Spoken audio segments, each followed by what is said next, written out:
16th, 2025, and this regular meeting of the Sandpoint City Council is now called to order in council chambers at 1123 West Lake Street, Sandpoint, Idaho. For the record, I'm Mayor Jeremy Grimm presiding. Also present are City Council President Deb Rule, Councilor Justin Dick, Kyle Schreiber, Pam Duquette.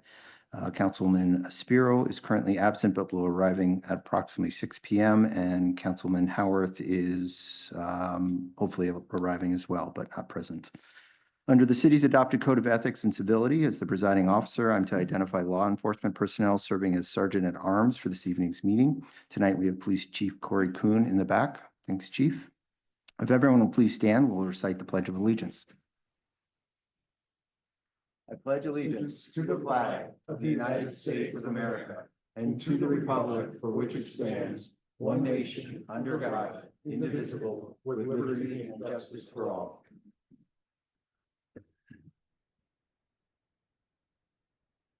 Next item is announcement and reports. As we move through the announcements and reports portion of our meeting, I just want to say that we are certainly looking forward to hearing everyone's presentations, but I would ask that we please be as concise as possible as we do have 2 public hearings this evening. So we'll also want to be considerate of those who have come tonight to testify on those matters which are at the end of the agenda. We'll now move on to some brief announcements and reports. First, tonight, I'm proclaiming International Dark Sky Week in Sandpoint, and we'll read that proclamation now as follows. Whereas the aesthetic beauty and wonder of the natural night sky is a public resource and a shared heritage of all humankind, whereas the experience of standing beneath a starry night inspires feelings of wonder and awe and encourages a growing interest in science and nature, especially among young people and visitors to our North Idaho communities. Whereas light pollution disrupts ecosystems, impacts human health, wastes energy, and diminishes the beauty of the night sky. Whereas Idaho is home to dozens of nocturnal wildlife species that rely on undisturbed night environments to hunt, mate, thrive. And whereas Dark Sky International, headquartered in Tucson, Arizona, has created International Dark Sky Week to raise awareness of light pollution and to encourage the protection and enjoyment of dark skies and responsible outdoor lighting. Now, therefore, I, Jeremy Grimm, Mayor of Sandpoint, Idaho, do hereby proclaim the week of April 21st through 28th, 2025 as International Dark Sky Week in Sandpoint and ask our residents to join me not only in observing and pondering upon this important week, but also raising awareness to reduce excessive outdoor lighting and increase protection of our precious dark sky resources. Proclaim the 16th day of April 2025. Is Cody here? Kodiak here?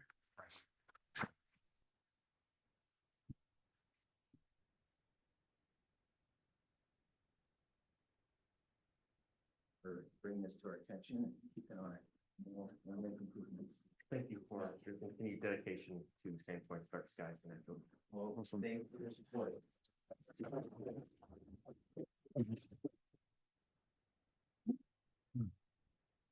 If you missed it last year, it's Kodiak, is that right? Kodiak gave a great presentation on the importance of dark sky and ways we can address it. So moving on, at the request of Councilwoman Duquette, we will have a brief presentation on Monarch City, USA, and I will now yield the floor to Pam for a quick introduction as our presenter prepares to share her screen. Thank you. Anything you want to say? Member of the Mighty Monarchs.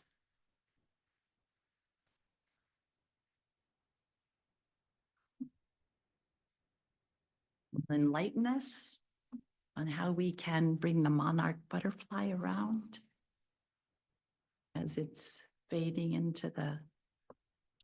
I remember being in 4th grade else. and my science teacher showed a picture of that place in Mexico with the trees just cloaked in monarch butterflies. These go to California hours, but take it away, Becky. Well, thank you, Mayor Grimm and the City Council. Thank you for allowing me to be here today.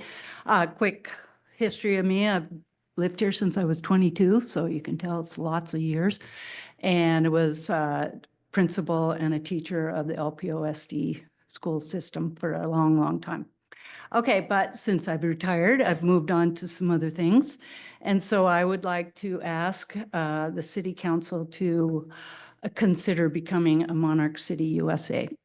So I'm a member of the Mighty Monarchs conservation group, and we are committed to protecting the monarch butterfly and its habitat.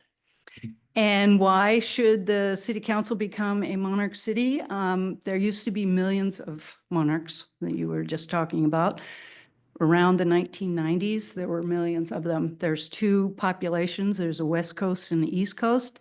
The East Coast population is faring better because they've started planting milkweed and native plants earlier than we have. There was 4.5 million butterflies around the early 1990s. And the last count, which is down around the Santa Cruz, California area, there was only 9,119. It doesn't, well, I only have 10 minutes. So, okay, so adults only lay their eggs on milkweed, native milkweeds. The caterpillars can only eat native milkweed. And so we have eradicated a lot of it. And it's one of the main reasons why we don't have any right now. But all our pollinators are in jeopardy: birds, butterflies, moths, flies, bees, I'm sure you've heard in the news. A third of everything we eat relies on pollination, so you can see why pollinators are so important. Roughly 80% of all the plants on the planet need pollination to survive and to reproduce. And this is kind of a bleak statement, but the U.S. Forest Service said without the pollinators, the human race and all the ecosystems would fail. So it's super important that we work with the pollinators. So I sent you this, and I'm not going to go over it too much, but it has a list of many of the foods that we rely on for pollination. And so anyway, there's a whole bunch of us that got super excited around the same time. So there's Wings Rising, they're from Rathdrum. And they are really focused on education, and they actually raise monarchs and release them at festivals and fairs and all sorts of things. And we work really closely with them. The city of Dover last year became a monarch city, one of two in Idaho so far. And we've been working very closely with them to plant milkweed within the city limits. Pend Oreille chapter of the Idaho Master Naturalists, we work really super close with them. We have an MOU with them. We planted lots and lots of plots of milkweed and native plants. Canuck-Sioux Land Trust we worked with. They have 6 plots of pollinator, they have 6 different pollinator gardens, and they have a propagation garden. And we work with Idaho Fish and Game, and Casey McCormick is the biologist for all non-game animals in Idaho. And you can imagine turtles, frogs. And so his focus and the Fish and Game focus right now is on pollinators because of their decline. And pretty exciting right now, we're going to plant between 1,000 and 4,000 pollinator plants at the Naval Base down in Bayview next month. So I'm super stoked about that. So here's a picture of some of our projects. We worked first with the library and put in a pollinator perimeter garden. And then we did the WDC, and we planted several propagation gardens. And what they are is kind of like a milkweed farm, and they come up by rhizomes. So by next year, we're going to be able to harvest and give milkweed to a lot of these projects. And we worked really closely with the schools so far. We worked with Hope, Northside, Kootenai, and Farm and Stidwell, working with different agencies that are putting in and trying to rewild their parts of their playgrounds. So you can see there's a lot of enthusiasm around this. To become a monarch city, first thing, you have to publicly proclaim using our local media that you're committed to helping the monarch butterflies by your immediate and then future actions. And I gave you 2 sample proclamations that you could use if you wanted.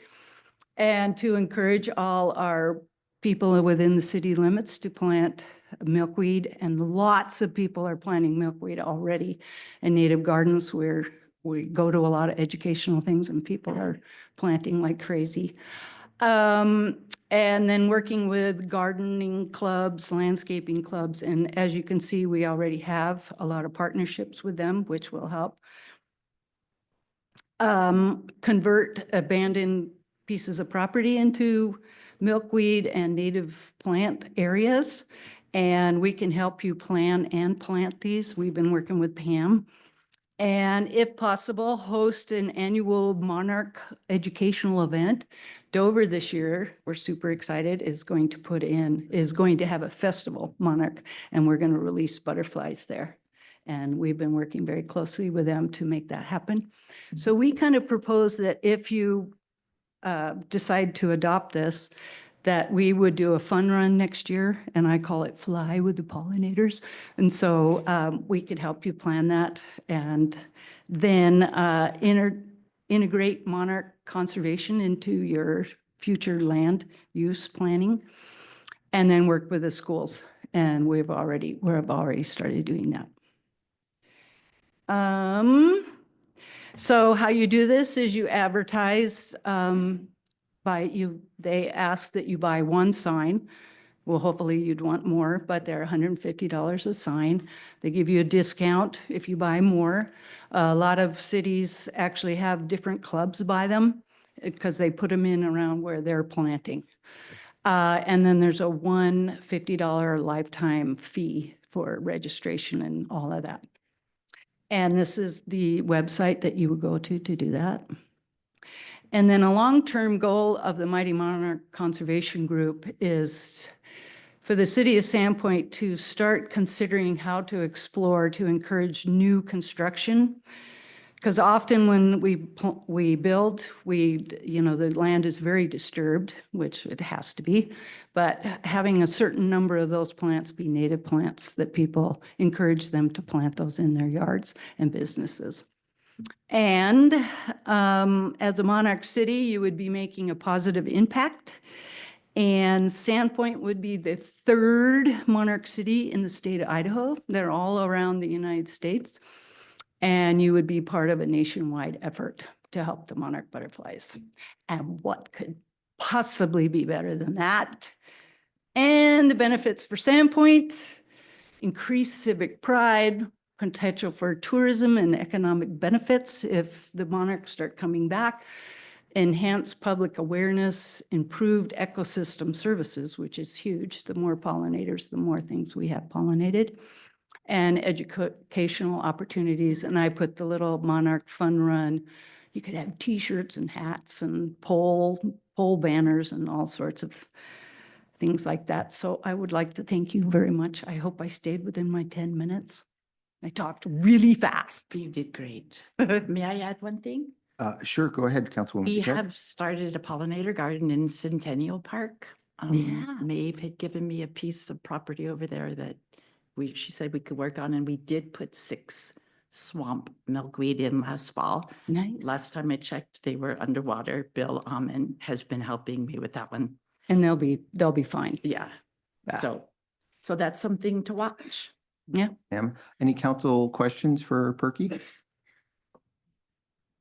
Perky, I just had a couple. What's the elevation range of the milkweed? Did you know? That's a good question. They grow in I'm thinking wild- because we have, They grow wild in prairies, fields. So I would say our elevation is perfect. They do not grow up in the mountains. and the monarchs. And they're they- very drought tolerant. How many eggs does a caterpillar lay? Do you know? Is it a lot? Uh-huh. I think it's 300. So there's hope we can Yeah. grow.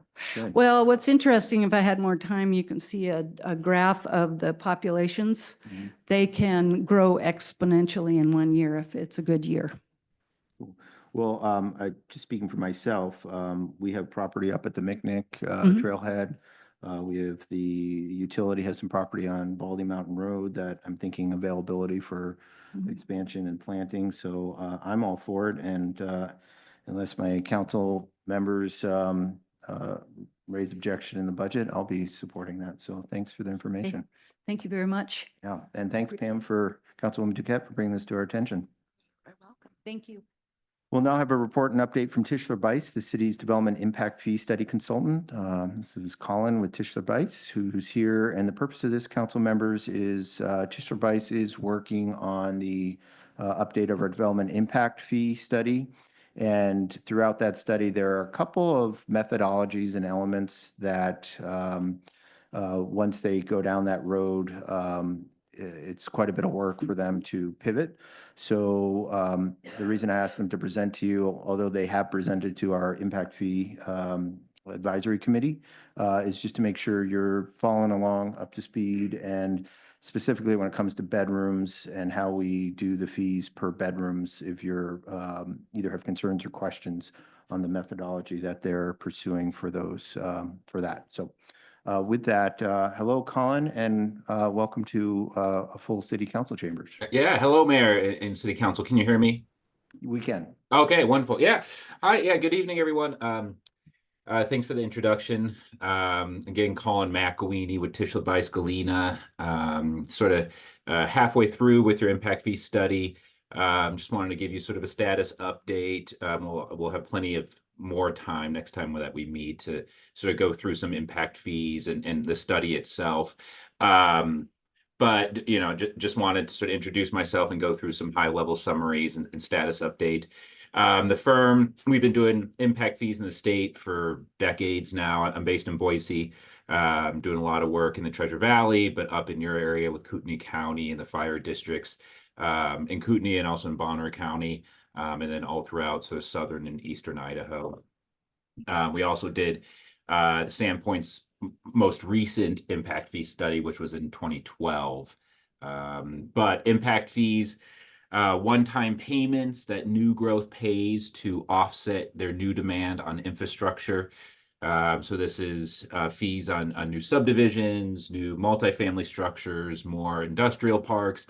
It's not on existing homes or existing businesses. It's really to mitigate those new demands on infrastructure with what that one-time payment.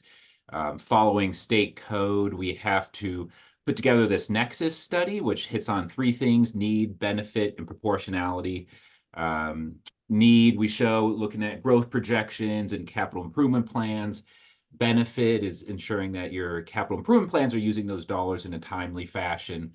And then your fee schedule needs to be proportionate to the demand from that development type. And so we look at multifamily different than single family. Retail is different than office and industrial. So you want to sort of separate those out in different categories in your fee schedule. And as the mayor was referencing, is a proportionality on the residential side can look at housing type, number of bedrooms, or the square footage of the home. And we're recommending moving to the square footage of the home for a couple of reasons, and I'll get to that in a minute. Process of these studies is sitting down with your development services and community development staff to understand growth projections, sort of what's been happening in the recent past and what we should expect in the future. Working with department heads to understand levels of service and capital plans. There's different methodologies that we review, credits to ensure that we're not double collecting. Evaluate those fees, and then sit down with the advisory committee and other stakeholders to get their review and input. And then we also go to planning and zoning committee and city council finally for ordinance and formal adoption. Your study right now, again, done in 2012, and I just sort of took a screenshot actually of our last report. But right now you're capturing impact fees to purchase parkland, improve that parkland, build recreation facilities, so indoor rec centers.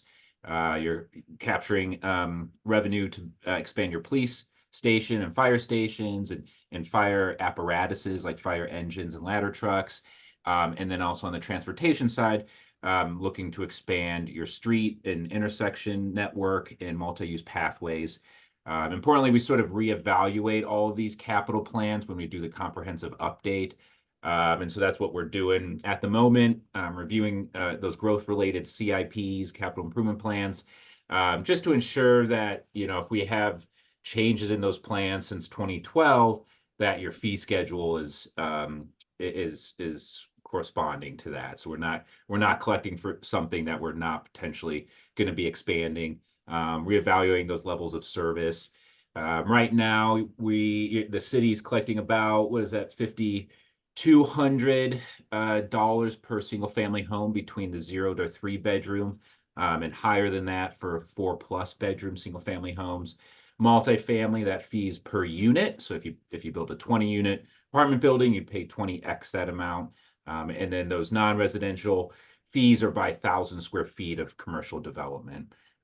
Again, right now your fee schedule is sort of broken up into bedrooms, but we are exploring changing that to the square footage of the home. That adds a bit more granularity in your fee schedule. So you might see groupings of like 1,000 square feet, let's say. And so starting at homes less than 1,000 square feet, and then every 1,000 square feet, we can look at local census data to understand the demand. And typically what it shows is that as the home grows in size, so does the number of people in that home. And so we have more vehicle trips, more police calls, more visitation to your parks, and the fee would be proportionate to that increase in demand. Another item would be looking at a park impact fee on commercial development. That would be, I think, a pretty new one to this state. We do that in other states, but just a thought, because you are sort of having this inflow of jobs, and that may be having an impact, a direct impact on your park visitation. The proposal under the study was to explore stormwater impact fees. And at the moment, we're actually recommending not moving forward with that. Some reasons with that is that there are some significant existing deficiencies in the system, which would not be impact fee eligible. And that's actually pretty common for most cities in Idaho, that there just hasn't been a strong investment in stormwater infrastructure through the decades. We don't have an updated master plan for the stormwater infrastructure, nor do we have a CIP for stormwater. And so at the moment, we're recommending not moving forward with that.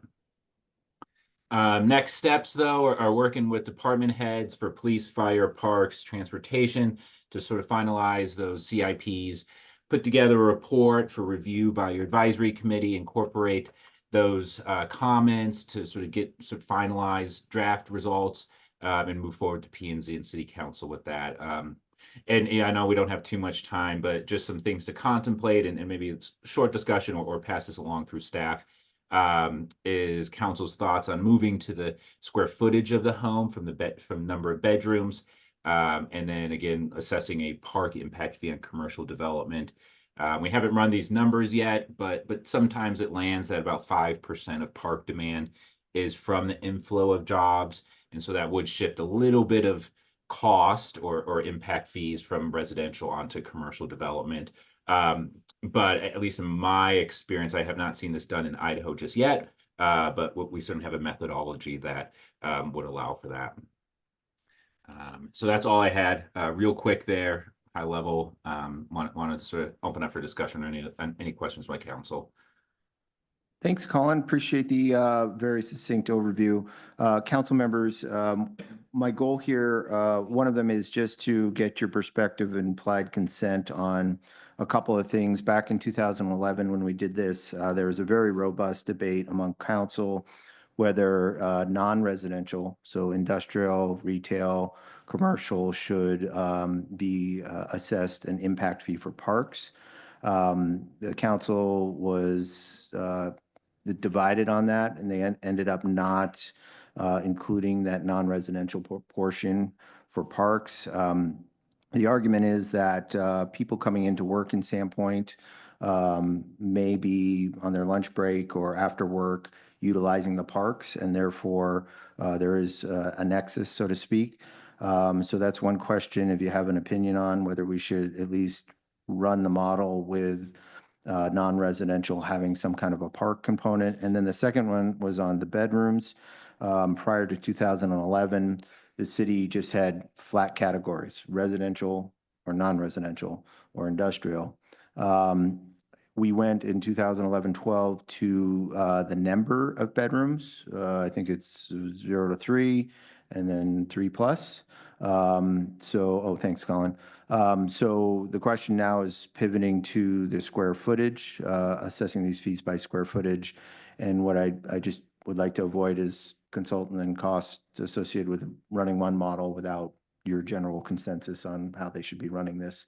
So with that, I'd open up to general questions, but on those notes, can we quickly go around the horn and if you have questions, if not, if you could just give me your thoughts on those two questions, starting with the council president at the end. Deb?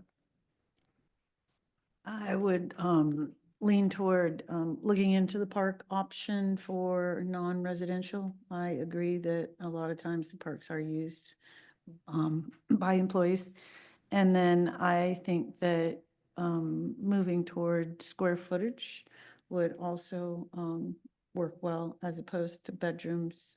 Sometimes they go well beyond 4 or many other optional things that can go in some of the larger homes we see. So I think that's appropriate. Thanks, Deb. Councilman Schreiber, similar question? Yeah, thanks. Yeah, I would also support exploring the park fees on non-residential, not only workers, but also visitors who benefit those businesses, use our parks. Likewise, I would support moving to a square footage model for residential. And my only comment there is I think 1,000 square foot granularity might be too big, and perhaps we should go even smaller than that. You know, the difference between a 700 square foot house and a 1,200 square foot house could be 3 bedrooms. So that's my thoughts on that. And then the one question I had about stormwater, I thought the reasoning for not pursuing that was pretty clear. My only question is, if we were to get our ducks in a row on that, how difficult would it be to redo this process to add that in the future? It would not be too difficult, but I should say I went to the North Idaho Mayor's meeting last Thursday, the first since COVID, and talked to the city administrator with Coeur d'Alene, and we were talking about a stormwater utility. And I asked Holly actually yesterday to start getting some information on to set that up, which would be a citywide utility like our water and sewer that would just handle stormwater. I believe the big problem here is that we have existing deficiencies. And the big key with impact fees is you can't use them to fix existing deficiencies. You can ask new growth to add to the capacity. You just can't fix the old deficiencies. So I think that's the direction I'll try to take us as a stormwater utility, and you'll hear back from us on that. Yeah, and I would support any groundwork that we could lay right now for that in the future. Excellent. Councilwoman Duquette, on the parks fee and the bedroom related issue. I would agree with that. Also, I think anybody with commercial business here would like to see parks improved in the area just as part of the neighborhood, just as part of belonging. And I'm not sure the difference in the size, the square footage in the bedrooms, how that works out, but I would have to, Well, basically right now, people put in these bonus rooms that they don't call I bedrooms see. and they're not paying impact fees on them. So if you okay, did by square get it. footage, it arguably is a little more equitable. okay. I And agree you don't with play a that. bunch of games with people. Okay, I see that. Yep, I'm okay with that. Good. And Councilman Dick. Thank you, Mr. Mayor. I would concur with our other councilors here, as well as Councilman Schreiber's suggestion on lowering the square footage somewhere between that 700 and 750. Awesome. Colin, did you get all that? Yeah. That's great discussion.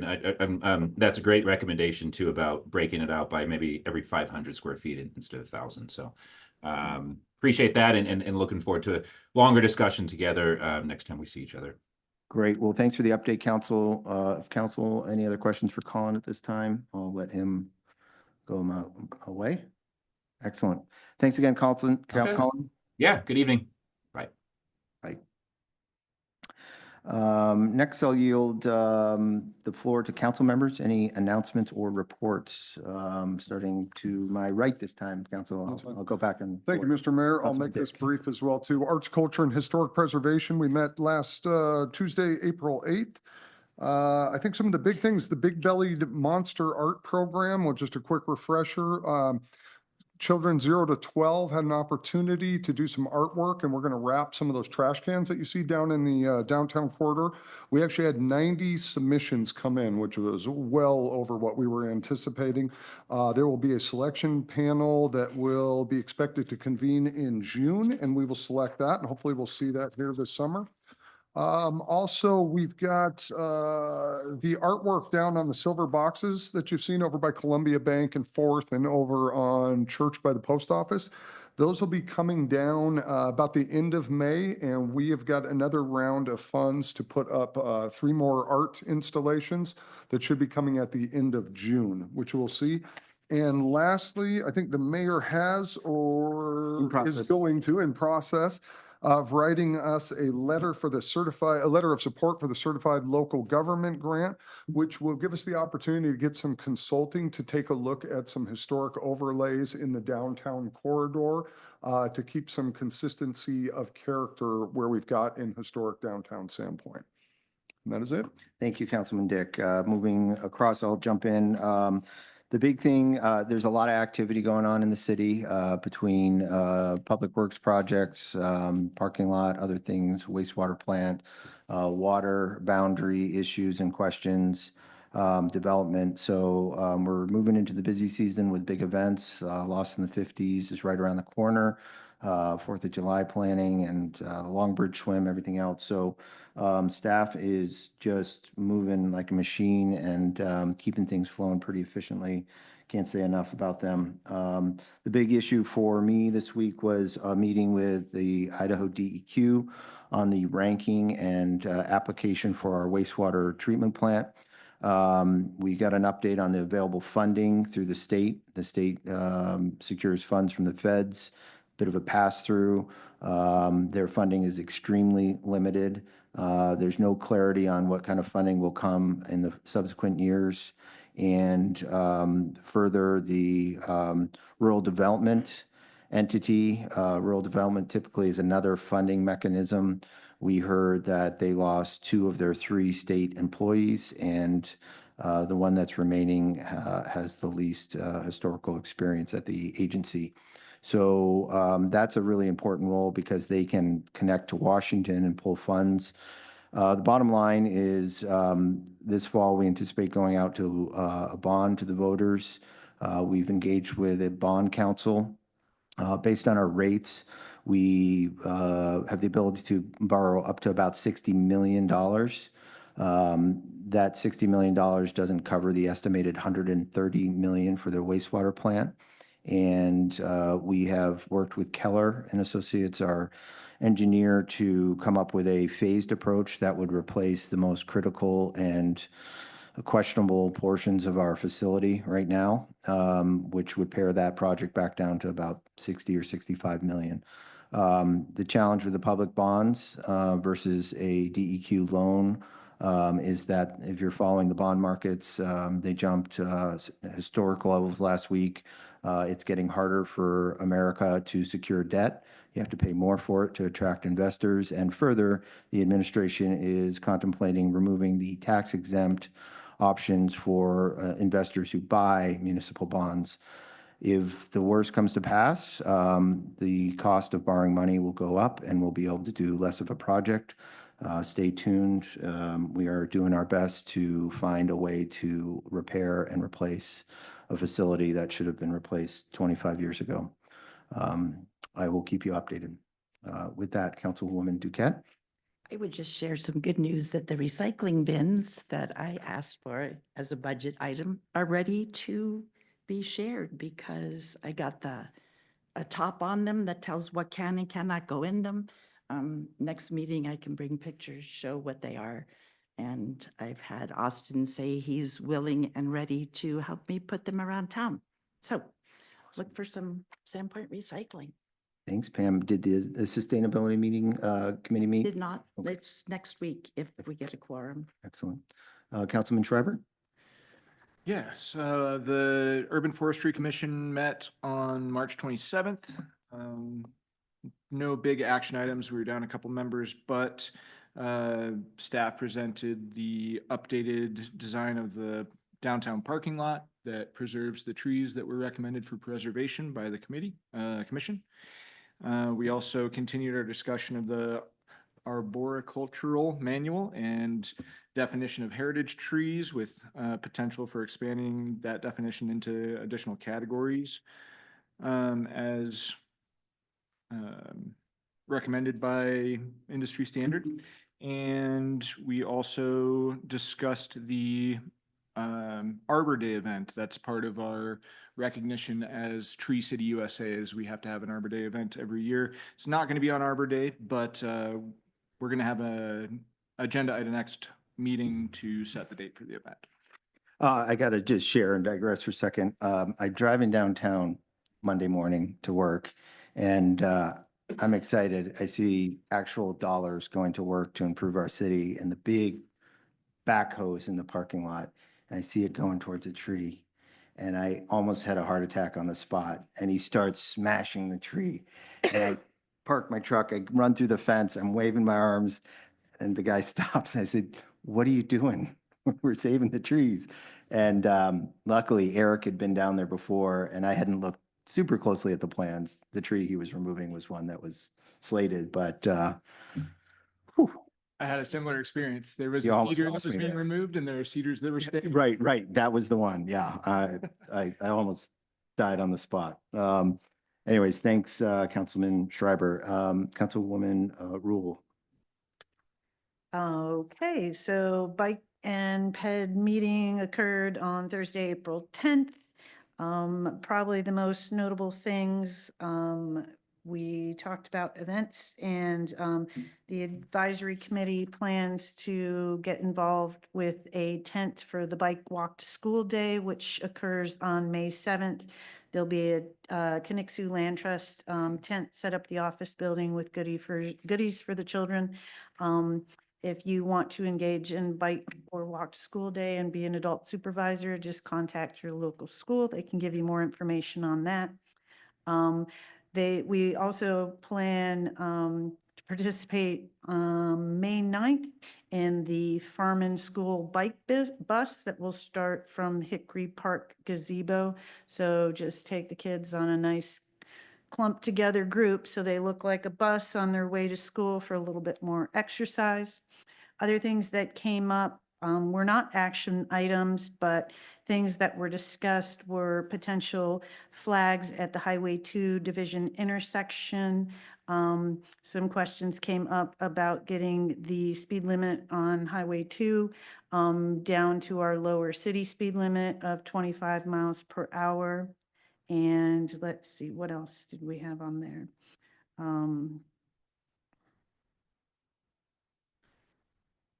We also discussed some of the plating that's going on for Great Northern and some sidewalks that will go in there. And then we adjourned with the intention to put some of these other items like the speed limit and the flags at the Boyer Highway 2 intersection on our agenda for action items at the next meeting. Thank you, Council President Rule. And just an update to the council, 2 future meetings. I've been meeting with some of you individually about the committees and commissions. I intend to have a formal public discussion about how they're functioning and what tweaks or changes and adaptations we need to make now that we have them up and running. And then also working on a special meeting end of May for a council workshop on the Russell Center to provide you all the details and plan for its future operations. So, all right. Thanks, council members. Moving on, I now yield the floor to staff for some quick reports from the various departments. Planning Community Development Director, Jason Welker. Evening, Council. I got a few updates for you tonight. First, I want to share some good news. Our Goose Patrol has reformed for the spring. We have about 12 licensed off-leash dog handlers operating daily in the City Beach Park right now. And recent surveys by yours truly on his bicycle during my lunch breaks have seen no geese in the last few days. So it seems to be going pretty well. I've heard a lot of good feedback from the community resource officers who frequent City Beach as well, that the dog patrols are doing their job. So we're seeing that this is a crucial time of year because this is when the geese would be laying eggs and raising their goslings, and with the dogs providing defense of our public waterfront, where we're going to enjoy hopefully a relatively poop-free beach this summer. That's amazing. Yeah. An update on other parks. We've got a lot going on at Traverse Park right now. The Dewdrop, the landscaping firm, is at work for about a week now. They've got a final completion date of June 15th, although we expect them to be done quite a bit before that time. That crew has finished installing the splash pad features. I encourage you to go check them out. They're not on yet, obviously. It's, still almost freezing at night, but sometime in late May, we expect to switch on the splash pad at the playground for the first time. And we still have around 50 to 60 trees that are going to be planted in the next month or so around the James E. Russell Sports Center. We're really excited that the Rotary Club has stepped up, and they are going to provide funding for a new picnic shelter at the entrance to the playground. The city had removed the 24 by 24 foot structure. They are proposing now 24 by 36 foot picnic shelter. So we do expect to have that done sometime this year with support from the Rotary Club. So thanks to those partners. We're working with the Bonner County Skate Park Association. They held their bank slalom event up at Schweitzer 3 weeks ago.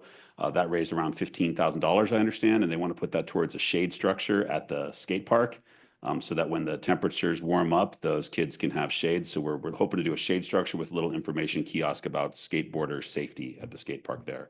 The park's maintenance crew is going to self-perform the landscaping around the skate park that was left unfinished after the skate park expansion last year and the installation of the LED lights that allow for skating until 10 p.m., which is pretty awesome. We are awaiting a USTA, United States Tennis Association grant. We've applied for around $80,000 of grant funds to help resurface outdoor tennis courts this year. We expect to hear on those grants fairly soon. I found out from the Idaho Department of Parks and Rec today that around June 11th, they will announce the awards for the Waterways Improvement Fund and the Recreational Vehicle Fund, which we applied for $1.6 million of funding from to resurface the City Beach parking lot and hopefully spruce up the City Beach RV park. So we expect to hear on those around June 11th. That's a big one. Finally, staff is, we've heard the requests from Councilman Ispiro and several other members of the beach volleyball community, and we will be adding 2 beach volleyball courts to City Beach this summer. I'm using maintenance staff, hopefully with some support from local sponsors for that effort. And we are relocating swing sets from the old Traverse Park playground to what I think used to be a horseshoe grounds at the City Beach Park. There's this really cool little shaded area with a stand of trees around it where we're going to be putting a swing set up very shortly. So hopefully expanding some play facilities there at the playground. I've got some planning updates for you. Last night we had a Planning and Zoning Commission meeting. I provided an update on the parking management plan. The latest draft was presented. The commissioners provided some really thoughtful discussion and suggestions that Bill and I are implementing into a final draft of that plan, which we hope to bring to the May 7th City Council meeting, not for adoption, just for a presentation and discussion with this body on May 7th. The goal is to have an ordinance amending Title IX, Chapter 5, off-street parking facilities to the Planning Commission at their second meeting in May, with the final draft of the plan brought to council the next night. If adopted, we will incorporate parking fees into the updated fee schedule by the end of May. That keeps us on track to adopt the fee schedule in June or July this summer. And to begin soliciting proposals for implementation of the parking policy from firms sometime in the second half of 2025. So stay tuned on that. 2 final things for you. Also last night at the Planning and Zoning Commission meeting, actually it kind of went under the radar, but the largest multifamily project in Sandpoint's history was approved by the Planning Commission, 156 unit development up on Samuelson Avenue. Really cool project behind the fairgrounds there. And finally, we are in discussions with the developers of the 56 Bridge Street Hotel, and we expect them to have in the next few weeks a submittal for an amendment to their conditional use permit for the hotel project at City Beach. There have been quite a few changes to the plan since it was approved almost a year ago, and they will be required to go back to the Planning Commission later this spring. So that's it from me. If you have any questions, I'm happy to take them. Thank you, Director Welker. Any questions? And let the record show that Councilman Spiro joined at 6:13. Any questions for Director Welker? One quick comment. Sure. Evening beach patrol. We've kind of left it up to the handlers to determine when they, There were 10 geese down there the other evening. oh, were there? Yeah. Yeah, so Because maybe now they're, they're getting smart and they're, okay, I just, if somebody wants to take a nice evening dog walk. there you go. I just gotta say, that is the model. We had a problem. We had a lot of complaints about the geese. We asked for solutions and the community came forward and came up with solutions that work, apparently. Yeah, and I actually meant to thank the two kind of community volunteers who are helping organize that. Jen from Shake a Paw Pet Market, just a plug for that local business. She's donated over a dozen dog vests for this effort and little badges with numbers on them. Several hundreds of dollars of products she's donated for this. And then Matt Loam was the one who came to you almost a year ago with this idea, and he's remained a coordinator of this effort. So I want to thank those two. Excellent. Thank you, Director Welker. Appreciate all your hard work and the work of your team. Next is Holly Ellis, Public Works Director. Good evening, Council. I'll start with a staff update. We have presenting or introducing to you Wes Albin. He is our new street supervisor, replacing Chet Jackman after he retired. So welcome, Wes. He came as a bit of a surprise. He's coming from our utilities crew, so he's here local. Prior to working on our utilities crew, he was in Portland, over 10 years of experience in their street department. So Wes, if you'd like to just say hi or just wave hi. Welcome. Really happy Welcome, to have Wes. you on the team. I already see your efforts in the works. I see potholes being filled. I see gravel being swept. I see cleaning up at the city shop. Hats off to you and wish you a ton of luck and you're going to do great. So thanks for stepping up and filling that role. Thank you. Looking forward to what Wes has to bring to our team. So some construction updates, as the mayor mentioned, the downtown parking lot project has started. Asphalt plants don't open until the first week of May, so we're targeting May 9th as our final completion date. That purpose is we're getting the project done before our busy summer months and before Lost in the 50s, so that contractor's out and moving quickly. Our lift station project is over working on City Beach and Superior Street. That project remains to be on schedule and on target. Our Ruth sewer main project, which is in the alley over here between Boyer and Ruth, just behind north of Pine Street. They're also on schedule. They're working in the alley on their first block. They're just started their second block. It's a 3 total block sewer main replacement project. We anticipate up to 2 more closures on Boyer. They have some rework they have to go in, and then we have our final paving to do. The only other construction update that I've got for you is down at City Beach. Avista was doing some gas main work down there in support of our lift station project. It's temporary patched right now. As soon as the lift stations are open, we'll go back and do a permanent patch there. Some design updates from our team. Great Northern, I don't have much of an update for you other than we asked our consultant to look at the project knowing that we didn't get the grant that we were hoping to get. We asked, what can we do with the money that we do already have with SURA? They came back with some concepts. Ultimately, there was $4 million earmarked for property acquisition. So we have them going back again to say, okay, if we don't do property acquisition, what improvements can we do for stormwater and road in the existing right of way without property acquisition? So more to come. That's where that effort lies. Cedar Street, we had a council meeting in March and had some updates to make to our layout. We've met with our engineer. They're absorbing those changes and they'll get back to us on an updated schedule of what that means. Big picture is we'll go out for this project to bid in the fall. In November is a really good time to put a project out to bid, but we've asked them to look at what can we move forward with this summer.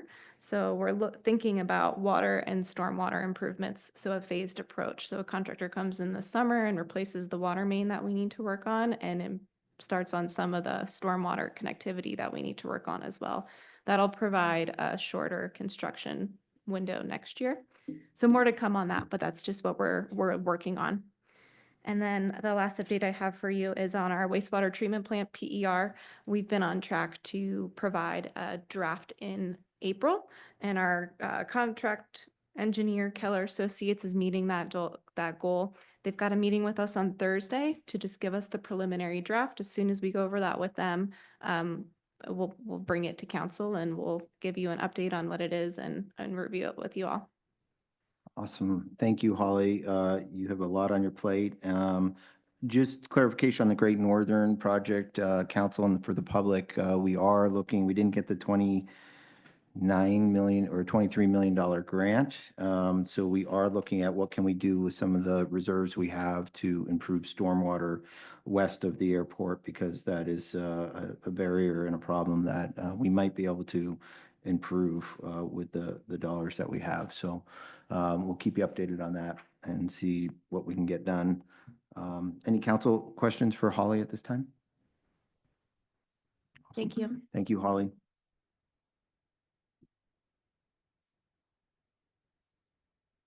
Cheryl Hughes, Central Services Director. Good evening, counselors. From Central Services, there's a few updates for you. Starting with special event, the special event to report on this evening is the annual Easter event, Easter egg hunt, sponsored by the Parkside Church, that will be held Sunday, April 20th at Great Northern Park. And the farmer's market lease, the license agreement, that's on the agenda tonight for your consideration. The farmer's market is set to open on May 7th, pending approval. And as far as other agreements that we are working on, the Lions Club lease for the property at Lakeview, it will be on the council meeting on May 7th for consideration for approval. And we are in discussions with the Bonner County Historical Society for the long-term lease for the museum, which will be coming your way when we get that lease drafted. We are finalizing the festival lease. It's right now in the festival's review. And the SCADA project is delayed by about 30 days from original completion. It's going to be estimated completion now is July 31st. They ran across issues throughout the project and it just created a little bit of a delay, but the completion date is now set for July 31st for SCADA. And finally, the flower baskets for the delivery is set for May 15th, which is right before Lost in the 50s. So the baskets should be up in time for that event. Thank you, And Cheryl. That's all for Central Services. Just for the council and public, that SCADA project is a big one. I forget how many millions of dollars, but it effectively lets our operators monitor sewage flow across various catch basins via connectivity on a computer and address any issues that arise. So stepping into the modern age. Any questions for Cheryl? Thanks, Cheryl. Either of the chiefs have anything substantial to report? Okay, good. We'll keep things moving along so all those in the audience can get on with their evening. Next, we'll proceed with the public comment portion of the meeting. If you wish to speak and haven't yet completed a sign-up form, please do so and hand it to a staff member at the back of the room. If you'd like to speak on any item included on this evening's agenda under the consent calendar or old or new business that is not a public hearing, now is your opportunity to do so. For purposes of general public forum, you're also welcome to comment on any topic pertinent to the business of the city that is not included on the agenda. Those attending remotely who wish to speak may raise their hand on Zoom at this time. I'd like to make everyone aware that the city does have a policy on public meeting decorum. The rules are posted just outside of the chamber's entry doors. In summary, I would ask that everyone please be pleasant and respectful, not make derogatory statements about others, including city staff, not be disorderly and disruptive, no calling out, no clapping or holding up signs. Please note that the council cannot take testimony on any planning-related matter outside of the official public hearing. Public comment time is for comments only, no questions or debate. You are welcome to contact me during regular business hours if you have any questions or concerns. This is the only general public comment time that will be offered this evening. When it's your turn to speak, please state your name and whether you reside in Sandpoint city limits. Each speaker will have up to 3 minutes. With that, Madam Clerk, has anyone signed up to speak during the general public comment period? Let me check on Zoom, Mr. Mayor.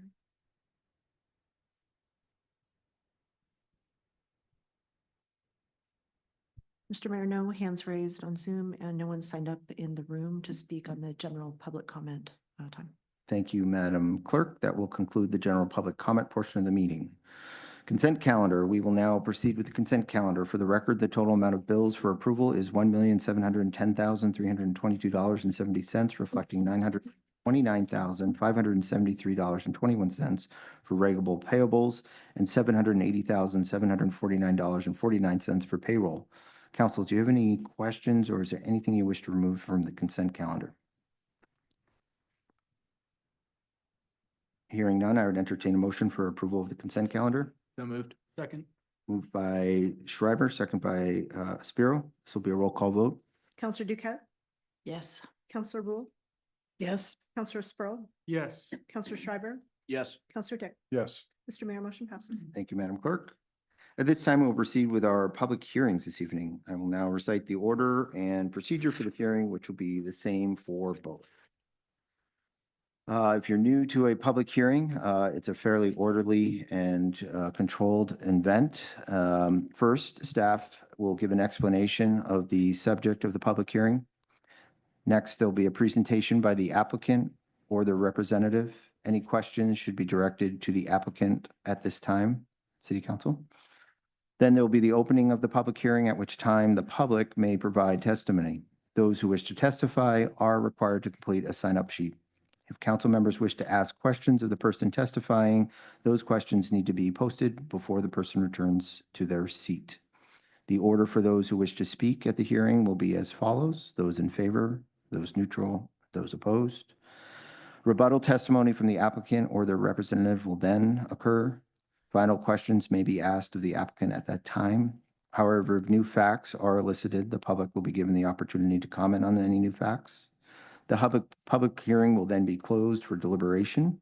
No new information may be provided after the hearing is closed, and questions may be directed only to city staff during deliberations. For those members of the public attending the meeting online, please note, as you were notified at the time you registered on Zoom, except by prior arrangement and approval, testimony during a land use or other quasi-judicial public hearing will not be taken remotely. Those who wish to testify on these types of matters will need to attend the meeting in person. Both of the hearings this evening are quasi-judicial hearings. I have not been apprised of any special arrangements made for remote testimony. Therefore, if you wish to testify, you will need to be here physically present in the room. For the record, any written comments received were included in the meeting packet or otherwise provided to the City Council received in time to do so. We will now move on to the public hearing and decision on the request from Kodiak Aircraft Company for approval of the Daher 1 Turbine Subdivision Preliminary Plat, City File Number PS 230001. I did several years ago, I think it was 3 years ago, represent Kodiak Aircraft Company on this very application. So I will be recusing myself, and I would ask that Council President Deb Rule preside over this portion of the meeting. Do you have a sheet? I do. Casey, you can sit.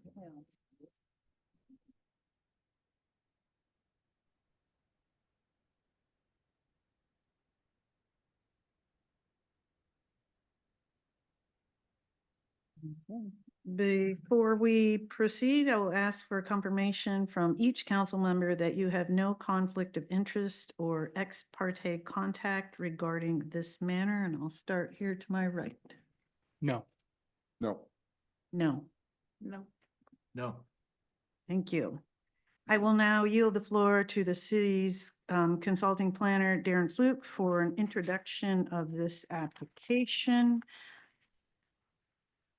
Thank you, Madam Mayor and members of the council. It's nice to see you all again. Darren Fluke for the Planning Department as your consulting planner. I'll be presenting the staff report this evening, and I will be brief. So tonight you're going to hear PS 230001, which is a public hearing for the Daher number 1 subdivision or preliminary plat, as it's known in the business. The property is located here on the east side of Great Northern Road. That would be just west of the Sandpoint Airport. and it contains about 18 acres. Sorry, 29 acres. The request is to divide that 29 acres into 4 lots. The lots range from 2 to 18 acres in size, and will also include the dedication of Turbine Drive as public right-of-way. And the zoning on the property is industrial general or IG, as you can see here on the diagram on the screen. The preliminary plat looks like this. Lot 2 is the large lot, as you see here in the eastern portion of the development. This contains the existing manufacturing facility and a large parking lot here to the west of the manufacturing facility. Just by way of reference for you, this is the previous or the existing lot line here. And what the applicant is attempting to do is to adjust this lot line to more closely match the boundaries of the existing parking area. At the same time, as long as they're going through the platting process, they are developing a lot of 3.5 acres here and a lot of, I'm trying to see that land area there, of another 3 acres or so here to the south of that, and then an additional lot 4 here. As I stated previously, the application does include the dedication of Turbine Drive, which is currently an existing private drive providing access to the Kodiak manufacturing facility, and as well as the Silver Wing subdivision here in south of Lot 2. The application does contain 6 conditions of approval. We've been through these extensively with the applicant, and I think everybody is in agreement that these are reasonable and predicated by the development. And so with that, I will bring it back to the council for any questions or discussions you might have, and then we can hear from the applicant. Do you council members have any questions for staff at this time? Ms. President? Councilman Schreiber? Thanks. Yeah, thanks, Darren. I did have some questions. There's a comment from, I believe it was IHD, that asked for clarification whether Turbine Drive is going to be privately maintained. Madam Mayor, council member, Turbine Drive will be dedicated to the public and will be maintained by the city of Sandpoint. Okay, and is a 6-foot asphalt path standard for industrial properties? Council member, I can't answer that with certainty. Perhaps Brandon or Bill is in the room there and can give you more clarity on that question. Brandon Stagland. Our current code requires 5-foot concrete sidewalks for new streets, or most new streets, and then 6-foot wide sidewalks for collectors and arterials. Our current city standard sidewalk detail is concrete only. So it's a little different when we're taking over existing infrastructure. Those rules, in my opinion, like primarily apply to when we're building new streets to serve new subdivisions. So I guess I'm confused. This path already exists then? There's an asphalt path on the south side of the street, and we're gonna require that they just basically match the same asphalt path on the other side so that it matches. Okay, and that would be at the time of building on those new lots? It would be, I'll have to look what the conditions. Prior to approval of the final plat. Oh, okay. Yeah, I guess prior to approval of final plat. That's typically how we do it. I just was double checking that we didn't have a different condition in there, so. Excellent. And then I have another question about the distances between entrances on Great Northern. we have Turbine on the south, and then Airport Drive, I believe it is, on the north. I see that lot one only has, lot one only has access to Great Northern. Is there going to be any issues with that lot in the future, trying to put in an access to their property and being too close to existing accesses? No, not in my opinion. Okay. And then as far as traffic trip generation, 300, the staff report said that it's not expected to exceed 300 daily trips. What is that based on? Is there like a standard for industrial development?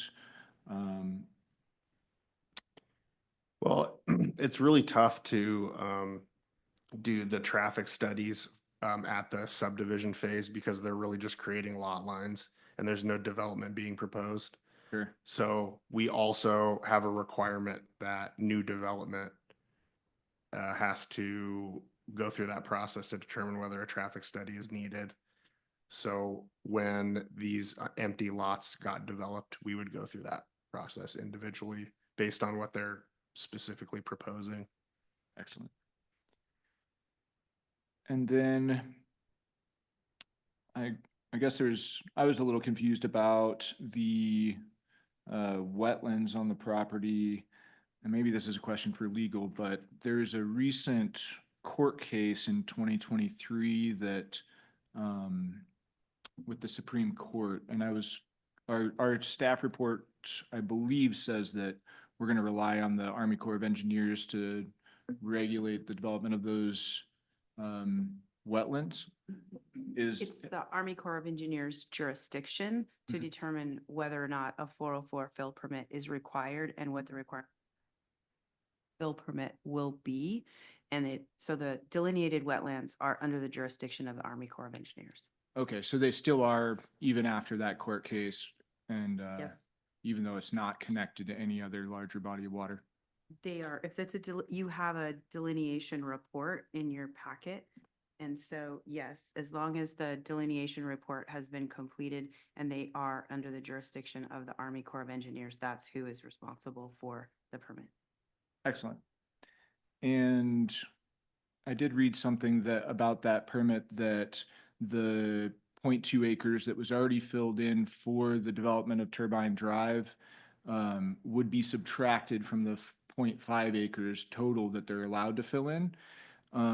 My question is, the wetland straddles 2 acres, so how is that going to be dispersed? Is it proportional, or if one lot were to get developed first, would it preclude the other lot from filling in any wetland?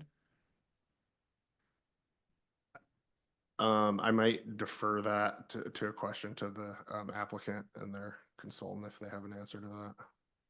Okay, thank you.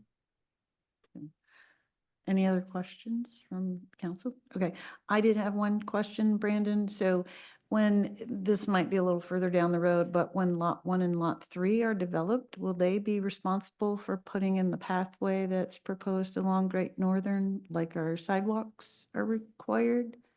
Or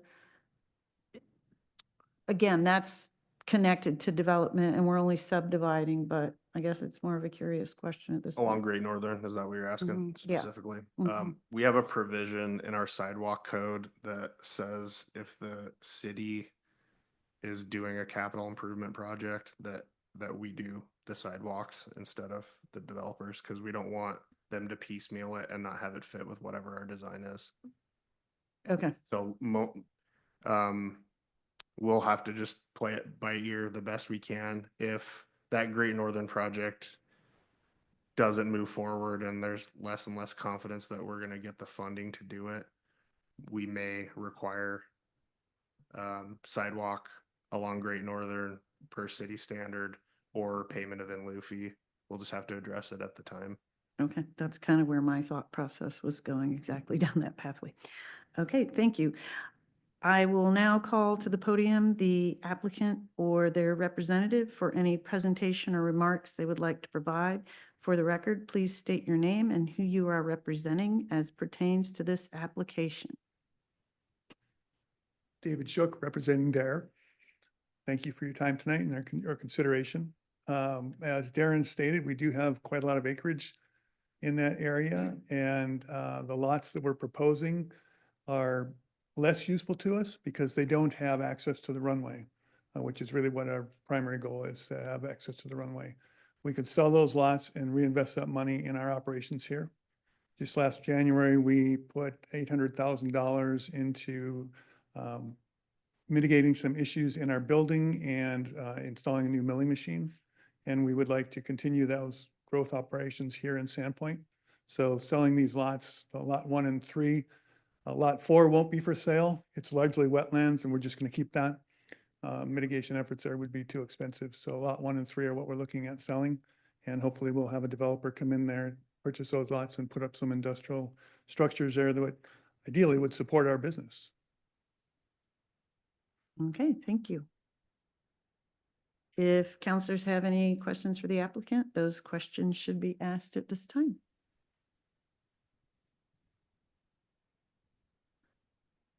Okay, we will now prepare to proceed with the public hearing. Thank Thank you. you. As recited earlier, I will first call on those who wish to testify in support of this application, then those who are neutral, and finally, those who are opposed. Again, if you wish to testify, please complete a sign-up form and hand to staff. Please indicate on the form whether you are in favor, neutral, or opposed.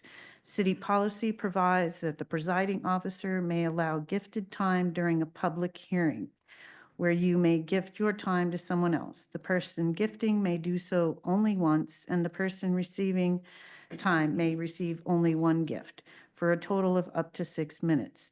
If you are gifted time, please state as much when you begin speaking and state the name of the person who gifted you their time. Both parties must be present here in chambers. Otherwise, each speaker will have up to 3 minutes. Please note that the rules of civility and decorum, as recited earlier, are in effect. And a reminder to the clerk, no testimony from Zoom attendees for this hearing. The public hearing is now open. Madam Clerk, has anyone signed up to speak in support? No, Madam President. Has anyone signed up to speak neutral? Yes, Brad Smith.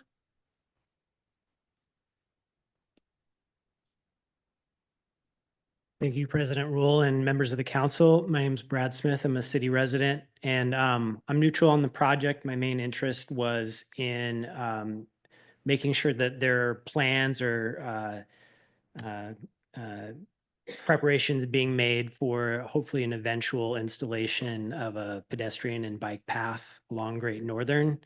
That's in the city's multimodal transportation plan. And based on what I heard, it sounds like that's part of the plan.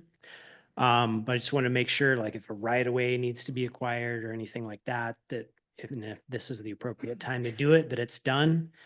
And also hopefully when that pathway goes in, there's some space between the street and the path so that the snowplows don't throw snow on the path.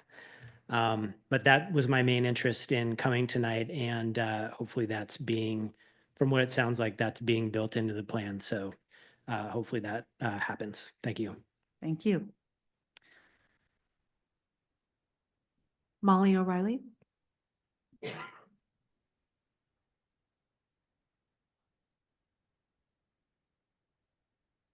Hi, Molly O'Reilly, city resident, and Brad and I have similar interests here. I want to encourage you to require a concrete sidewalk on Turbine Drive. Think of all the asphalt pathways, multi-use pathways we have in Sandpoint. Can any of you name any of them that are in good condition? And once it's asphalt, it's the city's to maintain, not the property owner. And sidewalks are the responsibility of the property owner. And concrete can outlast asphalt 3 or 5 to 1. If they aren't tree rooted, you may get 30, 50 years out of them. Asphalt, 9, 10, and they're susceptible to tree roots as well. So it's a really bad deal for the city to have asphalt instead of concrete. So I want to encourage you to change that, please, as a taxpayer and one who uses walking surfaces.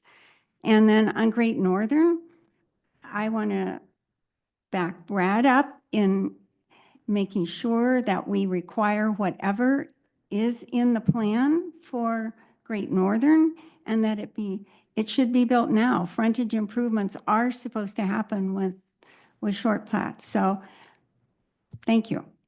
And, you know, we'd all love grants, but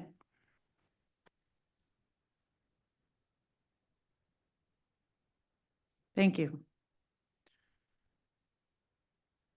Jeff Stearns?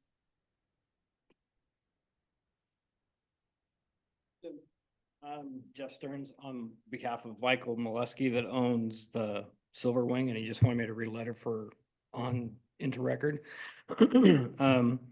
We are receipt of public notice hearing on application PS 23-0001, a request for approval of preliminary plat to subdivide 2 parcels into 4 parcels and dedicate Turbine Drive as a 60-foot public right-of-way.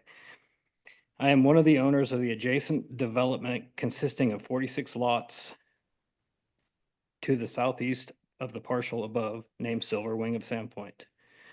Turbine Drive serves as a sole entrance into the property. Silver Wing and Quest Aircraft Company have previously entered numerous recorded easements, instrument 741239, instrument 789318, and instrument 789319. As well as others, to allow gate fence easement on this street and ingress, egress, and utility easements over from Turbine Drive into our development.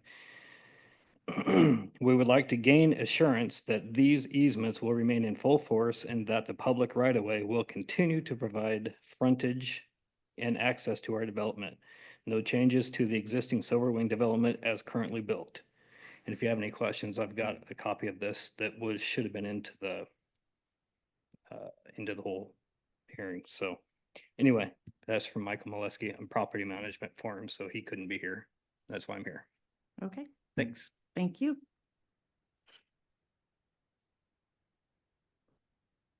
Madam President, that is all who signed up to speak as neutral. Okay, thank you, Madam Clerk. Has anyone signed up to speak in opposition? Madam President, no one has signed up to speak in opposition. Okay, thank you very much. Are there any members of the public who haven't testified who wish to do so? This will be the last opportunity before the hearing is closed. I see no one, so the public hearing is, oh, wait, actually, does the applicant wish to offer rebuttal testimony to any of the comments made by the public? This will be the applicant's final opportunity to speak before the hearing is closed. I see that there's no rebuttal. Council, are there any final questions for the applicant before the hearing is closed? Council President, maybe Brandon, you can speak to the question versus concrete versus over asphalt in that particular case, if you caught all of that from Miss O'Reilly. Yeah, I did catch it. What's this? I guess, yeah, I didn't fully understand if that's something that's, we can put into the contract, or is that something we're going to deal with if the lots are sold, they're going to be developed?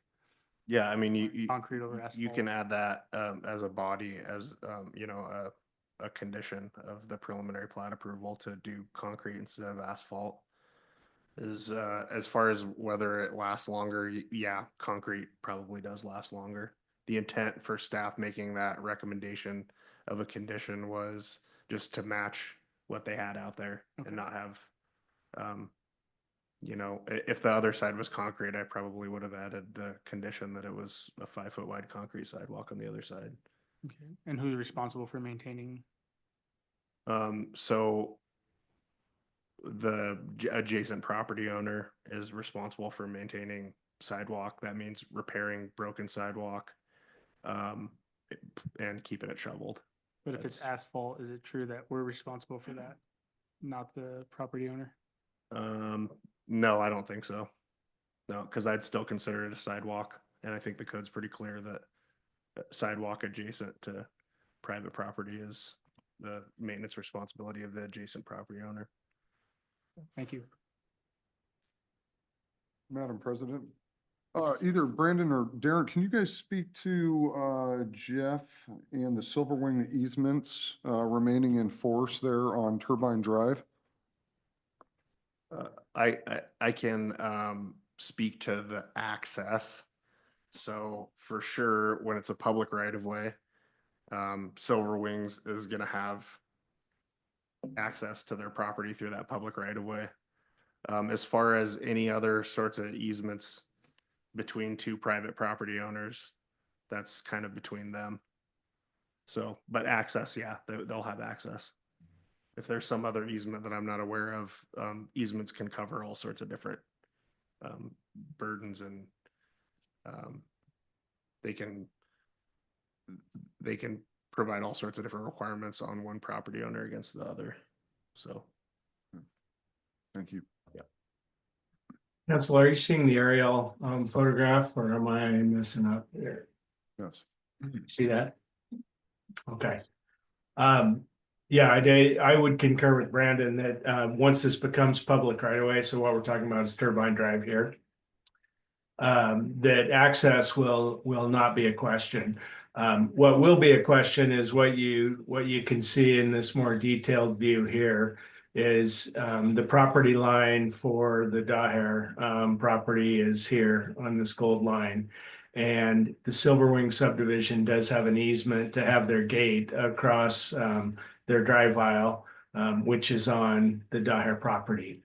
So the question is, when Daher designs and constructs a fire-approved turnaround here at the terminus of Turbine Drive, they will have to accommodate this gate in some fashion or another. If that means that it needs to be moved, my presumption is that would be a arrangement that needs to be agreed upon between Silverwing and Daher as to who has to move that gate. But what we will want to see in the future is whatever that the configuration of the approved turnaround ends up being, is that it exists entirely within the public right of way, and that the Silverwing subdivision has free and unfettered access to that public right of way for access to their property. And those are all considerations that will be worked out during the design of the turnaround and the final plat.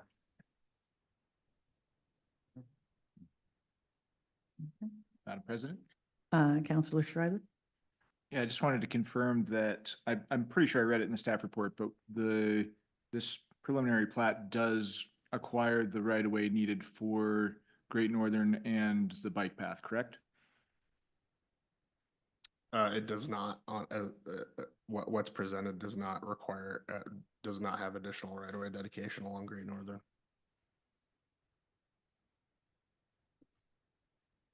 Okay, thank you.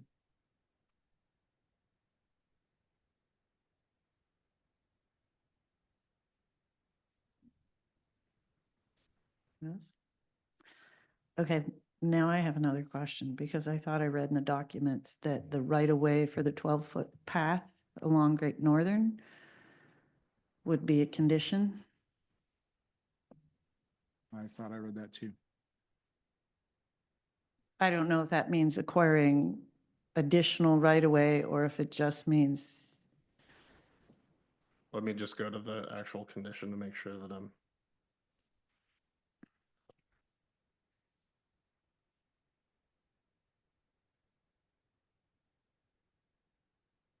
I see it on page 4. Is it goal 2, Kyle? Yes, goal 2. Findings.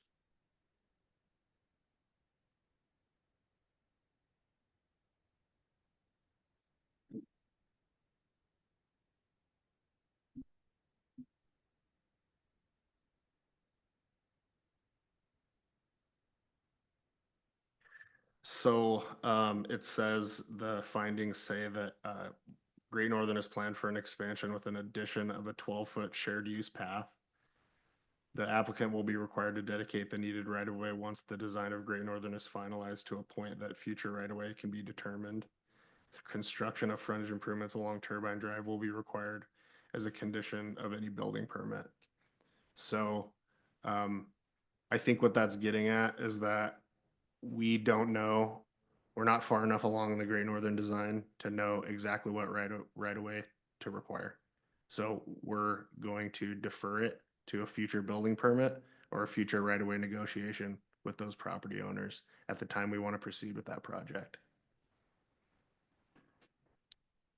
But does this create a legally binding right-of-way dedication, or will we be acquiring that right-of-way through a purchase later? I don't believe it does. Darren, I don't know if you have any input on that.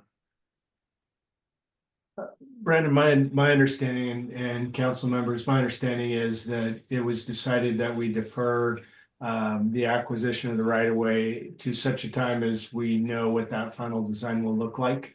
And based on the fact that the grant did not come through, it was determined that we should not require the dedication of right of way at this time.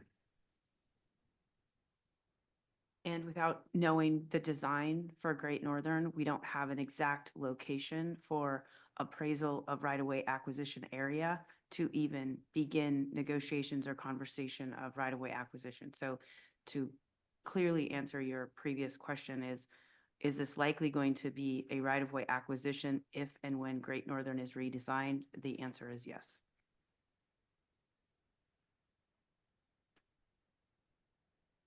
Okay. Any further questions? Madam President, can I just add, Yes, please. about the sidewalk issue? I just also wanted to add that the code, the city code, Title 7, Chapter 3, which is where we talk about sidewalks, it gives the council a lot of discretion to order any adjacent property owner to repair their sidewalk pretty much at any time.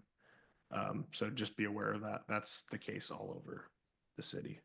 I'm not aware of any time when that's actually happened or that's even utilized, but. Madam President, Yes, Councilman Schreiber. that aerial photo that was just shown did show concrete sidewalk at the Silver Wing gate, I believe. That's true. Yeah, it switches from asphalt to concrete.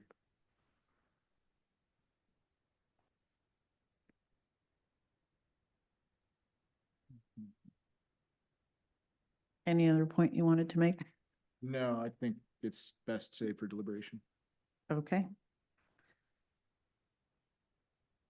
Are we done with staff questions?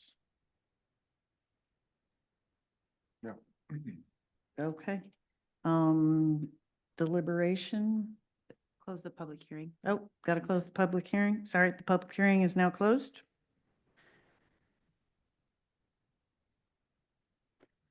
And we can start a deliberation or make a motion and deliberate, but I'd be willing to make a motion to at least kick things off. Ye- Unless somebody has something, right? So you can deliberate previous to a motion Okay. and then make your motion in second and have any additional conversation you want. You should probably have some deliberation previous to a motion. okay. We don't amend anything. Right. Did you have a, Councilman Schreiber, did you have a deliberation point with the sidewalk? Madam President, Yes. I would be inclined to require a concrete sidewalk instead of asphalt. I also was expecting some right-of-way dedication as a part of the subdivision. I think that's pretty standard in most subdivisions, I thought. And so I don't know how to proceed with that, but I understand the concern that we don't have that plan finalized right now, and I had asked staff to report on that, but it seems like now would be the time to ask for that. So the difficulty with the the right-of-way dedication at this stage is because of the impending redesign. So we would have to be able to calculate the difference between dedication at this stage and what we actually need for design in square footage for a square foot dollar figure in order to know what cost is going to be in the future. Without that design and with it being impending, it's a futile exercise to have the dedication at this point because you can't proceed with the remainder of the acquisition.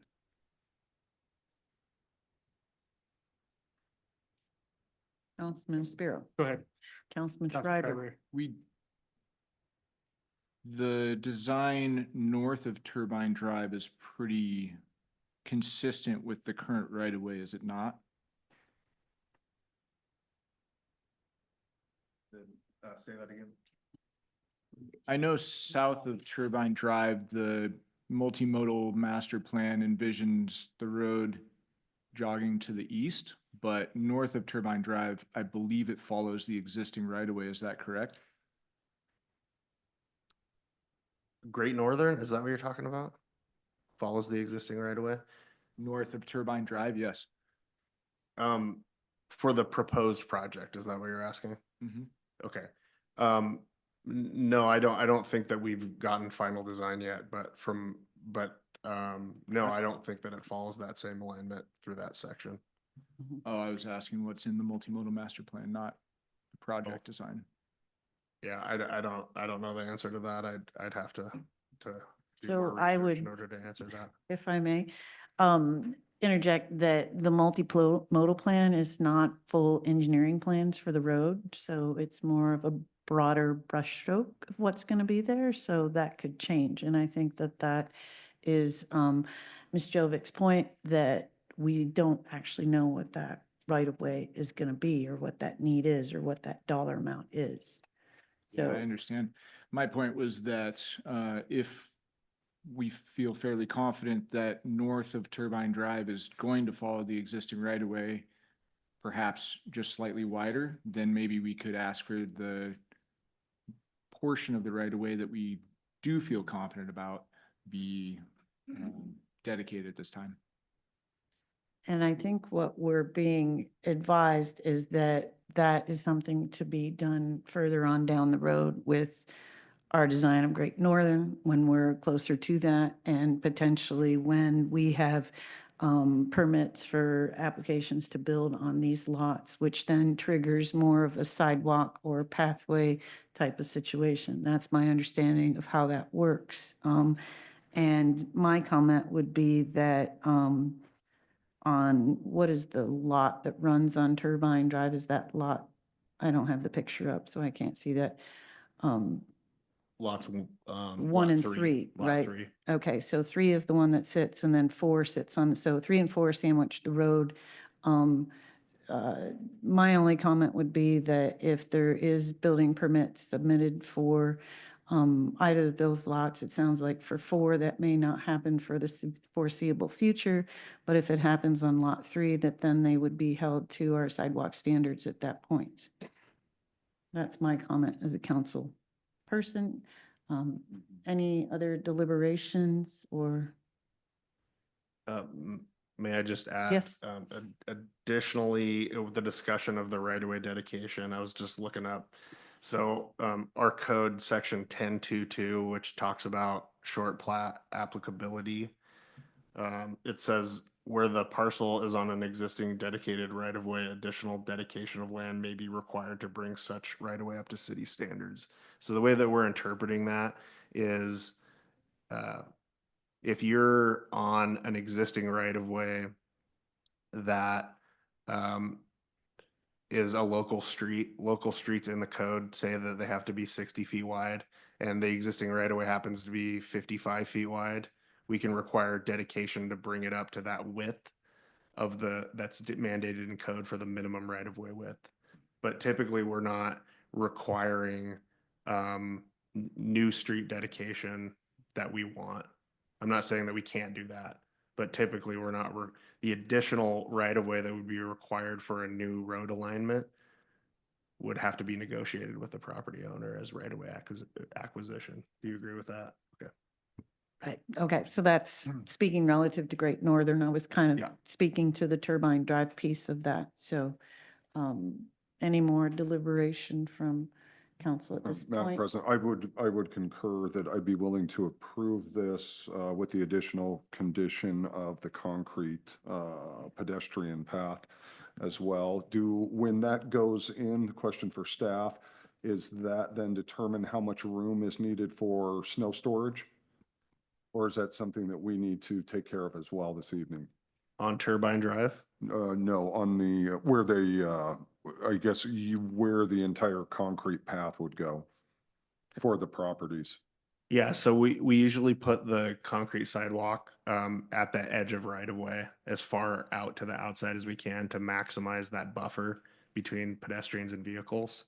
Sometimes it's a 6 inches off the right of way or a foot off the right of way, but Thank you. Madam President, Yes.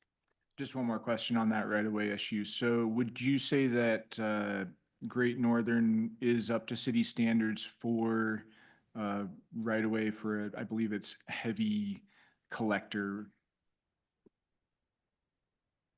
the width is, I believe the width is up to city standards. Yeah, for Yeah. Turbine Drive, what's shown? No, I'm talking about Great Northern, sorry. Oh, Great Northern. We base the minimum right of way width off of the street classification and the multimodal plan. So I don't recall off the top of my head what that's classified as, so I'd have to look that up and get back to you. Could we put that as a condition of approval that that right-of-way be dedicated up to city standards for that classification of street?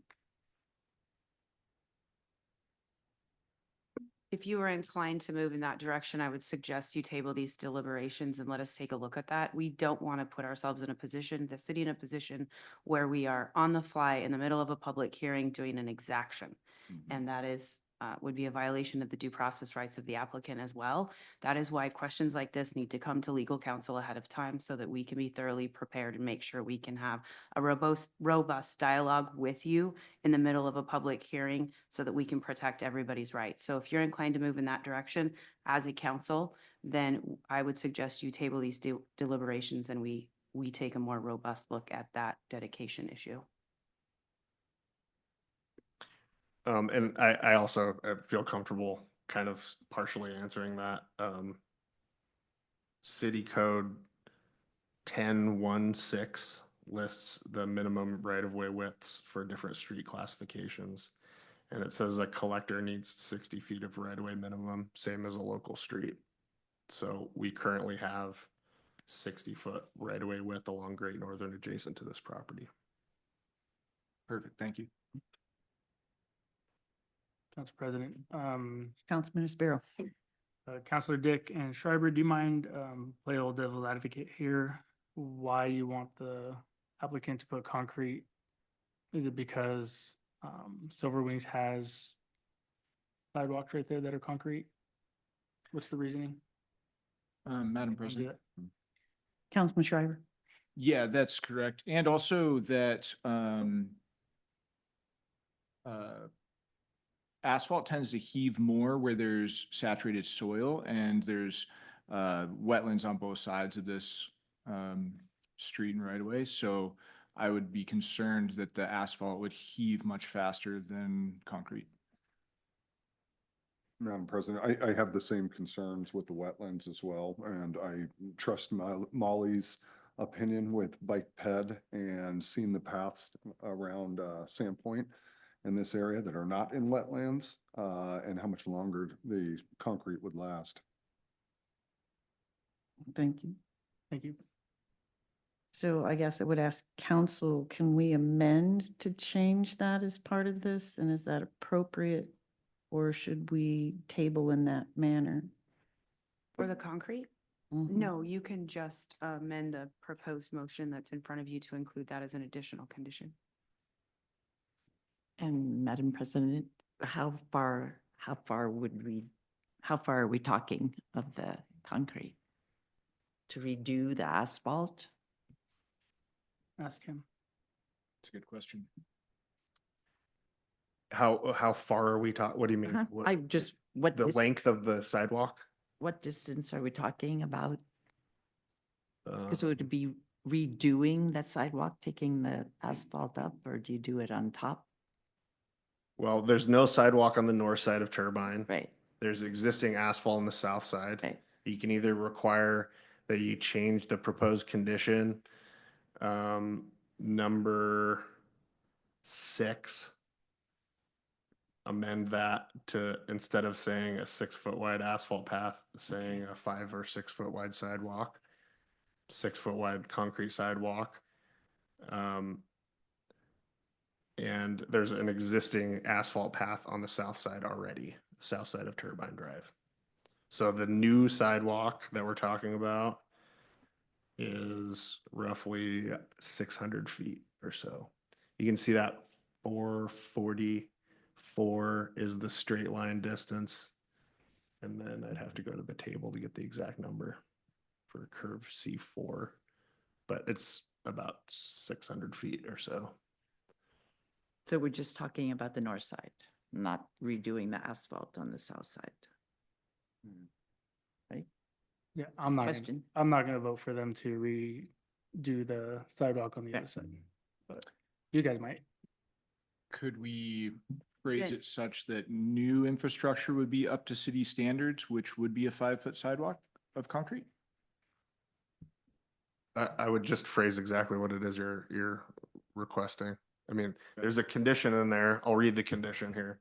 Prior to the approval of final plat, the applicant shall enter into a construction agreement with the city agreeing to fund, design, and construct the required sewer main extension and a 6-foot wide asphalt path on the north side of the newly dedicated Turbine Drive. So if you Change want a 5-foot sidewalk, just amend that condition number, recommended condition number 6 to say 6 foot wide concrete path.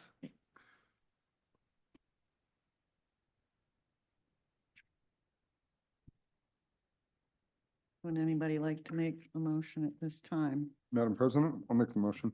I move that the Sandpoint City Council, after consideration of the criteria and relevant standards of Idaho Code, Sandpoint City Code, and the recommendation of the Planning and Zoning Commission, approve city application number PS 23-0001, Daher Number 1 Subdivision, Kodiak Aircraft Company's request for approval of a preliminary plat to subdivide 29 acres into 4 lots on the east side of Great Northern Road on parcels RPS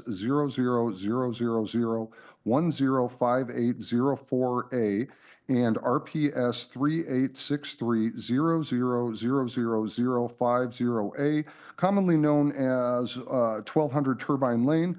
The approval is based upon the staff report, relevant evidence, and testimony contained in the public record, including findings of fact, and is subject to the conditions of approval as noted in the staff report, as well as amending the condition of the asphalt pathway to a 6-foot wide concrete pathway on the north side of Turbine Road, or Turbine Lane, excuse me.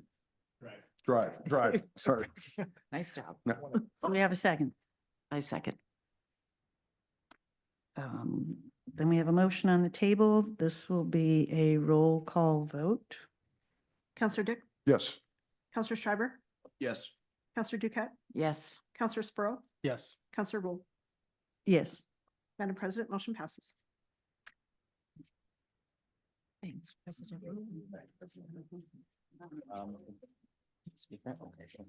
Awesome. Thank you, President Rule. Moving right along.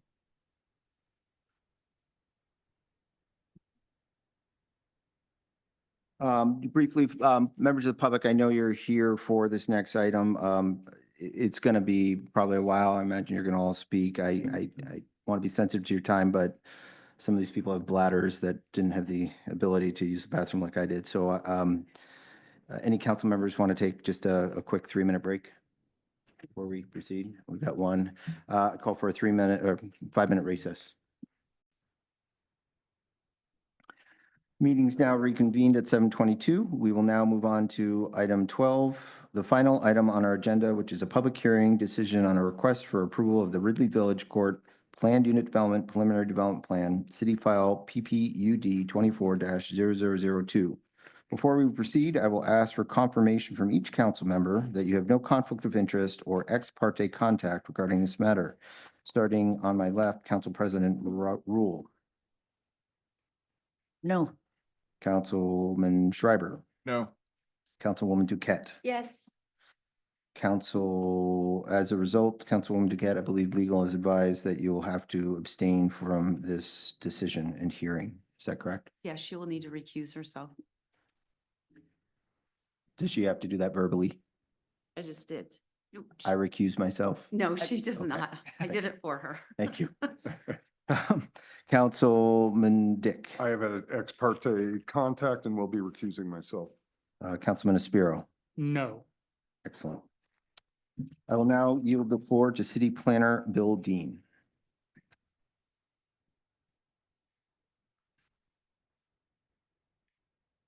Thank you and good evening. It's a real pleasure to be here before you again.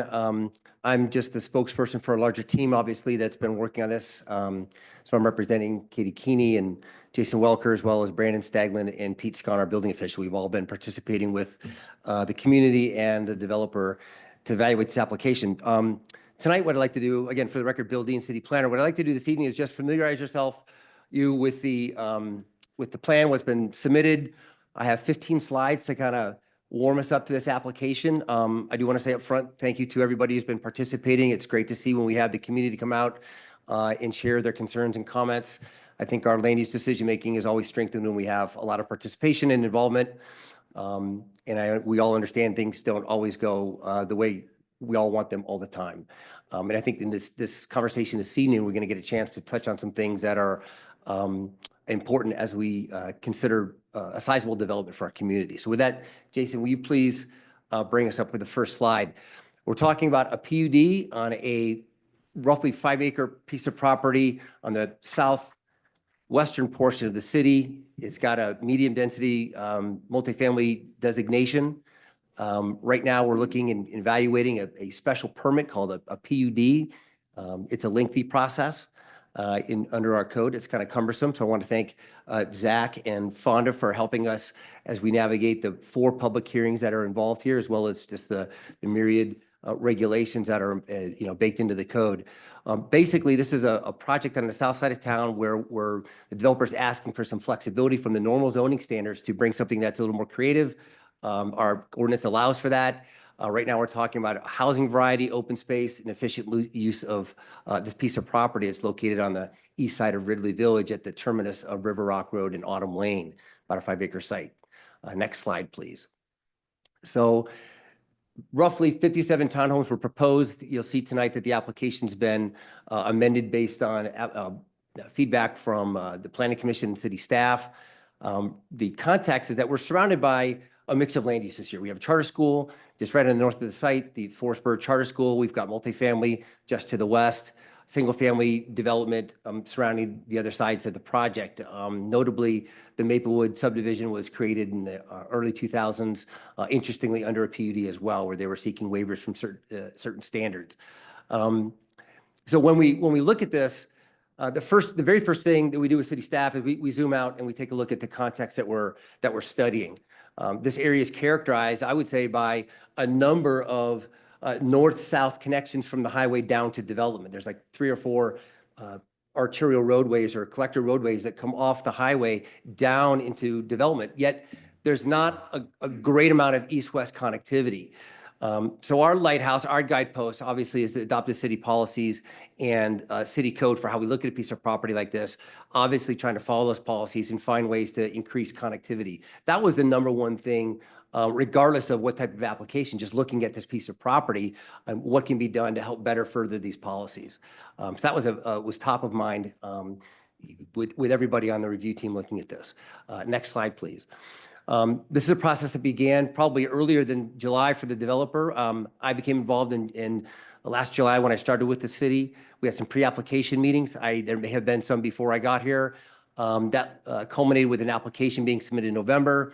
And since then, it's been a relatively quick process to get the hearing to Planning Commission in March. There was a voluminous staff report that's part of your packet. It contains a great deal of analysis that relates to the comp plan, as well as the zoning ordinance, the required findings that are required for looking at a PUD. And of course, that involved reviewing and contemplating and thinking about and to some degree responding to the comments we received from the community, which were numerous, in addition to 3 or 4 agency comments that were also helpful along the way. So that's a little bit of a history of how we got here. Notably, the Independent Highway District had some very, I think, detailed and informative comments about snow storage and parking that found their way into conditions of approval and revisions that staff were suggesting. The bulk of the comments from the public were really in disfavor of the project for mainly on the grounds of the connectivity that's being proposed. Even though it's the proposal you're going to be looking at tonight doesn't have both Autumn Lane and River Rock extending past Madison toward Ridley. Only one of those makes a full connection. Notwithstanding the application having just one of those and the staff and planning commission suggesting that both should go through, that generated and garnered the most concern on behalf of the community. It's a neighborhood that they can say for themselves, and you hear from them, I hope, of what they're concerned about. Staff was looking at this from a whole host of perspectives, obviously including their sentiment as well, trying to find a balance to meet the city's objectives that are outlined in the comp plan as well as the city standards we have adopted in the code. In addition to that, there are setback concerns, building height, proximate, and just the compatibility of development with what the existing pattern is in the neighborhood. So that is precisely what we were looking at as we were evaluating this application. So next slide, please. Original application, and I'm going to follow this with some examples of what happened in Planning Commission in terms of changes that the developer can present. Originally 57 townhomes and 14 buildings. And what's unique about the PUD, this is offering a unit type that your comp plan says we should be aspiring to try to see built in the community. These are smaller lots. The typical minimum lot size in the underlying zoning is 5,000 square feet. In exchange for bringing a smaller unit size, the developer is asking through this PUD process to be afforded certain waivers from city standards. And that's essentially really what a PUD and why it's in the code. A PUD is a special permit that affords both the property owner, developer, city council to evaluate whether or not we want to deviate from our standards in order to gain a public benefit by virtue of a unique design or a interesting design or a contemporary design or design that's particularly befitting of a certain location in hopes of better furthering our objectives for housing and land development. Again, all of this stems from adopted policies, all of this stems from code, all of this stems from planning practice. The open space provided was exceeding the city standards, and the major application details that generated the most conversation obviously were the extension of River Rock Road, Autumn Lane, and then the proximity of the townhomes that are 2 stories tall next to the existing development. So let's go on to the next slide. So originally, the relief from the standards that were sought in the underlying zone district, you've got a front yard setback of 15 feet. They're asking for 0 in certain locations, rear setback of roughly 5.5 feet versus the standard of 15, depending on what orientation of the lot you're looking at. What's interesting to me is the PUD perimeter setback.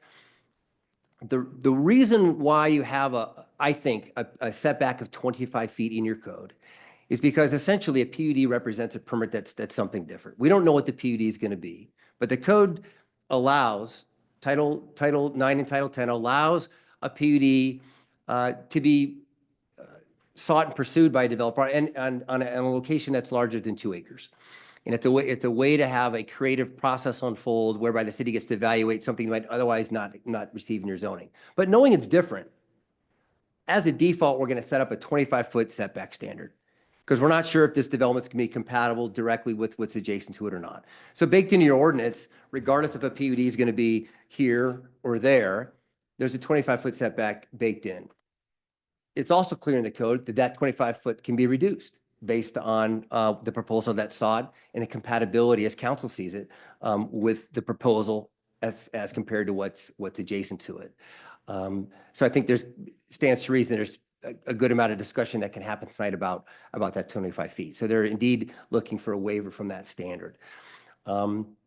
Narrower streets and alleys than the typical. We're allowed to go down to a 50-foot right-of-way versus the standard 60-foot for streets. Looking for narrower alleys than would be otherwise city standards. Parking and access, front-loading garages with 2 to 3 foot setbacks versus the standard 25 feet. The reason why we have 25 feet in the code is typically you want to have that car parked in front of the garage that doesn't overhang into the sidewalk. With a 2 or 3 foot setback, it'd be impossible to park there anyway, because you'd be hanging out into the street. So with this particular design of townhome, it stands to reason that having it up close like this is not going to create a scenario where you're even going to be contemplating parking over a sidewalk. It'd just be impossible to do that. But nonetheless, in the PUD, it's that exchange. What are we going to waive for our standards compared to what are we going to attain as a community by virtue of lot size or unit type or something unique that we otherwise would not get? Again, the PUD is governed by 10.3 of the Sandpoint City Code. We also have comprehensive plan policies that are, again, our lighthouse, our guide to how we look at this development. This is a desirable housing type, as articulated in your comp plan. It was recently minted last July. It's a compact, walkable development. Yet there's been a mixed reaction to the density given the transition in the area, namely from the Maplewood residents. Again, the PUD perimeter, lack of street connectivity and public utility easements, all of those together were the bulk of the concerns that we were hearing as staff. Let's go to the next slide. So I think I've touched on this already. The current plan does not extend Autumn Lane, the original version, nor the revised version that we're going to see tonight as well. Connectivity is basically a concept that can be used and understood in many, many contexts. When you're looking at a new subdivision and a new project, staff trying to interpret these rules and apply these rules is looking for obviously a higher density of intersections. The more connectivity is better than less. Enables us to move people about the community in multimodal fashion much easier. And it stands to reason that those types of policies would be in your comp plan, given the fact that most of Sandpoint has been platted on a grid. There's multiple ways to get about the community and experience it through that connectivity. But there are trade-offs, that's clear. Let's go to the next slide. I think we've talked about the right-of-way widths. Brandon's here tonight if we want to get into the details on those. But I will mention that there's still some research being done regarding exactly what the existing right-of-way is along Ridley Village. So should this project move forward, that's going to be an interesting point of conversation to find out exactly what the right-of-way take might be needed if this thing moves forward. So we're still looking at that. The Planning Commission conducted a hearing in March, attended by numerous residents. We had at that time more than 40 comments. I think that number is probably exceeding 50 or 60 at this point. We had recommended a number of changes to the layout of the project. The Planning Commission, through their extensive hearing and dialogue amongst commission, arrived at similar conditions and added one regarding implementing some traffic calming. They recommended that the project see River Rock and Autumn Lane both fully extended all the way through to Ridley Village. We discussed utility easements, relocating a certain driveway that was a little too close to Ridley Village so that we wouldn't have a traffic conflict coming in and out of the driveway. Some relatively, I would say considerably, minor comments related to streetlights at 2 intersections, wanting to make sure they're effectively lit. And then the big ticket items were really related to, how close the project actually is in terms of structures to the Maplewood subdivision and ways to achieve that. One of them that came forward as the predominant idea that night was to swap where the open space was located. So I think tonight we have an opportunity to talk about that and think about that. There are trade-offs, pros and cons to doing that. there's a fence adjacent to the Forestburg Charter School that was mentioned by the representatives from the school. That would be a good idea. And that was also put into the conditions of approval. And Planning Commission was acting in a recommending capacity, obviously, at this point. And given the size and nature of this project, we thought it was prudent to bring this to City Council before the project went any further. Next slide, please. So the Planning Commission had those 7 conditions that resulted in the developer making revisions to the project, significant revisions. Yet there were two of the conditions that the developer can share with you that they were reluctant to want to incorporate. The main one being the alley road A at the top, which would have been the Autumn Lane extension. It retains its service mainly as an access point and effectively a longer driveway for some of the units. I should mention a pedestrian pathway and easement that would be accessible to the public that would cross the whole way to Autumn Lane from Ridley, but it doesn't have the complete street connectivity that commission staff were originally discussing with the developer and mentioned in our suggestions for approval. That, and then the developer does provide the 25-foot setback along Madison that we were asking. In fact, it's greater than 50 feet now because the open space has been swapped and relocated to the eastern edge of the project. I think we'll leave it to the developer to explain their sentiment about that shift. I think their intention tonight is probably to share with you a little bit about the attributes of both proposals. This slide is really intended to share with you that the developer was taking an earnest effort to try to implement what the Planning Commission had recommended. So let's go on to the next slide. So when we're looking at evaluating this, again, staff is looking at Title 10, Chapter 3, what's laid out in our code, what's in our comp plan. Council, you're going to have to weigh the community benefits of this lot size and the idea of having townhomes, which is a product type that we don't have a lot of in the community, versus the deviations from the code that they're asking for. There are traffic impact and connectivity considerations that are important that should be considered and deliberated, and we're here to help answer questions and clarify and weigh in on that as you see fit. Like I mentioned, mostly met where the conditions of approval of the Planning Commission had recommended to you. I have just a few more slides. Let's go to the next one. So tonight you're going to be considering just the first step in the PUD process. Planning is notorious for being full of lots of jargon. Really what this is a special permit. It's only been used a handful of times in Sandpoint's history. It's been on the books for many, many years, decades. It's been used throughout the country for decades. And it's basically in our process, like many other PUD ordinances, there's typically a 2-step process. You go through and agree upon a preliminary idea before a lot of engineering dollars and design work is spent on the final engineering and things. And that's typically called a preliminary development plan. And then should that be approved, the applicant would then come forward, the developer would come forward with what would be the final development plan. And that would incorporate any revisions along the way, the tightening of engineering that may be necessary as you go through that step. Here in Sandpoint, when the intention is to plat that property, those are typically coupled together. The last time you looked at a PUD was the University Place project, from my understanding of what I've seen in city files. So tonight, again, it's the preliminary step.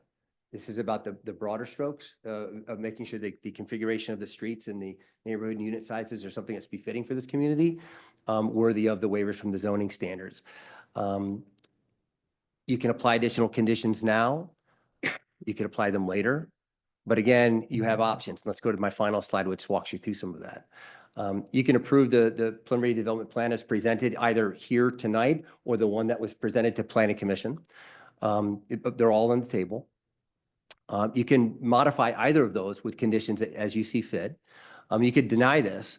Denying it would effectively end the application. You can't proceed to the final development plan unless you have a preliminary development plan in hand, and you are the authority on that. You do have a fourth option. You can always postpone consideration if you have a lot of information tonight. You don't feel you're well positioned to be able to move forward. I would suggest that if you have conditions, deliberate amongst yourselves to impose those if you see fit. If there's something really big you want to see changed such that you really can't visualize what that condition might look like, that would be an example when you might want to postpone this for further consideration. Or if something just really can't be resolved or we can't answer one of your questions.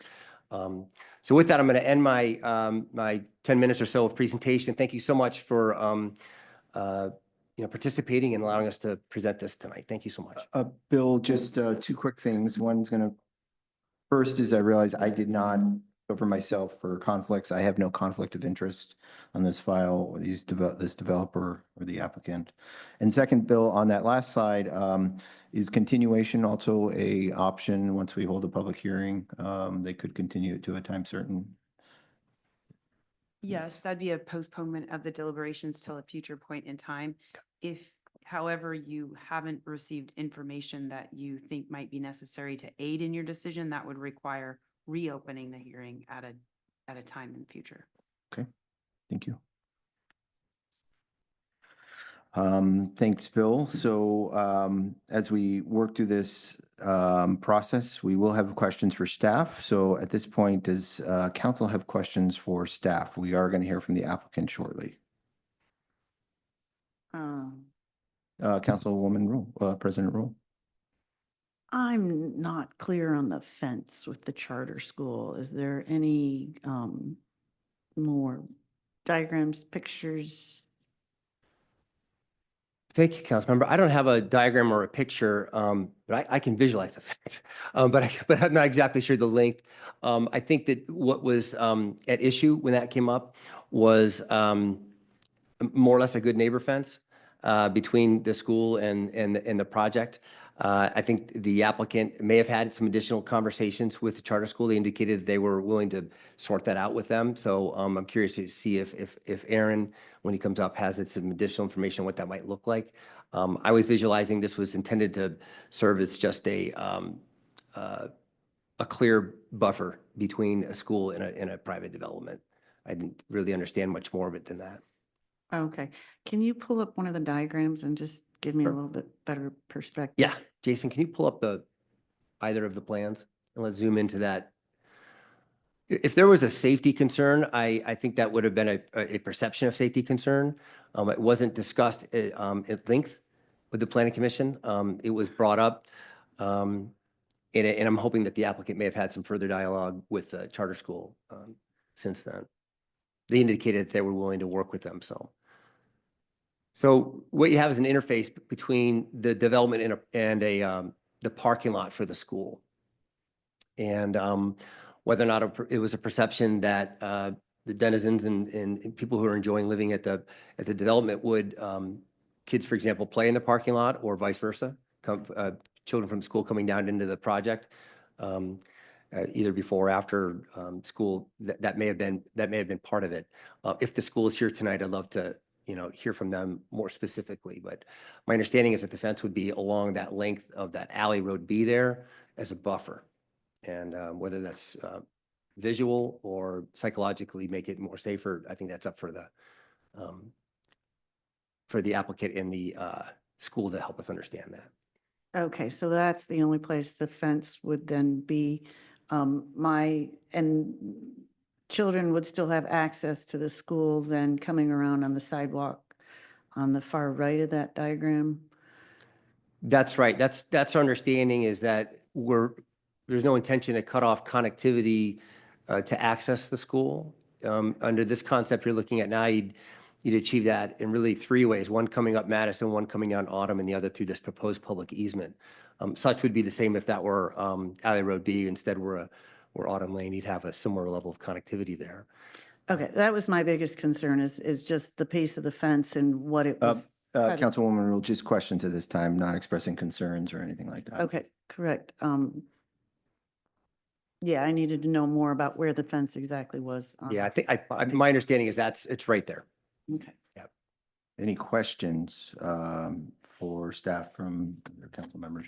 Mr. Mayor? Go ahead, Councilman Schreiber. Yeah, so this open space that's envisioned along Madison Avenue or possibly further west, depending on which diagram, is that open to the children of the school? This is a private open space. This is intended to be not a public space, like a public park. This is a private amenity for the owners of this townhome development. Okay, thank you. Councilman Spiro, any questions at this time? Will I be able to go back to staff or is this? We'll have some questions to go back to staff once the hearing is closed, and along the way at parts, but this is a good point to ask questions, both for the record and just to clarify anything before the Yeah, applicant gets I in. guess from our planning opinion, what do you see as the and correct, if this isn't the time, Mr. Mayor, please tell me, what are the benefits of this project to the city of Sandpoint? In a nutshell, what I see from the comp plan of our code and experiencing the community now, you get a unit type that you otherwise might not get. This could be priced at a point where a portion that's underserved right now gets access into home ownership, and I think this project offers that in a well thought out, laid out fashion. But the biggest benefit I see is the development beset with some connectivity. It's the lot size that you're getting here that's interesting to me. Anything else? Go ahead. And Or- say this plan is rejected by council, under current code, what else could be built here? Say we don't go through this process, it doesn't even come to council, they just. Yeah, lots of things. I could ask Katie to pull up the zoning ordinance for a residential multifamily to give the complete list, but what you're allowed to do here would be single-family homes, duplexes, multifamily apartments. There's an apartment complex just up the way from this project. 3-4 story. Yeah, up to 40 feet high apartments. That's right up to, a 5-foot setback, depending on which is the front or rear. Parking fields, the landscaping, the typical, trash enclosures and things that accompany that type of development. Right. Yeah. Appreciate that. Yeah. You good, Councilman Spiro? Yes, thank you. I got a couple questions, Bill, for you. I guess the first would be,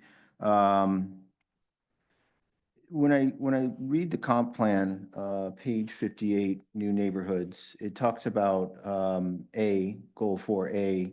It talks about encouraging new housing development to include a few things, including traditional gridded blocks. Would you consider a traditional gridded block one where River Rock Road is extended across? Yes. Okay, so that's consistent with the comp plan goal? Yes, it would be. 4A, excellent.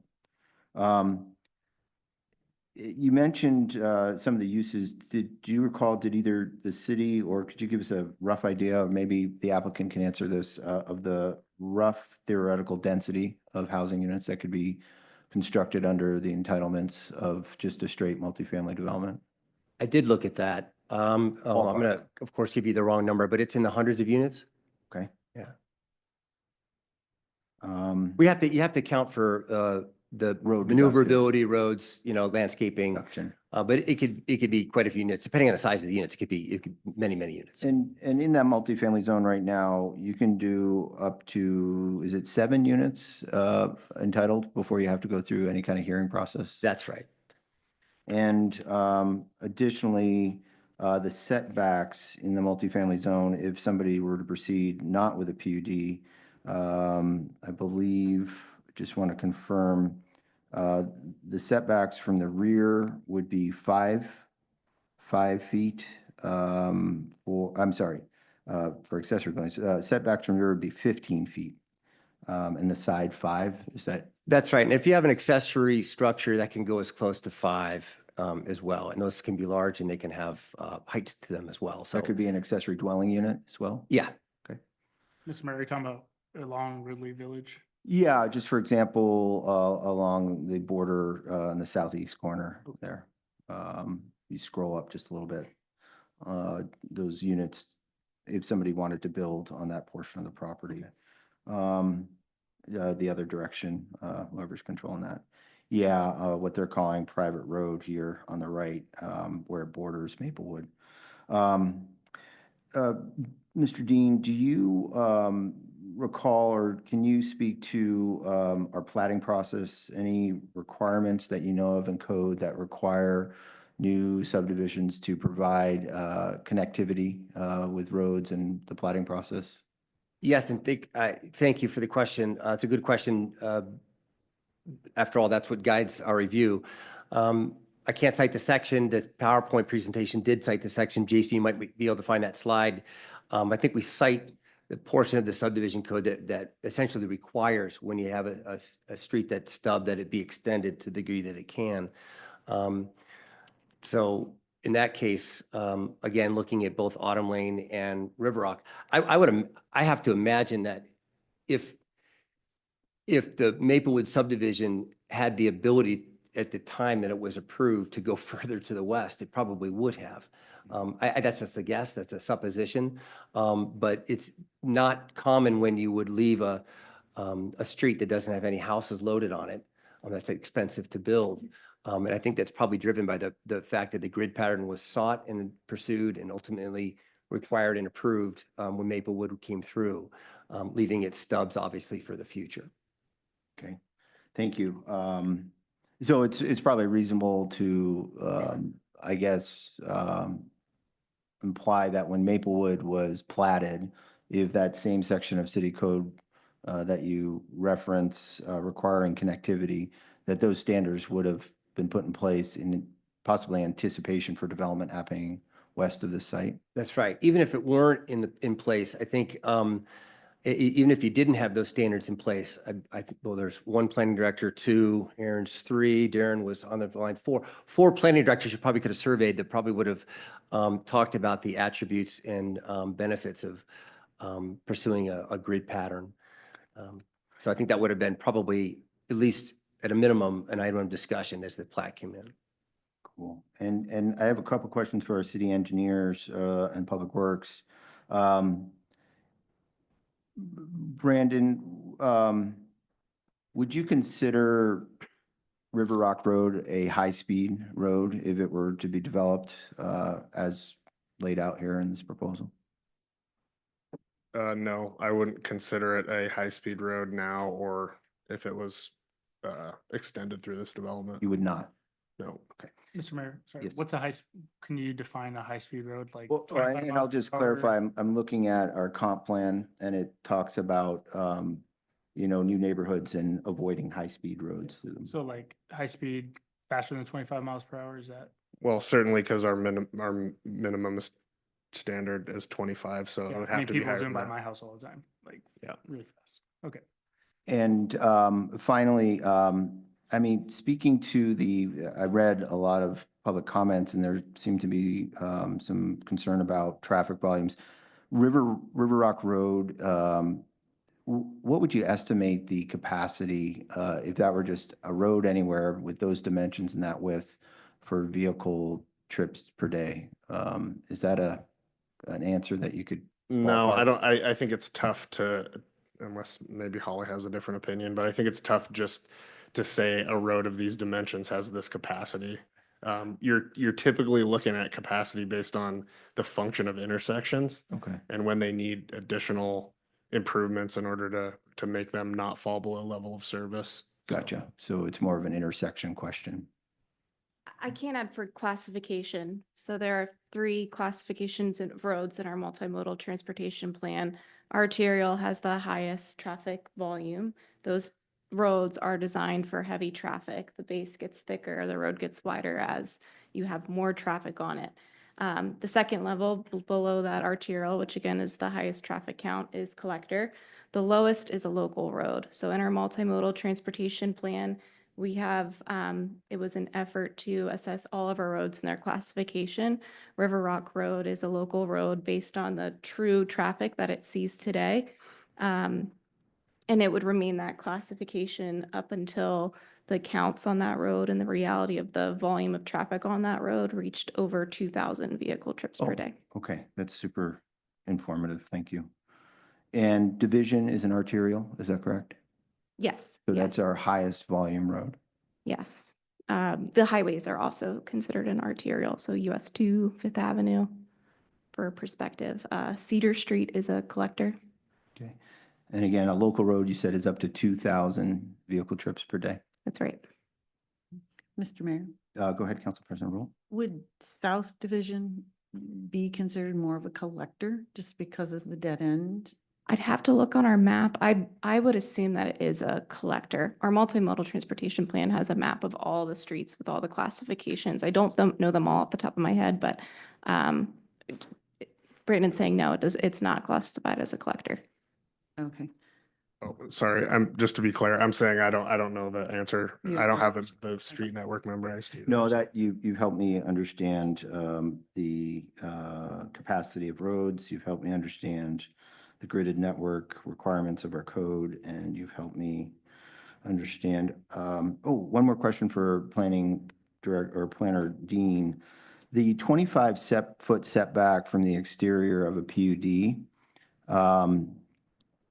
PUDs also allow commercial activities that are more intensive than your typical residential. In your opinion, would activities that are different than their surroundings, such as a commercial, a restaurant, or bar, be one reason maybe why the forefathers considered a larger setback from the exterior of the PUD? Sure, absolutely. It's an adjacency buffer issue. It's at the discretion based on the context that you're in. Land use can be one of those reasons. Differing land uses can be one of those reasons why you want to have an increased buffer. Okay. And again, PUDs would potentially allow commercial activity in them. Yeah, or Restaurants, industrial. retail. Okay, thank you very much, Mr. Dean. Mr. Mayor? Those are all my questions. Any other questions for staff? No? I did have one question. I'm not sure who's going to answer it. Maybe. Okay. So I had a question on street tree density. Mm-hmm.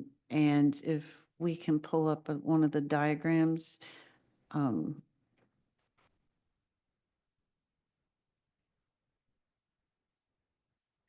So I guess it would be that South Madison Avenue. What would be the density there of how often do we have any standards for that? Is that? Yeah, there's a standard that once we're in the realm of public right of way, we're going to bring Brandon up to help answer those questions as it is an engineering standard, but typically you're going to want to, have a survivability rate, and that's going to be part of what goes into that standard. So Brandon, you might have some insight into what that standard is in terms of spacing.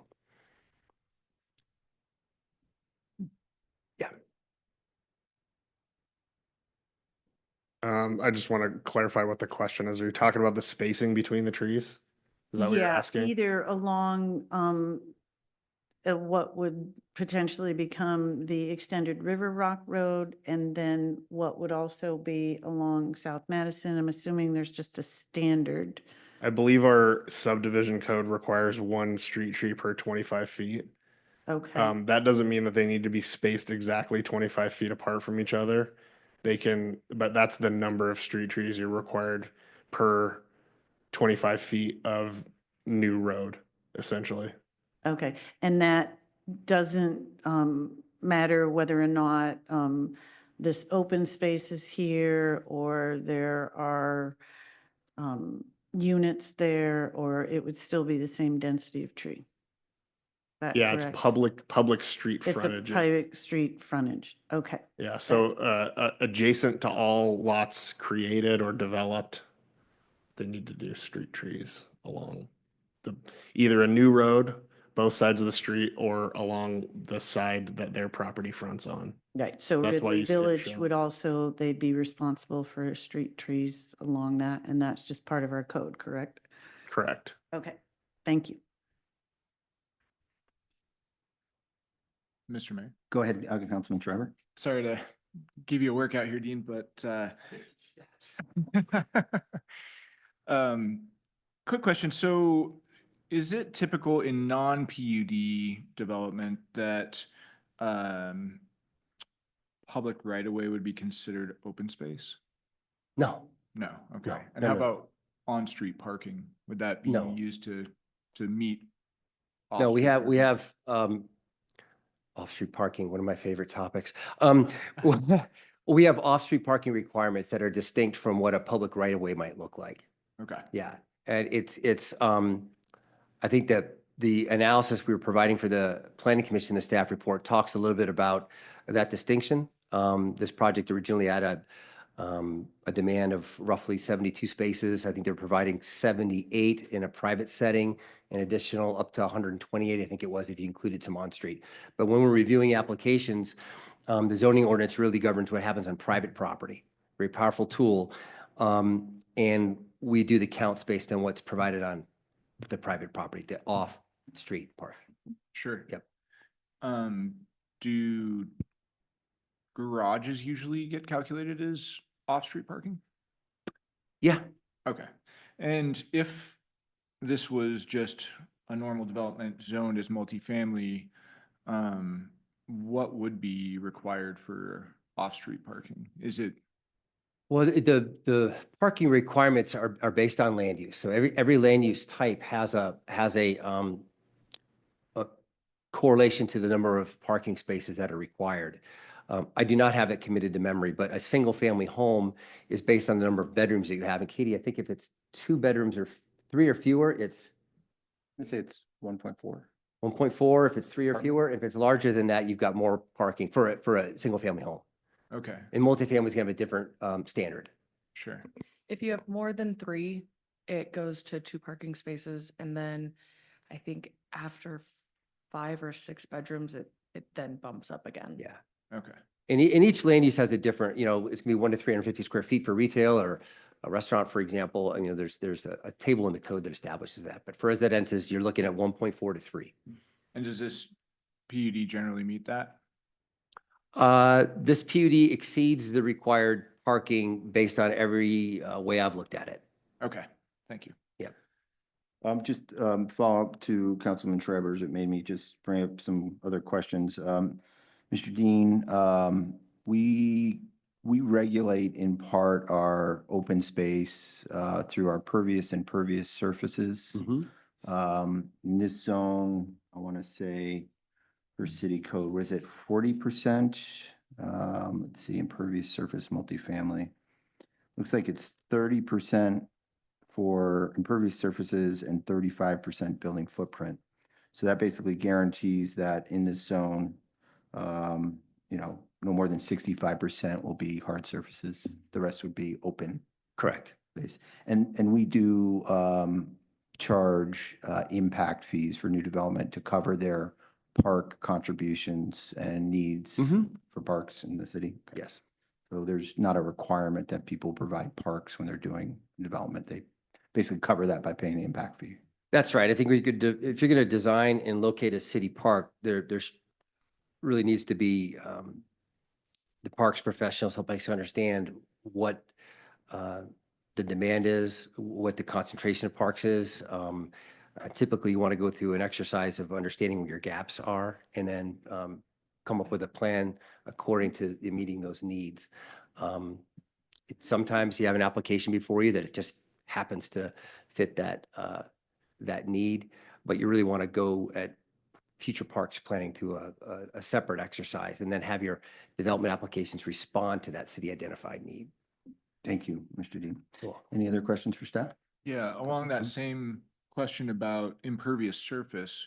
So I see that a lot of this open space is identified as rain garden. I think that's a pretty good idea.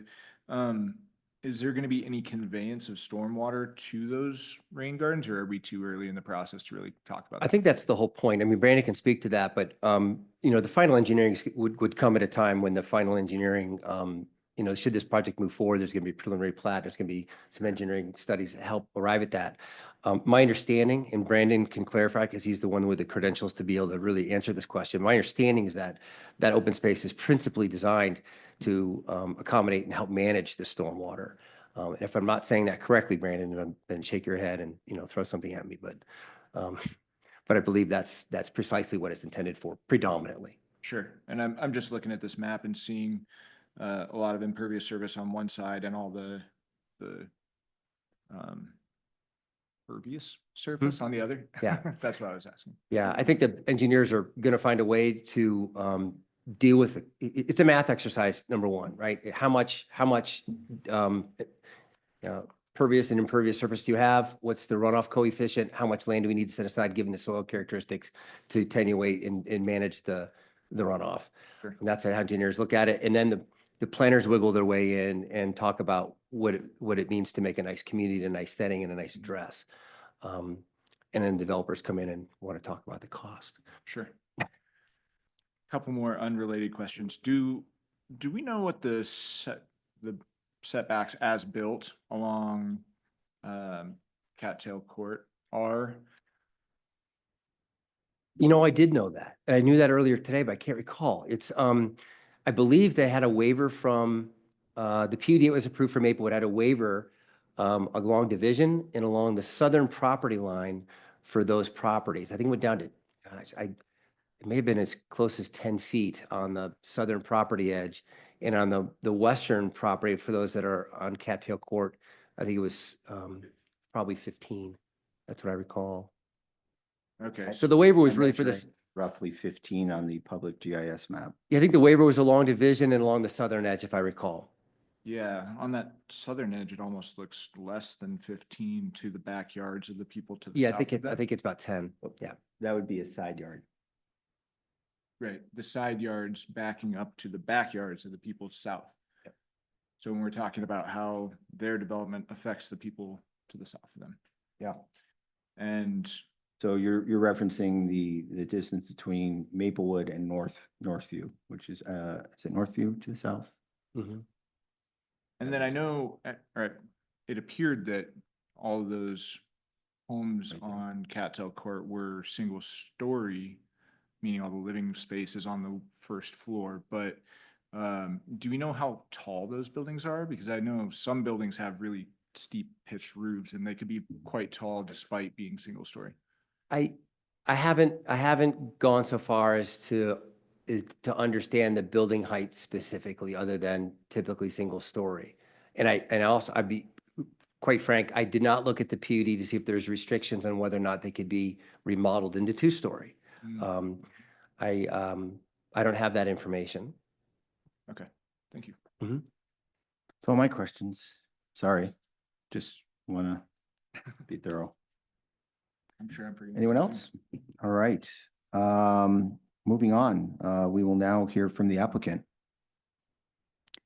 Please state your name and Thank you, Mr. Mayor, Council. It's great to be here. My name is Aaron Qualls. I'm with SCJ Alliance Consulting Services. We provide planning, engineering, landscape architecture services around the region. It's fairly rare that we're involved in a private development, our planning group anyway. When I met Kirk Rector of Affinity Management, I was really excited to be a part of this project. And we have a great design team working on it. Farron Pierce is our traffic engineer. Northroot Architecture, Reed Weber is the architect.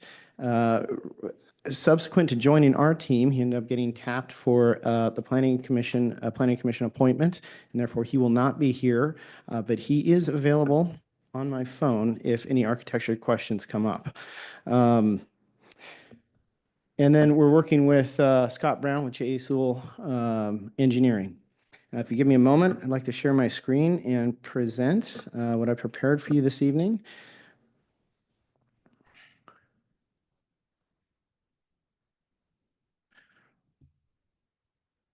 So tonight, I'm essentially going to go over what we presented to the Planning Commission and then how we responded to the feedback we heard from the community and the deliberations of the Planning Commission. I should note that when notice went out for this public hearing, which was triggered by the revised exhibits, there was no mention of there being revised exhibits, and our plans, our revised plans, were not on the project webpage until after comments started going in. But we've done our best to reach out to some community members, make sure they saw what our revised plans are before this evening. But I thought that was important to point out because I know some of the comments, having read them to the city council, it seemed to be in response to the previous concepts.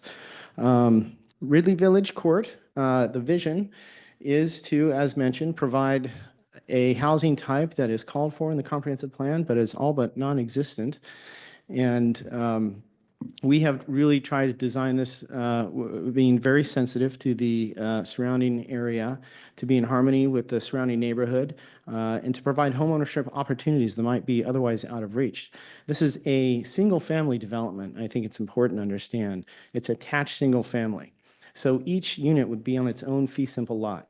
That's different from like a condo development, for example, where you're essentially carving up the airspace. And as such, it makes it easier to finance, and you actually have equity in the property and the structure itself. I would like to invite Kirk Rector of Affinity Management to kind of go over his vision. This was the original concept we proposed, and I'm excited to show you how we've tried to revise it in response to feedback. Kirk?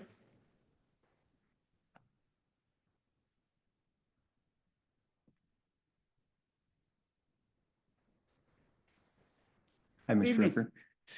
I thought it'd be helpful to just give a little brief introduction to myself, my experience, kind of the impetus for the project and my vision, how we got to this point. So again, as Aaron stated, my name is Kirk Rector. I own and operate Affinity Management. Started the company about 17 years ago. And we're a small private management, third-party management, and really we've been involved in several large developments in Pierce County, Tacoma area. Institutional grade, 100+ unit projects, apartment homes, luxury apartment homes, with commercial retail on the street level, in some cases underground parking. So roughly about 125 to 150,000 foot projects. But to give you an idea, we've been involved really in a lot of different office buildings, retail centers, rehabilitation projects. So we've got quite an extensive background, in the real estate business. I've been in the business for 35 years, so quite a long time. I'm also a local resident here in the area for the last several years now, along with my family. And the original connection to this area, to give you just a little idea, on, personally, it's been through Schweitzer. I'm an avid skier, so I've been coming here for about 15 years now. And I've been here quite often. I'm over here all the time, have been. And so I became familiar, with the downtown area, met a lot of people, just really, quite frankly, kind of fell in love with the area, the people, the town, and just couldn't really stay away. So that's kind of what brought me here. Love the environment. So the impetus for this project vision is I had a good friend invite me down to Southeast Idaho to the Victor Driggs area, and he's got a single family attached home there just within the Victor, the Victor area. And I thought it was just a great, very functional, well laid out, about 1,600 square feet. In his case, single car garage, attached garage.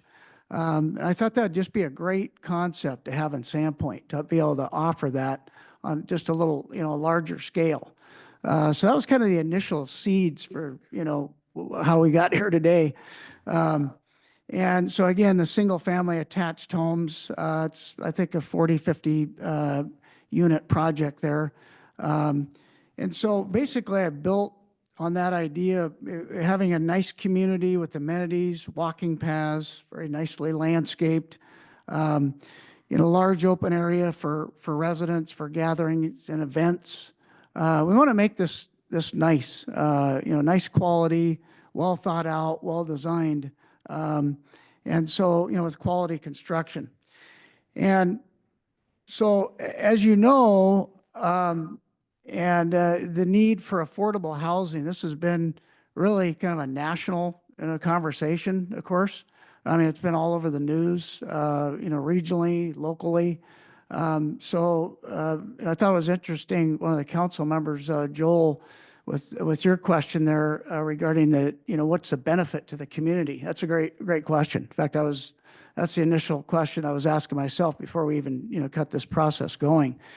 And so, again, being able to provide, smaller lots with compact, single-family attached homes that are efficient, well laid out, well designed. I think there's a real need for that in the community for all types of different, demographics. And so that was kind of the impetus, that are affordable for people. So I started working with, as Aaron stated, local team. Aaron's been great to work with. North Route Design, Sewell has a representative, we've been working with extensively that's here tonight with us. A realtor, Rich Curtis, it's been a big help. And then we're talking with local builders as well. So one of my, intent is to work with everybody's local. We're going to work with it. They're not going to be bringing anybody over from Western Washington. So I've been very keen on that, and we're going to stick to that. And so what we came up with, we have is 4 different unit plans to give you an idea. So 1,200 square feet, 1,400 square feet, and 1,600 square feet, plus or minus. And so we're going to keep it relatively simple. Over 50% of the units, 29 out of the 54 units that we're at today will be all first floor living. So I think that's something we've been striving for. I think it's very important to appeal to all sorts of different demographics. Younger people even like a first floor living. I know I like it. Your middle age, and then your elderly people. It's that aging in place again. It's very functional and appealing. So we met with the planning and zoning, went through that process, and it was helpful. Heard from a lot of neighbors. I've read all the comments from all the neighbors, and so we made. With those conditions, the approval with conditions, we went back kind of the drawing board, and we met as Aaron will get into further detail. I know the staff mentioned that we've met most of the conditions, and I think we can still make it work. And so I'm very excited about that. But I want to point out if the staff and the city, if we continue to create more conditions and restraints, it's, very likely not going to work. So we've come to the point to where, we think we have a very solid, a well laid out project that's feasible. And so we're excited about, hopefully we can move ahead with it. We got a great team, as I mentioned, ownership group. I'm one of the owners. I'll be taking this through the whole process, very involved in this, from start to finish. We invested a lot of time and energy. We've been at this for about a year now. And I know that's part of the process. I've been through this quite a number of times, in the business. And I'm okay with it. It's part of an investment. You have to make an investment without a guarantee initially to know that, you have to step out and take a risk with these things. And that's how we can move this forward. And so we would appreciate, your decision tonight, and look forward to hearing your comments. So thank you. Thank you, Mr. Record. Okay, chapter 1, how we began. Sorry, there's only 2 chapters, so don't worry. If you ever played the old game, the video game Tetris, that's the kind of shape of the parcel. It's that part that comes down. You're like, oh, well, what are we going to do with that? So the shape of the parcel itself has provided some, unique challenges. There are 7 criteria for approval for a PUD. I'm going to focus on primarily 4 of them. That this development will create sustained desirability, which Kirk spoke to, which Reed has designed for in the units, will not be detrimental to present potential surrounding uses, will have a beneficial effect, not achieved under standard zoning regulations. I'm going to go into a little bit of detail about that, and that the streets and thoroughfares proposed are suitable and adequate to carry anticipated multimodal traffic, and that the exceptions are warranted by design and other amenities. And finally, of course, that it's in alignment with the comprehensive plan. Now, as mentioned and as already discussed by staff, we're asking for a slight reduction in the 25-foot setback. You don't have to look far to find examples of this in former PUDs. And as noted, and I think I provided that in the memo to council, a part of the revised exhibits, that Maplewood Village was afforded the 25-foot setback down to 10 feet in some areas and 15 in others. I'll give my opinion on why setbacks beyond other intensity from uses. I think additional density is also sometimes a reason for setbacks, and usually, in fact, I would say 100% of the time, except for our application, is a reason to do a planned unit development. It's why developers would subject themselves to multiple hearings and an unpredictable discretionary process. That is not the case today, which is fairly unique about this project. So, not detrimental surrounding uses. What are the surrounding uses? We have multifamily to the west, single family to the south, and single family to the east. That's the Maplewood Village PUD. Then the Charter Forest Bird Middle School and High School, and then commercial not far away either. So to answer the question that was brought up by my cursory analysis, what's allowed under the existing multifamily zoning for the parcel would be up to 167 units. Could be apartments, condos, single family, ADUs, townhouses. It also allows up to 3 to 4 story development, 40 feet. 5-foot setback to adjacent homes, that's side setback. So if a road was punched through, an extension of River Rock Road, then the adjacent to Cattail Lane, for example, would be 5 feet. That would be the minimum side setback. And then along Madison, in the multifamily zone or any frontage is 10 to 15 foot setbacks, depending on whether or not you have a front porch. So what we were proposing, and this is what's very unique about this planned unit development, is we're proposing to do 1/3 the density allowed under the existing zoning. And we're going only up to 32 feet, 1-story development.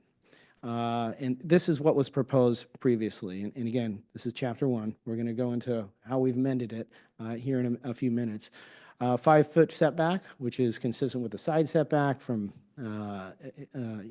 if River Rock was extended, and then all the way down to a 2-foot setback from Madison. That's what we originally proposed. This is an example of what could be allowed by zoning. As it happens, I do know Sandpoint City Code pretty well, and this is just one example. There's a lot of ways to carve up and develop this 4 acres that we're talking about. And this is an example of multifamily that meets the neighborhood compatibility standards of stepping up height with a 5-foot setback. You see along there adjacent to Cattail, 15-foot setback of multifamily apartment buildings, not so different than you see in the neighboring development of Homestead Village. In fact, we copy and pasted Homestead Village to see what it could look like that would be allowed under existing zoning. Another scenario might be multifamily, a mix of housing, multifamily with single family and ADUs. Those ADUs meet the 5-foot setback from rear yards and could have an upper deck. In fact, under this zone, there's no additional restriction on height to them, so they could be up to 40 feet as well. And if you don't think a deck can face your backyard, this is, I think, the most recent developed ADU in town, and I took this picture from my own backyard. So I can tell you for certain this is possible. This was our original proposal, and relative to under standard zoning regulations, we thought this design was not detrimental to present and surrounding uses and would have a beneficial effect not achieved under existing zoning regulations. And we saw this rendering before. Here's some of the architectural details. Reed has done a good job of trying to carry forward some of those typical South Sandpoint motifs you see in materials and angles and layouts. And these were all originally proposed, various different units, and we can come back to these if you want to go into more detail. We've designed front porches surrounding the entire development. And I'll go into a little bit more detail about that, but that's a very good CPTED principle, especially when you're next to a school. CPTED stands for Crime Prevention Through Environmental Design. And one of the core principles is that is to have natural surveillance. Eyes on the street, eyes on public areas. It deters crime, deters bad behavior. It also is in squarely in alignment with provisions in Sandpoint Code and the comprehensive plan. Okay, streets and thoroughfares proposed are suitable and adequate to carry anticipated multimodal traffic. So as mentioned, our proposal is to extend River Rock all the way to Ridley. Actually, we're going a little bit wider than 50 feet for the extended portion of River Rock, 54 feet. And I'll go into a little bit more detail about that, and that's to accommodate sufficient planting area for street trees and a 5-foot sidewalk, which also accommodates snow removal so it doesn't end up on the sidewalk. And then a pedestrian easement only connecting essentially right to the charter school and to Autumn Lane. And we have a lot of reasons why we think that's the best solution for this area. But first, let's talk about our traffic study. As a baseline condition, we are acknowledging in our study that Highway 2 at Ridley Village Road will have a left turn lane, and that's been a requirement of the Homestead Village development. The traffic study did indicate that there will be some impact to Ontario, which is already planned and budgeted for in this year's capital facilities budget, but we understand there will be some impacts to that intersection based on our preliminary traffic study. For these reasons, I believe this is why ITD has no objection to the permit application. And, you know, we read through every single comment. Both Kirk read through them, I read through them, I think Reed read through all of them. And we heard a lot of concerns about the potential for cut-through traffic. And I think those are concerns may be warranted because one of the two biggest traffic generators in the city are the high school, middle school, and the county building. And we're very close to that. And there's also the charter school. So I did a very cursory analysis to see, would there be any cut-through benefit? And would it negatively, you know, have a disproportionate impact on the existing development of Maplewood Village or the surrounding area? So here's an example of where would there be a advantage to go down Ridley, across River Rock, and up to, well, Bab's Pizza or Division and Highway 2. And by adding half a mile and another intersection, certainly no advantage there. And what about coming the other way? What if you're coming to the new development of Homestead Village from downtown, for example? Still no advantage. You're adding a quarter mile. And keep in mind that there's a left turn lane being designed and I believe soon to be constructed to go into Ridley Village Road. So no advantage coming from that direction to go down River Rock Road. And what about from the development itself? If you're headed to the same intersection, you're still adding distance from the Ridley Village apartments, or right in the middle of our development. There may be some traffic from our development, but the idea that a cut-through traffic, just based on this cursory analysis, you're still adding time and you're adding distance. So we don't anticipate a whole lot of traffic coming from that direction. What about to the park? What if you're coming from the apartments west of Ridley and you're going to the parking lot to see a football game at War Memorial Field? That still adds a little bit of distance and probably time, given that you have to go through a couple of intersections where you can take a right out of Ridley and a right onto Ontario. And then one thing we were very sensitive to is considering the charter school. We did not want to create a situation where unsanctioned drop-offs in the neighborhood of Maplewood Village, which I know the charter school expressed concerns about, and other concerns with regards to safety to children, with a full-on extension of Autumn Lane. But in this scenario, there is no advantage by extending River Rock Road to drop off kids at the high school. And see where the parking, here, I have let me pull up see if you can see my cursor, which might be helpful. So if, for example, a parent wanted to drop their kid off here at the parking lot and shoot out, there's still no advantage in time or distance. So why not extend Autumn Lane? You have several reasons, one of which is that if Autumn Lane was extended, all of a sudden, cut-through traffic does seem feasible. You'll see I used Google Maps for this, and there's a reason for it. I live on Lake Street, and behind me is Superior Street. Superior sees a lot of cut-through traffic. And I believe the reason for that is if you're coming from Sagal and you're going to the high school, your phone tells you to go down Superior. And the reason it tells you that is because it's the shortest, quickest distance. So in this scenario, your phone may actually tell you to go down Autumn Lane if you're coming from those apartments to get to, well, Bab's Pizza.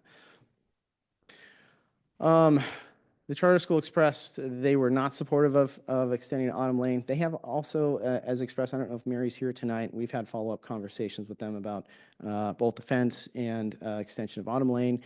They have a lot of activities as expressed in that parking lot, and they're concerned about, traffic being so close to the activities that they plan for in that parking lot.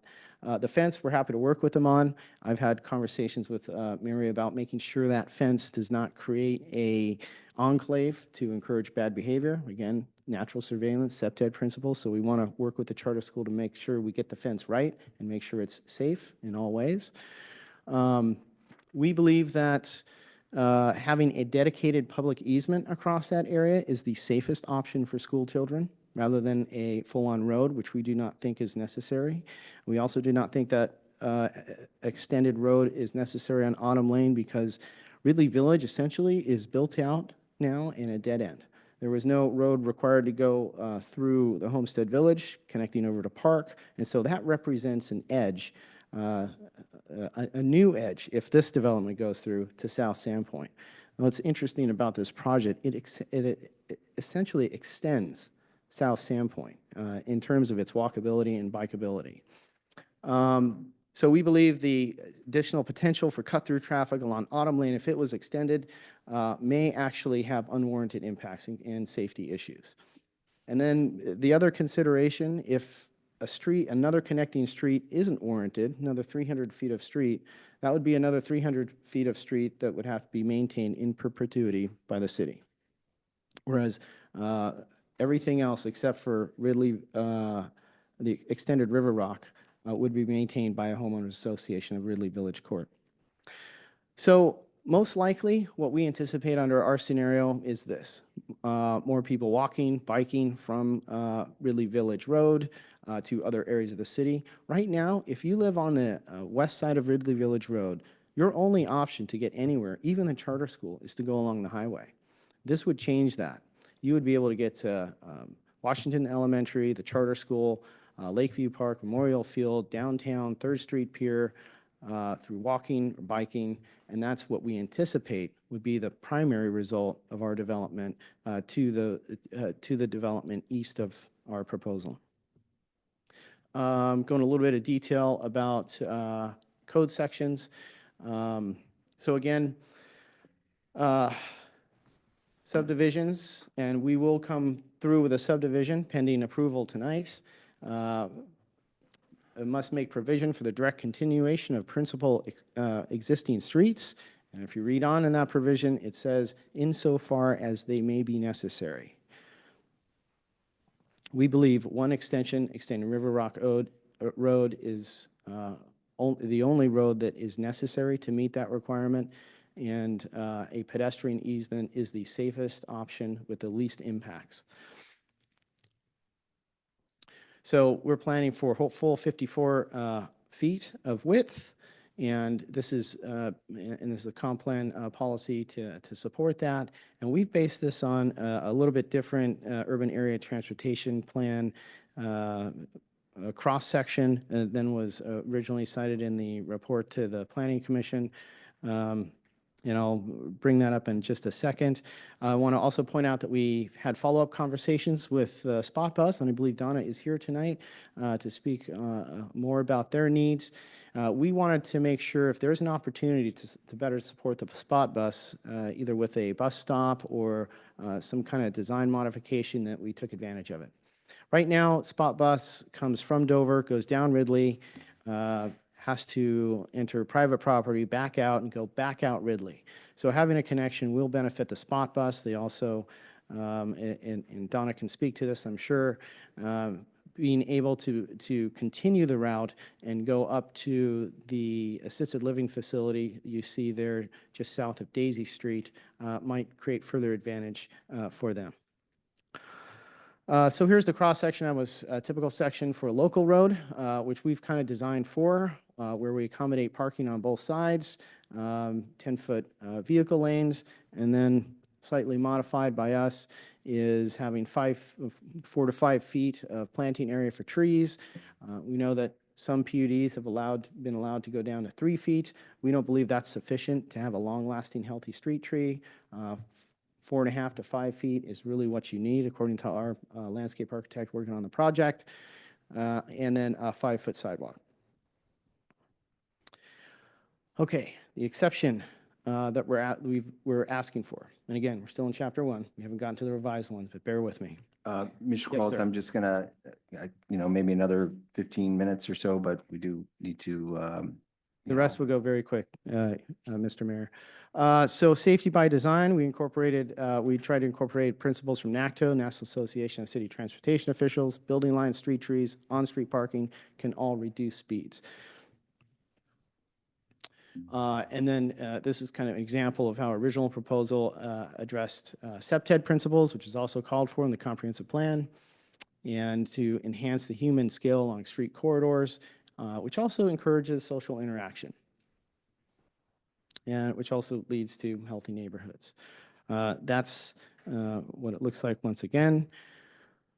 The common open space we designed for well exceeds what's required. It's a little bit, the way the code reads, kind of, you can interpret a few different ways as what counts and what doesn't, but we took some conservative estimates, and even if the hammerhead at the southern portion of the property could be, when a fire truck isn't parked there, it could be used for cornhole or dodgeball or something, that we're up to, maybe a quarter of the property, 25%, well exceeding the 10% requirement.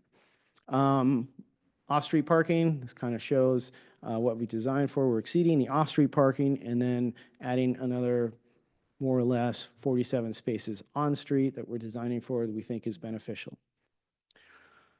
Conformance with a comprehensive plan. I'm going to read this. The medium density residential areas are in proximity to downtown and other commercial areas with potential for smaller lot sizes and setbacks, options for shared open space, and allowance for attached and detached multifamily units. The land use category supports a mix of housing types, often referred to as missing middle. Single, duplex, fourplex, townhome dwellings, and smaller scale multifamily buildings, 10 or fewer units that benefit from proximity to employment centers and multimodal transportation. The bulk and mass of the varied types of units are compatible, creating a balanced streetscape where no one structure dominates. We've designed for this. IHD comments, we appreciate those detailed comments, and we have considered them in our revisions. We, again, read every single comment, listened very carefully to what we heard in the Planning Commission's deliberation. The feedback received resolved around traffic safety, privacy, compatibility, view sheds, and snow removal. So this is our alternative revision that was already shown to you. We've reoriented the garage up in the northern portion to better deal with snow removal access, provided a screen dumpster location if needed, widened alley road E to accommodate turn radiuses, separated water and sewer lines. When we moved those garages on the southern portion, along the southern edge of southwest portion, along extended River Rock Road, to be 35 feet from the curb, and the setback garages are a little further from the sidewalk, but not too far where we encourage people parking in front of them. We appreciated the comment from the IHD engineer where backing out of those garages may create safety issues. So we moved them a little bit further up, but there's not enough room to meet the full 25 feet. So they're about 8 to 9 feet from the back of the sidewalk. We've reoriented the open space to be along Madison as recommended. We feel that a 15 setback from those units along Cat's Hill is appropriate. As mentioned, it's still exceeds the setback that could result from a different style of development that would not require planned unit development, and it meets the minimum rear setback of the underlying zone, 15 feet. without an ADU. We've also designed for better privacy for those neighbors along Cattail Lane. This is our revised elevations. They measure at the peak 26 feet, which, to answer the question brought up previously, is about the height of those neighboring units along Cattail. We've also put the decks on the other side, so they face the private road, and we only have privacy windows on the upper story. This is our preliminary improvement plans. And then just to recalculate the open space requirement, by these calculations, not including sidewalks or street trees, we're about 20%, double what is required under a PUD. So impact fees will still be assessed at time of development. So in a sense, another community benefit is the fact that for this development, they will have their own park and yet still be contributed to the park system citywide. A close-up shot, and here it is in context, emphasizing that this is really a step down in density, whereas it could be exactly what you see on the west side of Ridley Village. Affinity management is really looking for quality over quantity. This is just a summary of the project. I think we've gone over a lot of this already. And I do want to emphasize what Kirk mentioned, is that too many more, if the road, if we're required to extend the road because of the number of units, and I have to say that the property is priced for the entitlements in place today, which is substantially more. And we're doing the best we can to design for quality over quantity. But we are in the feasibility stage, and if conditions warrant a substantial reduction of units or another road to be built and constructed, it would likely kill the project, and we would fold up our laptops and go on to other things. But whoever's behind us to secure this property, as you know, will likely design for quantity rather than quality. Thank you very much, and I'm happy to answer any questions.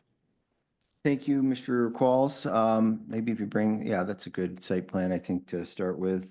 Any questions from the council? I know I have a few, but I can either start or anyone want to jump in? Mr. Mayor? Go ahead, Councilman Schreiber. Yeah, so one of the requirements from planning and zoning was to coordinate with city staff to implement traffic calming measures. And, maybe that's at a future stage because we're still at the preliminary. But it occurred to me that if we're only gonna have one street going through, perhaps moving that through street up so it does not align with River Rock or Autumn might accomplish that traffic calming and also discourage cut through traffic. Was that ever explored at all? I think in a very early concept before I was involved in the project. I don't know that it's something we could explore if Kirk wants to throw more money at design at this point, but we've invested quite a bit just to get here, and we have 2 more public hearings to go. I'll let staff, weigh in to think if they might think that's a better solution. But again, with the street trees and the units not too far off, and the anticipated traffic, yeah, I don't know what other traffic calming would be warranted there, but we're happy to work with staff going forward. Sure. We also kind of wanted to, if I may, wanted to kind of continue that pattern established by Maplewood Village. How that alley that you kind of see on both sides of the pond, Moose Pond as it's called, is actually owned by the homeowner association.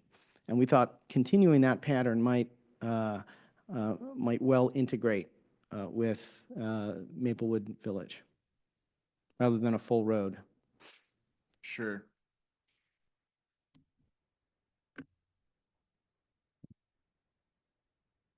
And we can just let them out as they come. Yeah. So Yeah, I definitely have more. casual. Oh, here's one. Yes. Have you talked to the school about the eastern units on that northernmost dog leg? it seems like their front doors open right to the school's parking lot. And there's, it didn't, again, preliminary design, but it didn't Yeah. look like there was actually a street for those houses to have their address on per se. Did you have any discussion with the school with concerns about people parking on their lot who are maybe guests or even homeowners there? So you're referring to these units here? Correct. Yes, and so they all have rear garages that are accessed from this alley. And this would actually, it's not shown here, but this would be a pathway down, and this is where some of the fence would be that we would build here and here. Oh, okay. So the fence was discussed the entire parking lot, not just on the south side. Yes. Gotcha. And so how wide is that quote unquote front yard there? This here is about, this would be common area with a pathway as we're currently envisioning it. And I'm going to say it's about 24 feet because that's the width of this alley. So, and the idea is to, put some planting buffers here. We're aware that, some of these units may be facing a parking lot. So we tried to create some vegetation to help mitigate that viewpoint. Sure. Is there any access around the north side of the northernmost unit? This one? Mm-hmm. Yeah, there's rear access here for a vehicle, and then there would be a pathway, again, not shown. Previous concept had the pathway in it, but there would be some connecting pathway. These would be trail-oriented development, if we want to think about it that way. So that the front of the units would face a trail. I'm just thinking if you're in that northernmost development, you'd have to walk all the way down the alley and then over and then all the way back up the trail to get to your front door. I mean, obviously you could just go through your house too, but there's no access to go just north from your front door and then around to the back. North here? No, there's no legal access currently because this is that setback right there is too short for someone to walk through. Here, I don't know the dimensions. It might be possible. I would say it's close to, 3 to 5 feet. 6 feet. Reed's telling me. So it would be possible. Okay. I have one, Mr. Qualls, as you come down a little bit, there's that next alley, right where you were. I'm looking at the green space on the west side of that center alley there. Mhm. There, yes. Mm-hmm. Describe what's going to happen there. Is that going to be a wall of vinyl fences just running up? Are those private yards? Are those No. open space? No, Is that's there- additional common area. So, with the recommendation from the Planning Commission to reorient the open space to Madison, we wanted to create a kind of buffer from these units to the alley. We didn't want them to just, have their front porches facing an alley. So our landscape architects created a kind of uniquely shaped, it could be lawn area, but it's all common area that, you could play games in with also some vegetation, again, to kind of buffer that viewpoint into the alley and the backs of these garages. Thank you, Mr. Qualls. And then I just have another one. I see that first rendition that you brought to the Planning Commission, and it seems like the common area is more centralized, maybe creating more of a unified community. Would you or the applicant prefer that original plan if you had two to choose from at this point? Well, it's funny, we considered this early on before we even applied. And, there are some trade-offs. We get a few more units. We get up to 57, the other one. But we want to be sensitive to the neighbors. The other trade-offs are that it isn't as centralized. So it might not feel as usable by some of the other units back here. There aren't as many eyes on it. And the buildings, as per NACTO, buildings closer to the street, if traffic and safety is a concern, having buildings closer to a street does tend to slow traffic down because of what's in your peripheral vision, right? I mean, this one seems like it's pushed to the edge of the community. Yes, that's right. And it doesn't seem as centralized as your other plan. So to answer your question, or my question, if you had your preference, would you prefer the original plan? I think we would, but I might let Kirk, yes? He's nodding yes. We would prefer that. Okay, and a follow-up there, some of the accommodations you made in this design, such as putting the privacy on those properties adjacent to Cattail, privacy windows on the second floor and decks to the front. Do you believe you could incorporate some of those considerations and what you heard from the adjacent neighbors if it was the first plan? Yes, actually, that's a good question. So my sense is that if we went back to the more centralized common area, everything south of River Rock that we've designed for in this concept would be retained.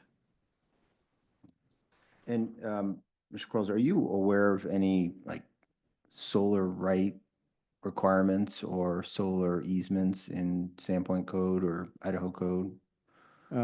You mean like view shed easement, or you mean for like, I am not, sir. I'm not either. I just was wondering if you were. Mr. Mayor, a what? Solar right, some communities adopt ordinances where, and maybe something we should consider, where new construction cannot infringe on the solar right of an adjacent property. And we don't have that in our code, but it's something, the former community I worked in had, because, gardens, solar collectors, just vitamin D, these are all important things. If I may, Mr. Mayor, we have been sensitive to preserve view sheds and light coming in. If you see, this is essentially the view of the units from the back of Cattail Lane. The most affected neighbors, the closest neighbors to our development. And you can see that the roof pitch is oriented in such a way as to let maximum light in, as opposed to them being turned in the North-south. flat part of the roof, being facing the neighbors. Those are all my questions. Thank you, Mr. Pauls. That spurred a couple more for me. Go for it. So yeah, thinking back to that first design. Do you have a picture of the first design, Mr. Pauls? Yes, sir. Because I would tend to agree that the landscape. central. I think it was your starting page. Maybe Yeah. even. Well, we want the pretty 5 rendering. slides back. Yeah, the 3D actually is great. There you go. So I see there's some smaller units, but a lot of the tallest units are right along Maplewood, right along South Madison there. Is there a possibility that you could sort of step the development up as you go back and keep this centralized park design, but put the shorter units along Madison? Perhaps ones that have garages and front doors both facing forward in the same development pattern that Maplewood has? That's a good question. The challenge primarily, and I'm going to let Reed text me if he needs to, is I'm going to go to this. I'm going to go to this cross section here. If you see down here, this is Road E, and now that was this original concept was cited by HD as having challenges with turn radius, and we're well aware of that. These units here are they're narrow from the side view in order to accommodate a garage and an upper story deck. To bring them down to a story would kind of kill the understory garage. So that might be challenging, but there might be some architectural treatments we can do. But we understand that we may have to encroach on a little bit of the open space even to make the turn radius under this scenario. And we have ideas for that, including maybe some pavers up to 3 feet. And the IHD engineer was kind enough to show me the AASHTO standards for turn radiuses for certain vehicles, which we can certainly work with if this is preferred. But if that makes sense, that's the real challenge is because they're already kind of squeezed together, and to maintain an appropriate amount of square footage and accommodate garage underneath, it might be challenging to reduce them in height under this scenario. I guess my suggestion was more trading the. We're not making suggestions. We're just asking questions. Great. Yep. The question I had, could you trade the building on the right for the building in the middle? Just sort of plug and play, flip them, rather than completely designing that building on the right, such that then the building in the middle would be closer to the neighbors, and the building on the right would be more central in the development. And if that required moving the open space slightly, So you're saying swap this one for that one, essentially. right? I don't know that we would gain, it's something we could consider. Would a potential condition, sorry, I lost my spot here. Would a potential condition look like really just reducing the height or designing for a reduced height along Madison? Yeah, and again, I was looking at some of those architectural drawings, and it wasn't entirely clear, but it looked like some of them had garage doors and front doors facing the same direction. And to me, it occurred to me that that's sort of the development pattern already in Maplewood, where all Mhm. their front doors and Yes. garage doors are facing the street. Oh. And so perhaps I see. it would be less of a change for the existing neighborhood if the homes that fronted South Madison also had front door and garage door facing South Madison. And then you wouldn't need the alley on the backside because the garage door is facing South Madison. Yeah, we looked at that early on, and Sandpoint City Code would not be favorable to that. Sandpoint City Code, particularly in the multifamily zone, tries to orient front entryways and a pedestrian orientation on the street. And with these narrow units and that many garages, that'd be a lot of curb cuts. And the more curb cuts you have along the street, the less safe it is to walk along, because that's where vehicles are accessing. So, and in consideration of proximity to the charter school, we really wanted to try to get the rear loaded garages on that street on Madison. Mr. Qualls, are we looking at the Madison view looking west here? If I believe these are the elevations for those units. And Reed, if you could confirm. This, Yes. Okay.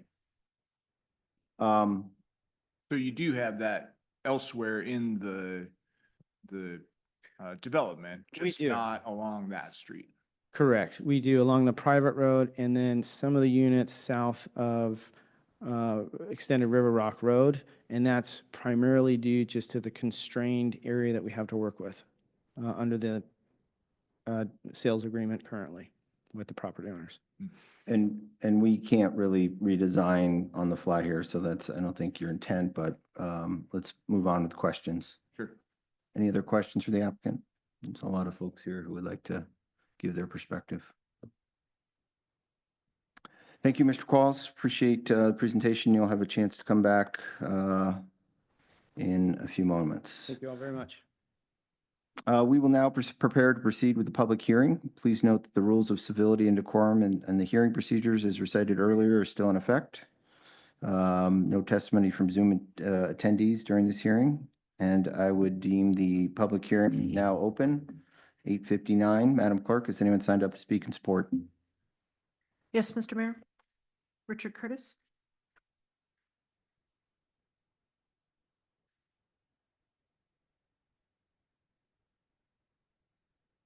Good evening, Mr. Curtis. Good evening, Mr. Mayor and Council. I'd like to speak on behalf of this project that I think it's well designed and well thought out, and it fits a need for the community. I look at what's here in Sandpoint, and there really isn't a townhome garden community like we have on the table tonight. I think the last one was done in early 2000s, and it was just west of this development on Park Avenue. So I see a demographic where the size of the units here, they vary, aging in place for maybe some older folks, some other units with upstairs bedrooms and balconies that could be good for our younger community that maybe they don't have a family yet, they're young professionals, but they want to get into home ownership and not continue to rent until they get to that point. So I think there's a need for this community. I think, I keep going back to the expression, less is more.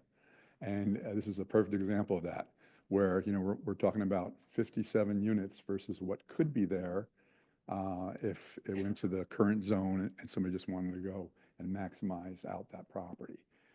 I think it's well thought out, well designed, and is going to be an asset to our community. I know my wife and I, we live in South Sandpoint, fairly close to this. And we just love the fact that we can ride our bikes and walk to all of the shops, the Canada, the downtown restaurants. I mean, that's our pattern, that we do that every chance we get. And having the connectivity and having a community like this, a garden community that ties a lot of different aspects of different people living within it and having a shared common area, and yet still take advantage of all the things Sandpoint has to offer within that walking and biking community, I think is really beneficial. Thank you. Thank you, Mr. Curtis. And just, I didn't catch, are you a resident of Sandpoint? I believe you I said am a you are. resident, yes. Thank you. 403 South Sandpoint. Excellent. You don't have to give the address, but just wanted to confirm that.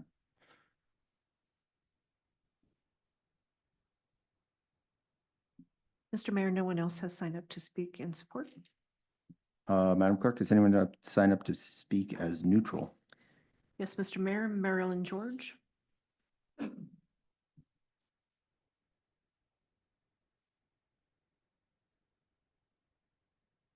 Good evening, Ms. George. Thanks for persevering. Are you a resident of Sandpoint? I'm a resident of Sandpoint and I live on Autumn Lane. Okay. And I just had some suggestions maybe that could be changes made that might make the development a little more unified.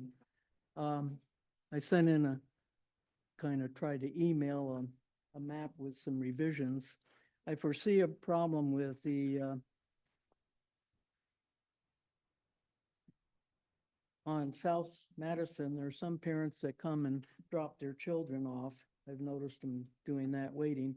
So I'd like the alley road be blocked, maybe move the rain garden up there and not make it a thoroughfare. Because I foresee them coming down Autumn Lane and going down the alley road and through alley road B and E and out River Rock, just making a loop through there.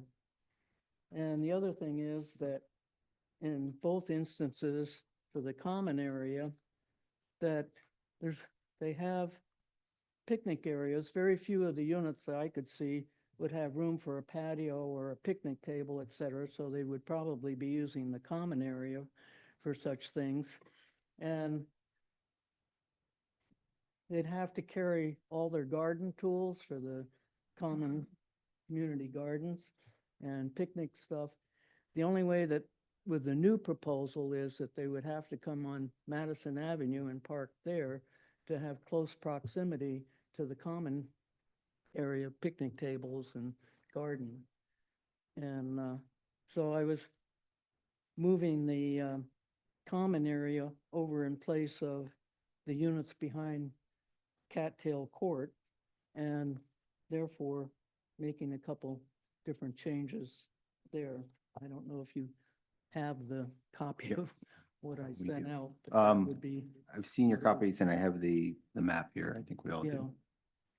And I really would like to see the Ridley Village common area or court self-contained, like park cottages and the old Ridley Village. It just gives you more of a neighborhood feel. We have a lot of people, students and families and dog walkers walking through Maplewood, and we want to keep the traffic down to a minimum. And you have that kind of close neighborhood feel. And I'd like Ridley Village to have that same kind of feeling. Ms. throughout George, if I that could area. ask you, I don't mean to interrupt you, I'll give you a couple more seconds. So one question, am I hearing that you would prefer that common area to move further west and not on Madison? Right. Like over the behind original? the, Yeah, behind Cattail Cattail, Court. but not where it is in the original, Right. or in the second version, we'll And say. those actually, units could be turned around and put here in the center. Mhm. The units that were here would be placed over here, back to back, cut this into a rain garden or pathway through there. And have the units that were in the original proposal back on Madison Avenue with a 25-foot setback. Okay. And one more quick question for you, Mr. George. Were you an original buyer when Maplewood was platted? Yes.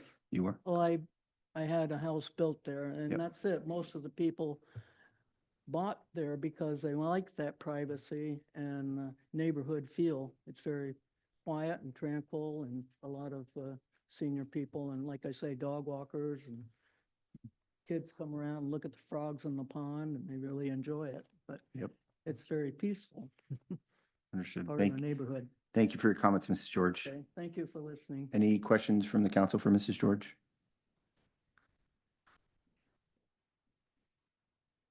Mr. Mayor, my apologies to Molly O'Reilly. She did sign up to speak in support. Can we hear her testimony now?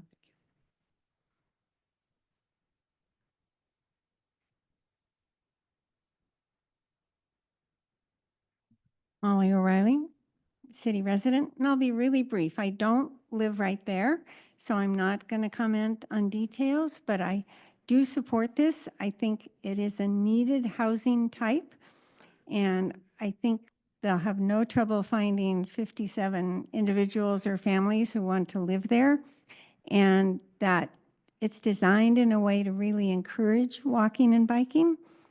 So I think you'll get a lot more of that than would otherwise happen. Thank you. Thank you, Ms. O'Reilly. Any questions for Ms. O'Reilly?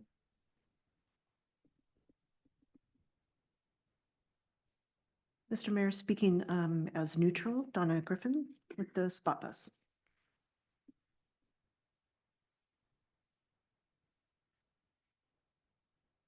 Good evening. Good evening, Mr. Mayor, councilors. My name is Donna Griffin. I'm Are the you- executive. Are you a resident of Sandpoint? Oh, no. Well, we spot buses around Sandpoint and Ponderay and everywhere. So I put it as a resident. Okay. perhaps.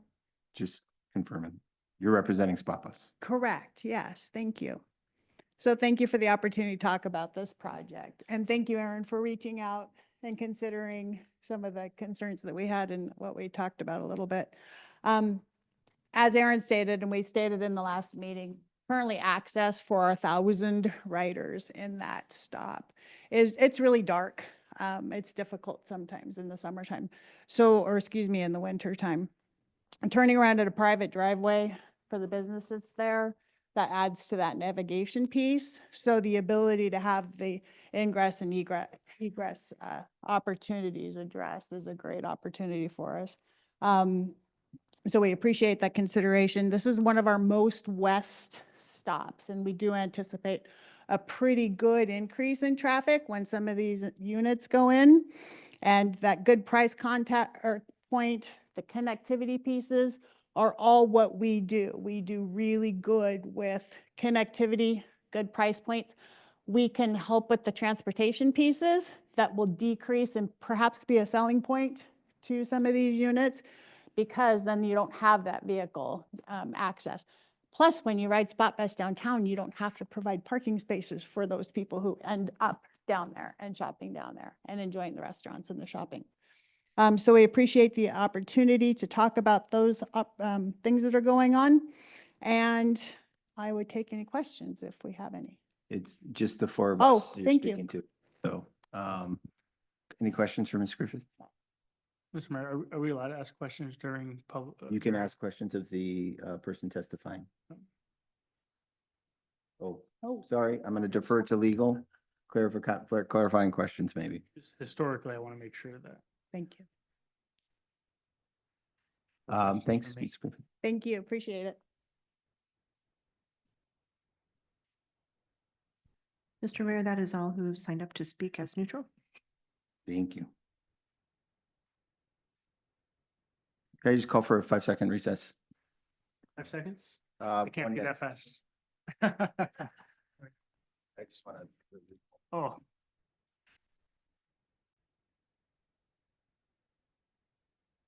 Reconvening at 9:14. Sorry for the interruption, just need to clarify some things. Moving on, Madam Clerk, any more neutral comment? No, Mr. Mayor, we do have some people signed up to speak in opposition though. Let's go.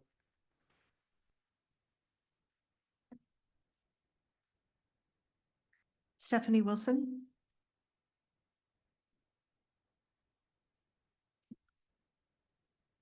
And Ms. Good Wilson. evening, Mr. Wilson. Mr. Mayor and City Council. Stephanie Wilson, homeowner and full-time resident of Maplewood Village in the city of Sandpoint, a retired civil engineer. While I think the proposed Ridley Village Court development is tasteful and seems to align with city affordable housing goals, I question approving a development of this density directly adjacent to mature, peaceful neighborhood, realizing that, maybe your hands are tied by the zoning. I am really in favor of moving the common space back into the middle. Putting it on the edge like that, I think is a attractive nuisance. But there are several issues I raised during the planning public comment period that don't seem to be addressed, and my number one is the parking analysis. The analysis meets much of the parking demand by counting on 100% usage of the one-car garages for vehicle parking. This is not reality. Many of the one-car garage spaces will be used for recreational equipment, workshops, domestic storage. The analysis also meets the parking demand with on-street parking, but the analysis did not include the fact that the city ordinance prohibits parking on odd-number side of the street during winter. The shortage of parking provided in the development will result in Maplewood Village streets filling with overflow vehicles from the Ridley Court Village development. How would you like if your street filled with cars owned by non-residents of your neighborhood? I think we have an HOA that prohibits the parking of boats on trailers on the streets, but somebody from Ridley Village could park their boat on a street, and I don't know what kind of recourse we would have.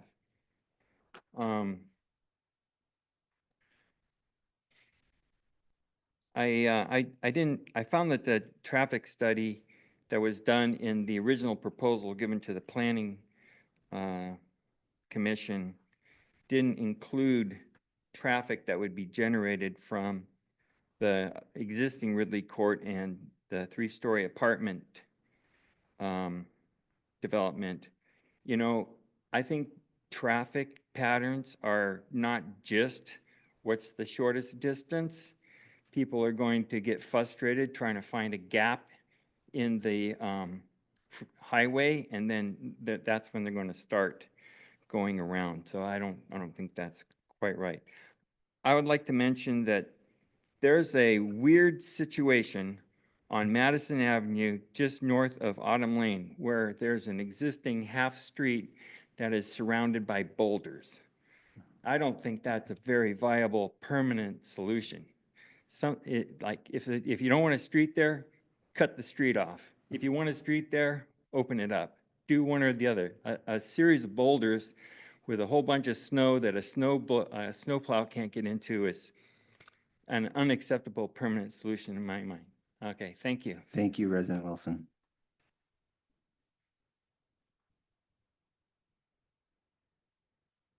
Tom Carroll.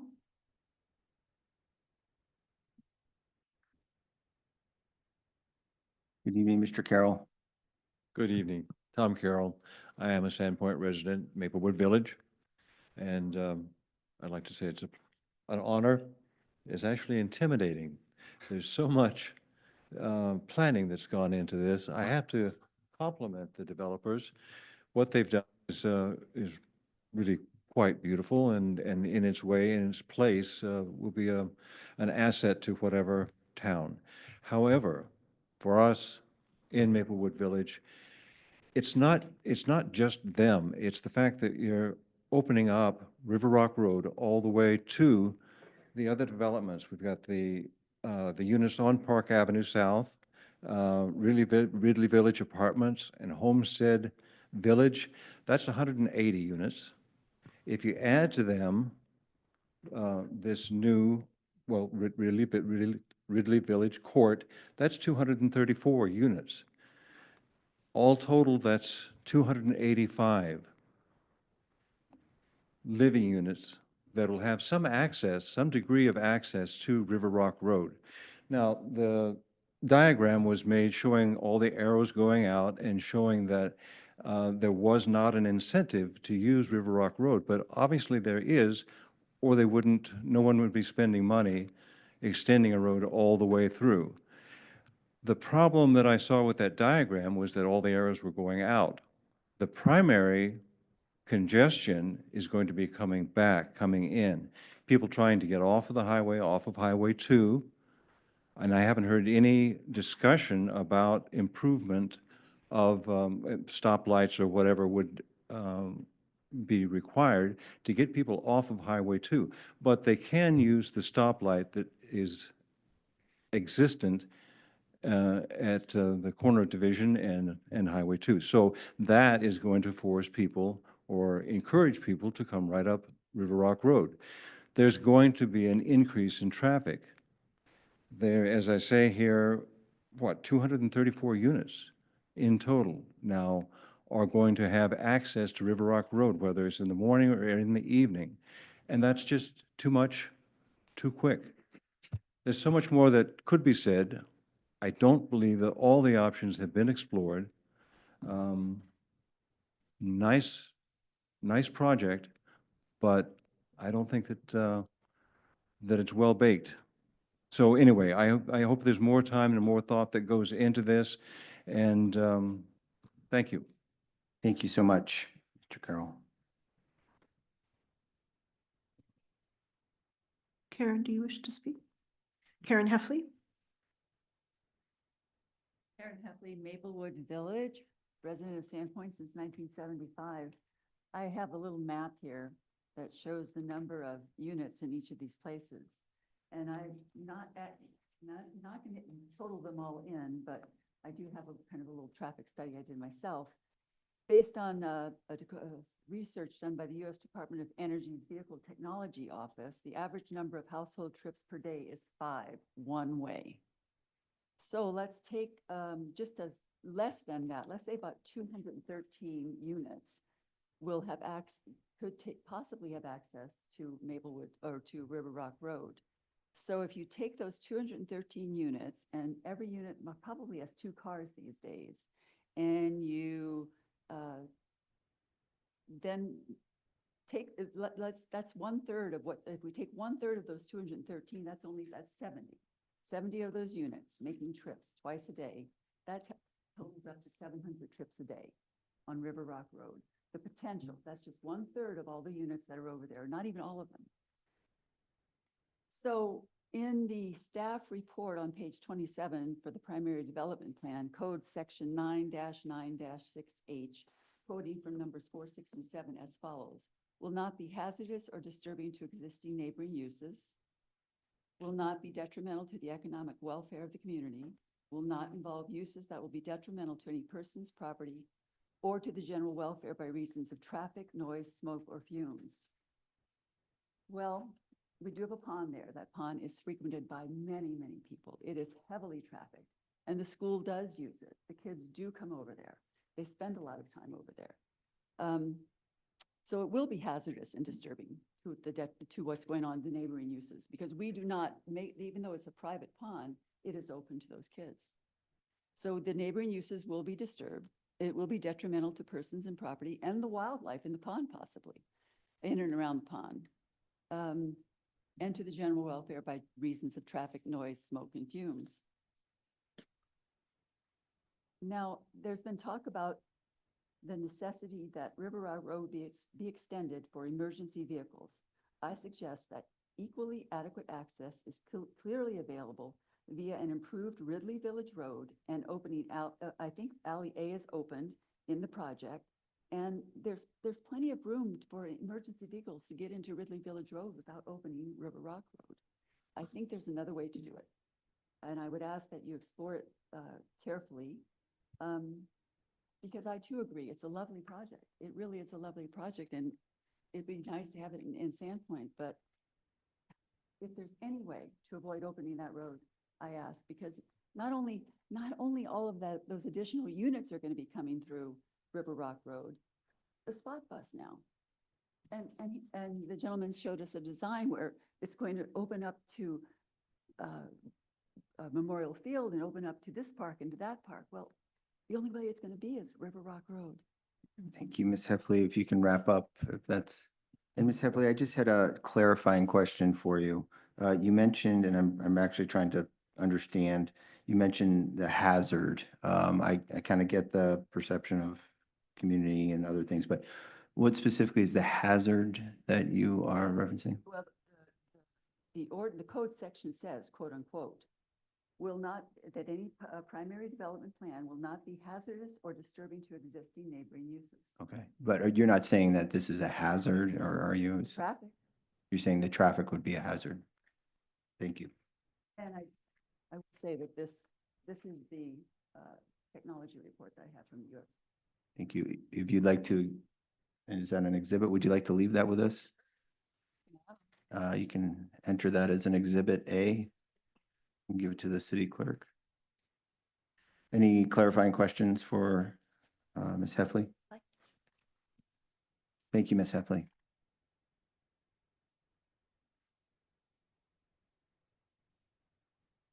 Mr. Mayor, no one else has signed up to speak. Great. Does the applicant wish to offer rebuttal testimony to any of the comments made by the public? This will be the applicant's final opportunity to speak before the hearing is closed.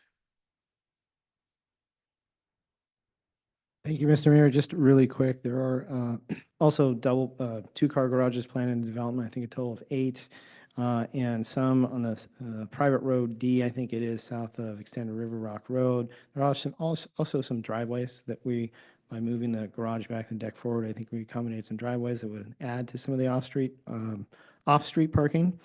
And per the traffic study, townhouses is a certain type, and they trigger about 7 trips a day. A trip in the ITE manual for trip generation, Institute of Transportation Engineers evaluates based on housing type, and townhouses, according to our traffic engineers, about 7 trips. That's back and forth. So overall development is just under 400 daily trips a day. And with that, I want to thank you all for your service and your consideration. The only other thing I would offer, a lot of development plans like this, the folks you don't hear from are the folks that are going to live in the units. So I always like to point that out to the city councils and planning commissions I work with. Thank you very much. Thank you, Mr. Qualls. Councilor, are there any final questions for the applicant before the hearing is closed? No new information? Well, I'm sorry. Yeah, no new information. Clarifying questions. Mr. Mayor, just one. Go ahead, Councilman Osaru. Just to be clear, the original where the pond or the community area was in the center, that was your guys' most desired layout. Is that correct, Aaron? Yes, sir, that's correct. Okay, I just want to make sure I understood that. Hearing no other questions, the public hearing is now closed, 9:27. Council members, we can now ask questions of staff and deliberate. I find it sometimes helpful I get some notes just to collect my thoughts, if you want to do that for a second. I know I'd like to just put thoughts in order. If you don't need to do that, feel free to ask staff any questions you might have right now. Mr. Mayor, Go ahead, Councilwoman Rule. our city planner. I guess you can answer from there. You don't have to come up. So can you explain the advantages and disadvantages of having 2 through streets as opposed to 1 through street and 1 pathway? Sure. When you're looking at designing a grid pattern, more is going to be able to disperse the traffic, emergency response. There's more ways in, more ways out. The pros are going to be just the ease of navigation to facilitate that both coming and going. That's really the primary benefit. Having just one, you still achieve some connectivity. And I think that's enhanced by having on the northern edge with the auto lane, having some pedestrian access all the way across. Interesting with the school right there, having actually additional ways for vehicles to get in and out closer to the school to me makes a lot of sense. Again, our analysis was that we conducted suggested that 2 was going to be better than 1. But having at least a pathway in the northern edge provides, much more connectivity than you would get with nothing. So it's just a function of dispersing the traffic. You can have fewer trips on any one road if you have 2. Not everybody would be using River Rock, for example. There's going to be, if there's concern about people living up farther north, want to go eastbound toward the parks, naturally, there's going to be more opportunities for them to take more than one road. Thank you. Mr. Mayor. Go ahead, Councilman Farrow. Let's say in a hypothetical, this is for staff, situation, the applicant decides this is too tedious, we put too many roadblocks in the way, and they decide to sell, or it goes to that 4-story apartment complex with probably a lot more cars than this would have. Would they still be able to connect River Rock? Would they be required to extend River Rock and Autumn Lane? So could there even be more traffic than they're anticipating? Say this gets rejected and they decide to. Yeah.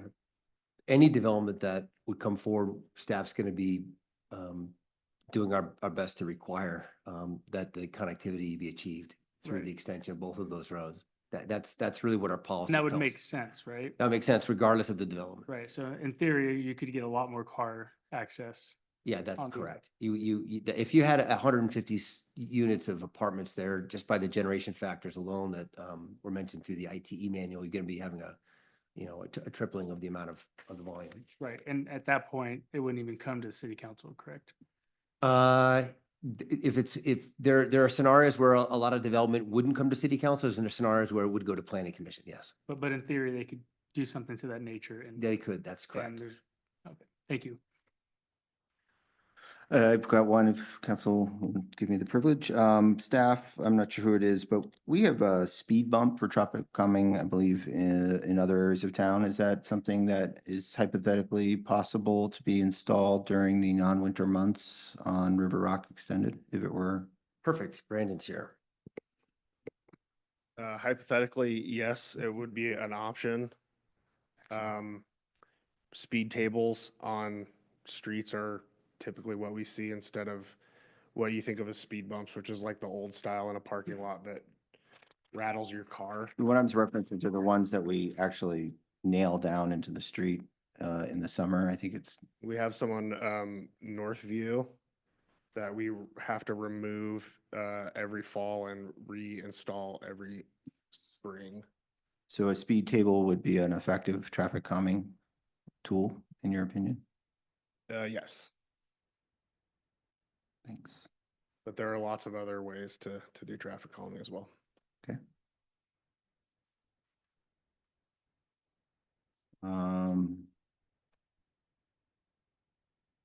And can you just, I think any staff who's familiar with the area, just confirm, River Rock being connected, extended, it strikes me if there was some kind of closure of division north of Mapleview, right at the northern entrance of Mapleview, a crash, an airplane crash or something, wildfire.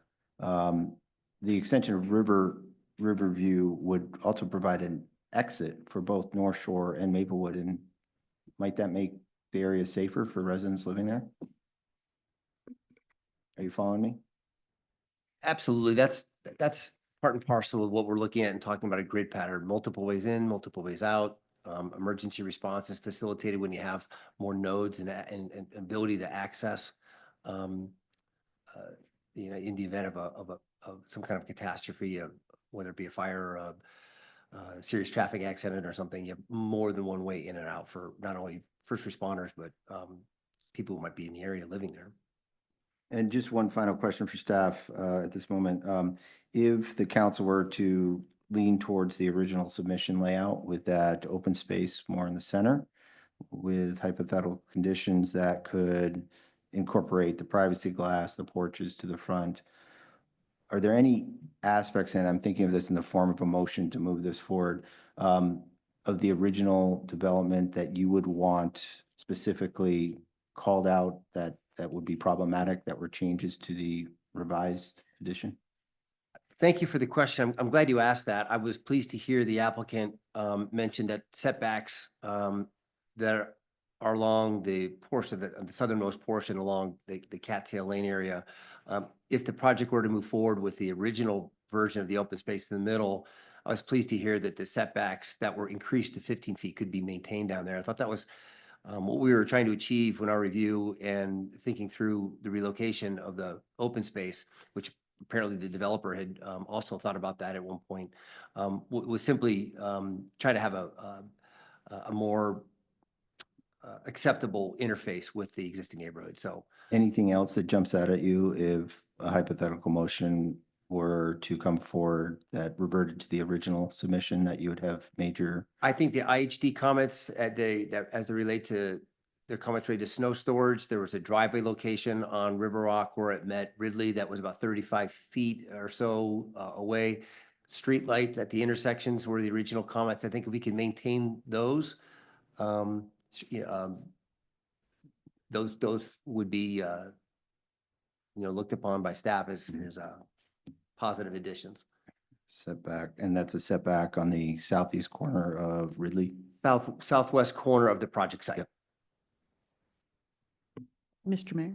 Go ahead, Council President. I had one more question about the building heights. So if we were to put a motion forward, they're bound to the building heights in there, correct? Also, as that's part of the design. I mean, we've been looking at a lot of flat landscape, and I just want to make sure that approving or disapproving also includes that building heights as put forward. And I'm getting a little bit confused because it's late about which rendition of what heights are along that Madison Avenue.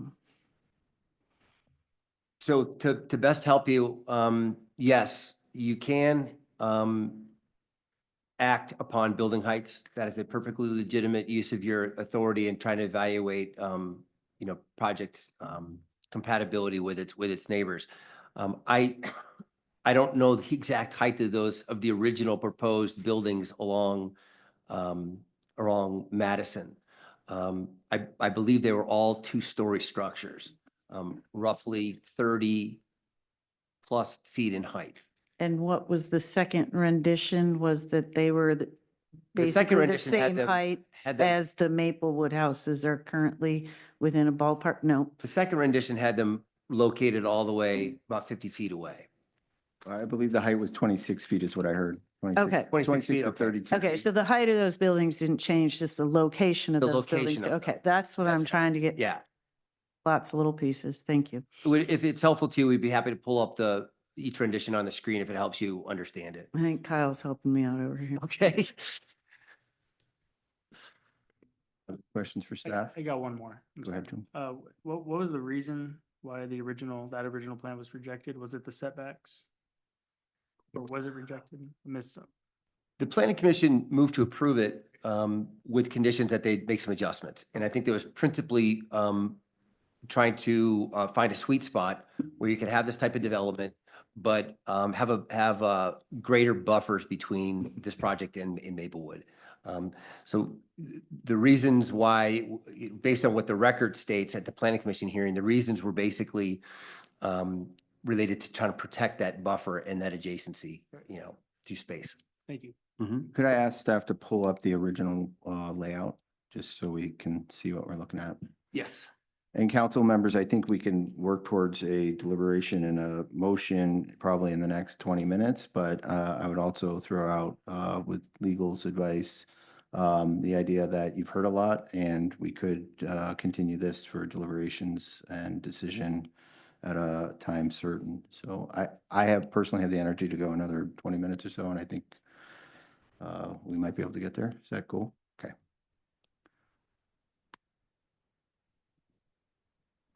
I do have one question. Now is appropriate.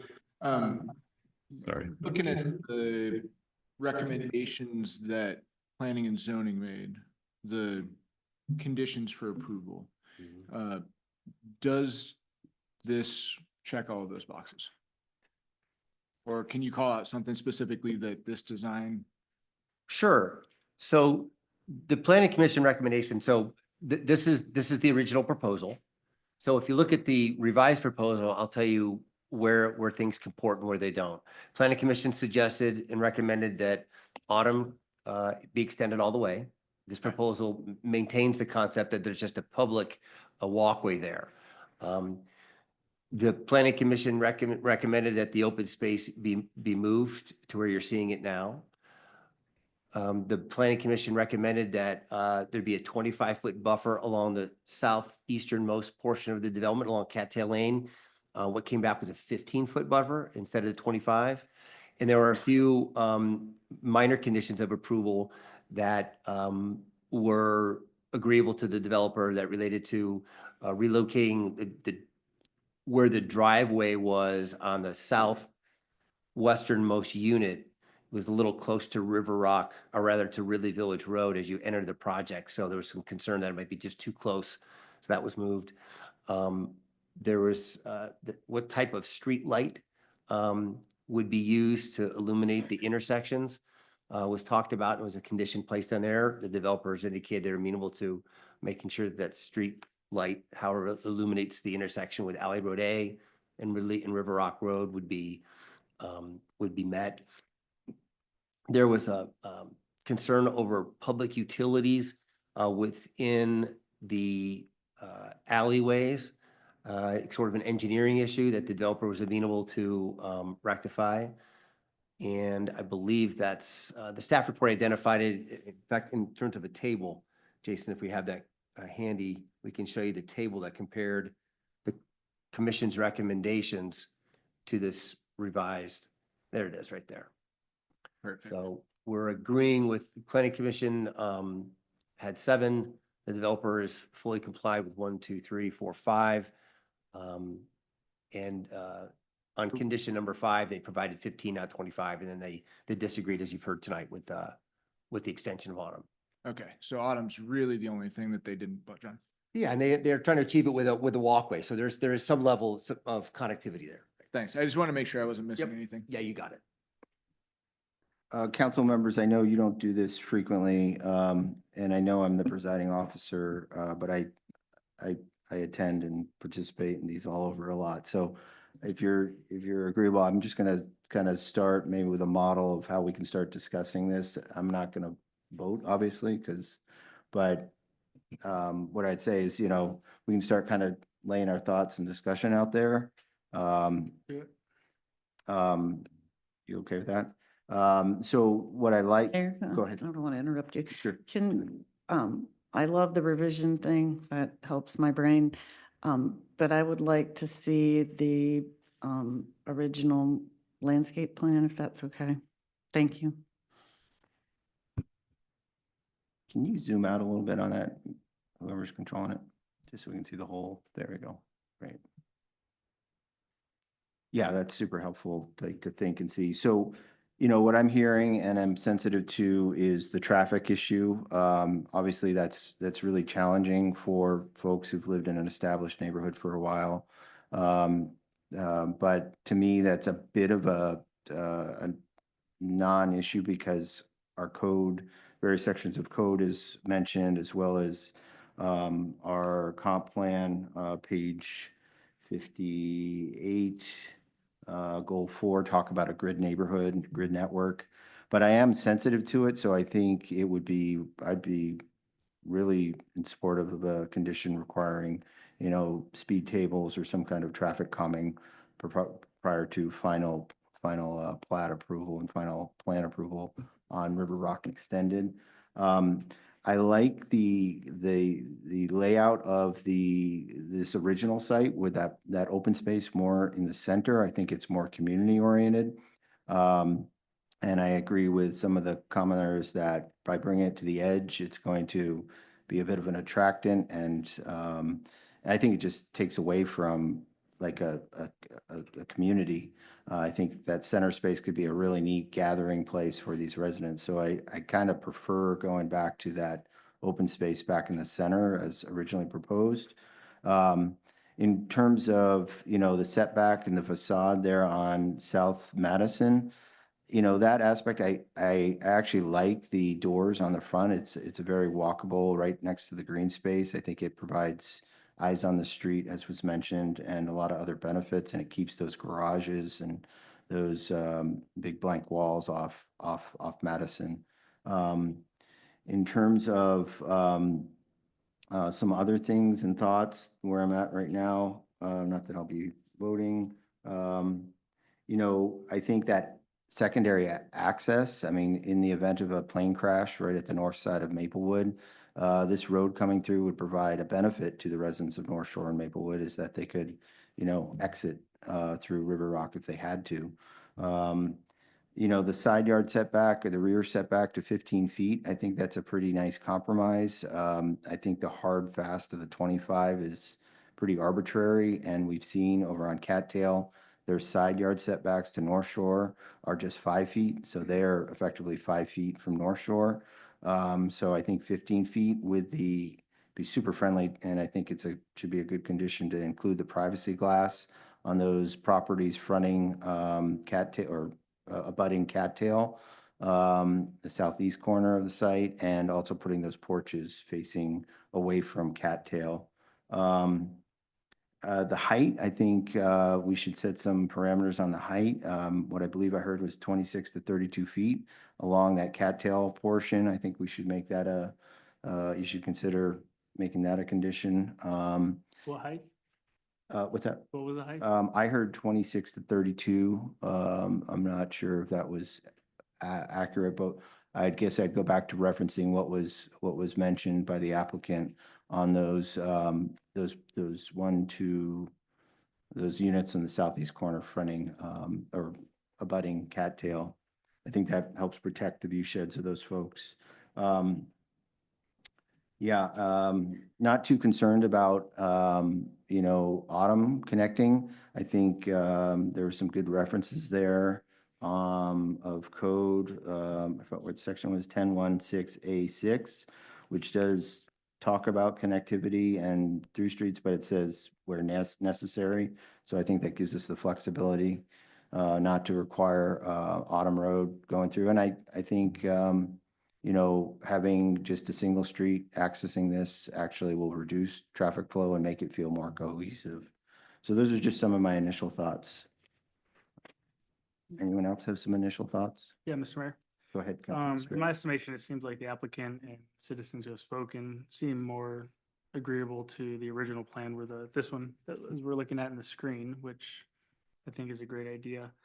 And I think it's helpful for where we're at.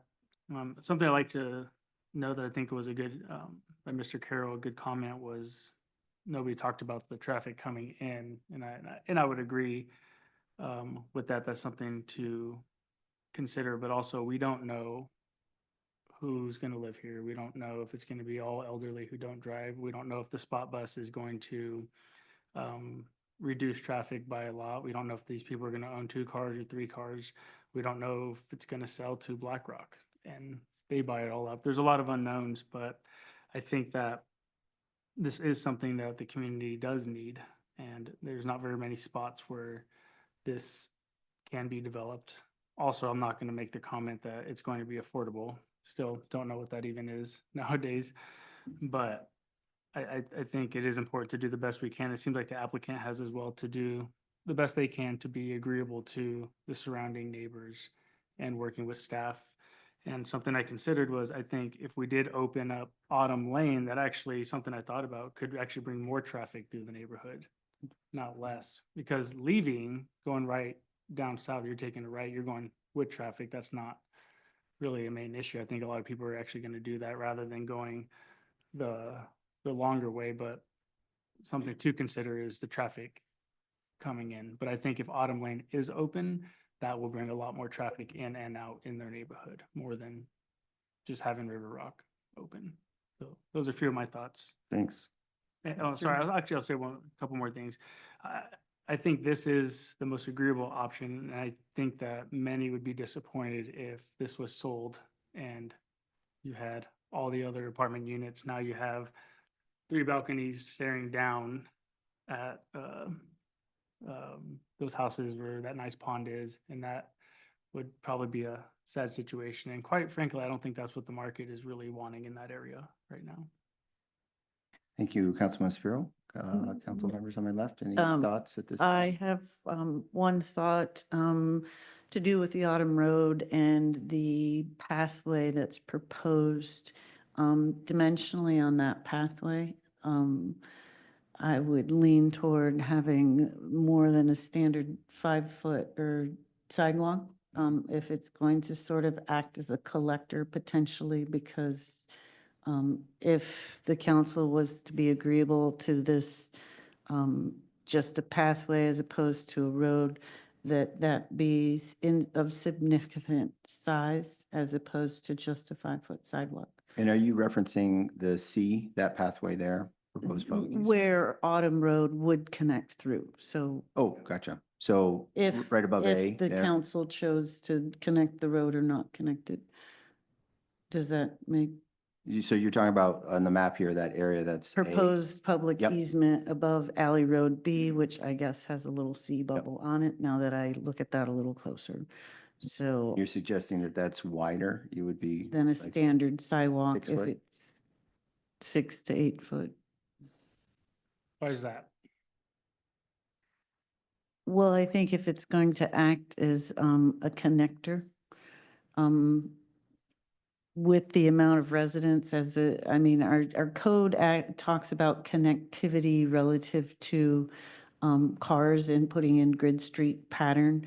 So I think if you're saying, no, a road doesn't need to be built here, there's a large cost savings. So asking for a little bit wider sidewalk, considering it's right next to a school and such that, and it's hard to pass 2 strollers or bikes on a 5-foot sidewalk. Perfect, thank you.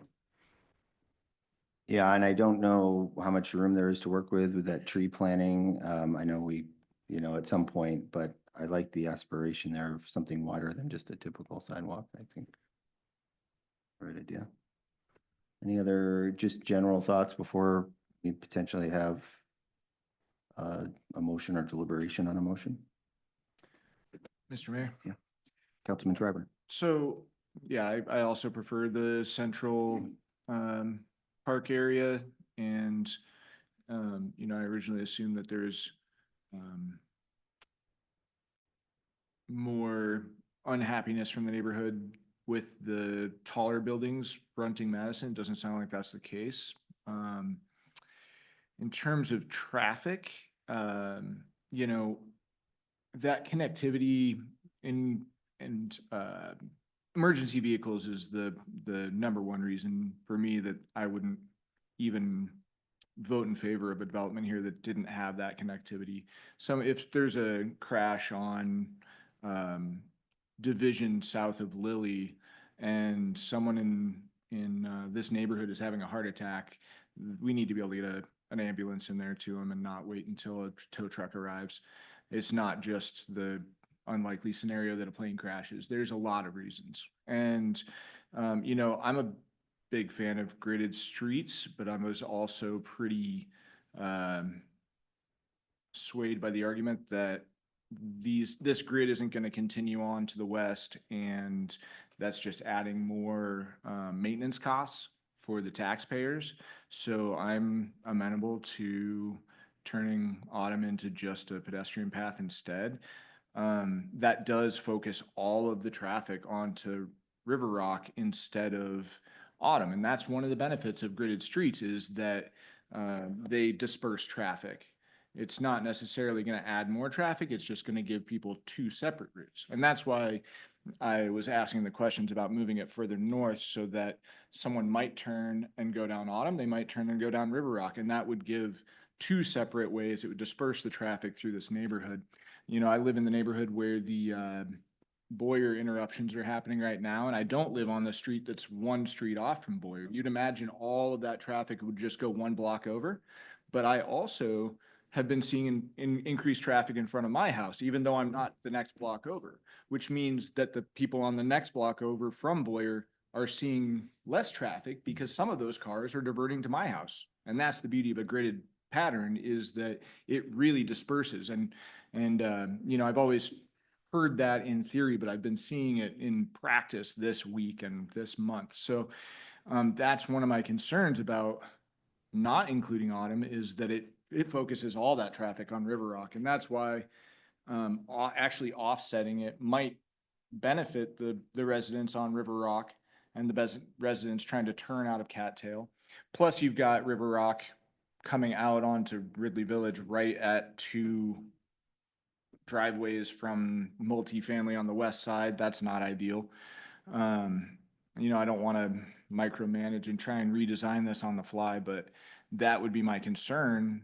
And I think by moving that east-west connection north so it doesn't align with either street, the residents on Autumn are only going to see half the traffic, and the residents on River Rock are only going to see half the traffic. Yeah. And there'll be less conflicts on Ridley Village. And you can still have that connectivity in terms of emergencies and, you know, even just busy school days when that intersection in Ontario and Division is lined up at the 4-way stop, the residents in both neighborhoods will be able to get out onto Ridley Village. So I see a lot of advantages to that connectivity. I think it does benefit the entire city. Councilman Schreiber, just to discuss that, I think I hear you. And what about the thought that if that's smack dab in the middle of the Maplewood block, it's gonna create congestion? People are gonna have to stop there at a stop sign, turn left or right. Whereas if River Rock were extended with a tabletop, that traffic could flow freely. We want people to stop. That means they can't speed. Yep. Yep. That's a form of traffic calming. And it's going to deter cut through traffic because people are going to have to snake through the neighborhood rather than a straightaway straight from one collector to the next. Yeah. So I think that's a benefit, that people have to stop at that intersection and turn and snake their way through. I think less people are likely to use that as an alternate route. Mm-hmm. I know I would be. Yeah, that's a good point. Mr. Mayor. Go ahead, Councilman Sparrow. I could, if I see that, I mean, one thing we heard from the applicant is, you know, if they're gonna be burdened down with having to change plans and all that, this might just go out the water. Next thing you know, we're just going about our day and we just start seeing. And I'm certainly sensitive to that, you know. And that's difficult. And the other thing is, I don't see people stopping even if it is in the middle. Like nobody's gonna, nobody's going through Madison. Like they're gonna see no cars. They're gonna get used to just going through. I don't think it's gonna be too much of a traffic calming. I mean, I don't even see people stop on the 4-way stop on Boyer. They just go right through. So because there's not a lot of traffic on Madison, I would assume. Maybe there is. I don't know. The other thing is, we don't know if it's right dab in the middle that it's going to equally disperse. If anything, what if it just puts what if people like going down Autumn Lane because there's no kids there and they know there's kids down at River Rock and they're like, this is just way less of a hassle to go this way. You know, there's no tricycles in the streets or on the sidewalk. Just something I'm thinking about. Like it might actually make it more difficult for Autumn Lane. Yeah, possibly. But I don't think putting it right dab in the middle is going to be agreeable to the applicant personally. I'm not saying you're wrong on traffic calming. It's even more frustrating to think that it was probably the city that told them it had to be straight and couldn't be offset, you know? They might have designed it differently had they known that ahead of time. We have a grid pattern. Yep. Council members, this is what I'm hearing right now, and potentially this is just to help you potentially put a motion together, but I'm hearing general support for the original layout with the open space back towards the center. I'm hearing potential condition that they incorporate a speed table or other traffic calming on Madison Extended. There's the thought of setbacks adjacent to Cattail to 15 feet, but have privacy windows and porches on the front on those abutting properties. There was a comment that the planner made about streetlights. Setback in the southwest corner, 35 feet from Ridley Village Road. Snow storage and 6 to 8 foot path on the north side of Autumn, adjacent to the parking lot. And Anything else that you think we should? width of sidewalk. Yeah, that's what I'm saying, six to 8 Did I foot. miss that? That was yours. Yeah, that was my Right, last one. okay, I didn't know if you repeated it. Yeah, that was the last one. Whoa, And I think Sadie. I have it right, but just to be clear, can we throw that map back up?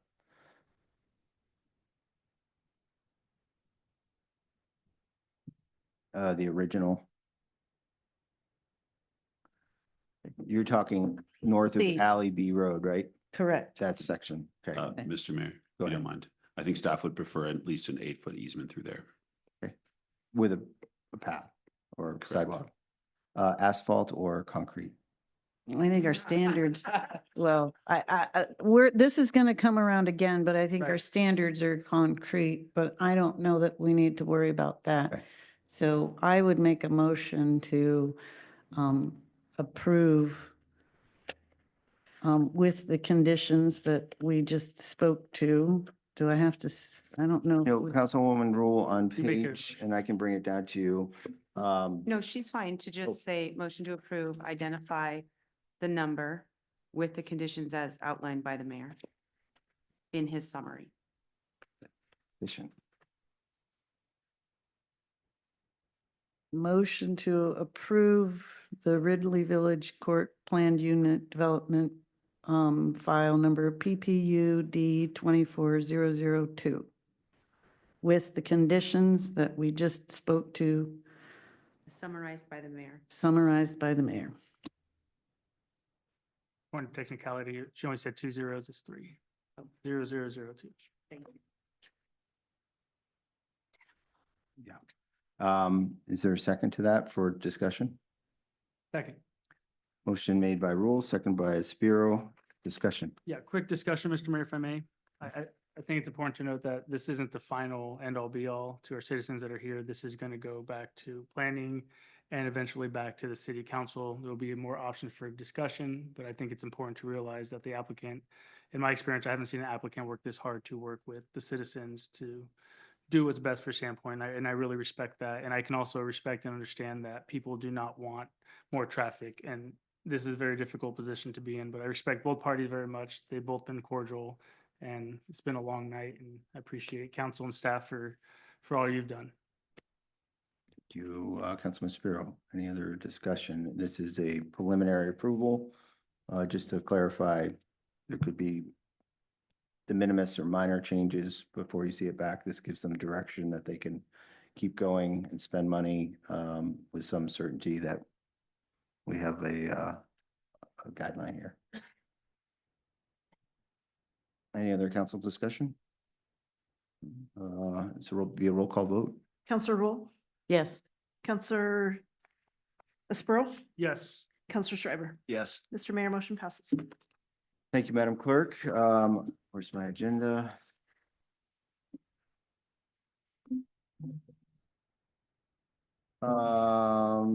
With no further business on the agenda, this meeting is adjourned at 10:02 PM.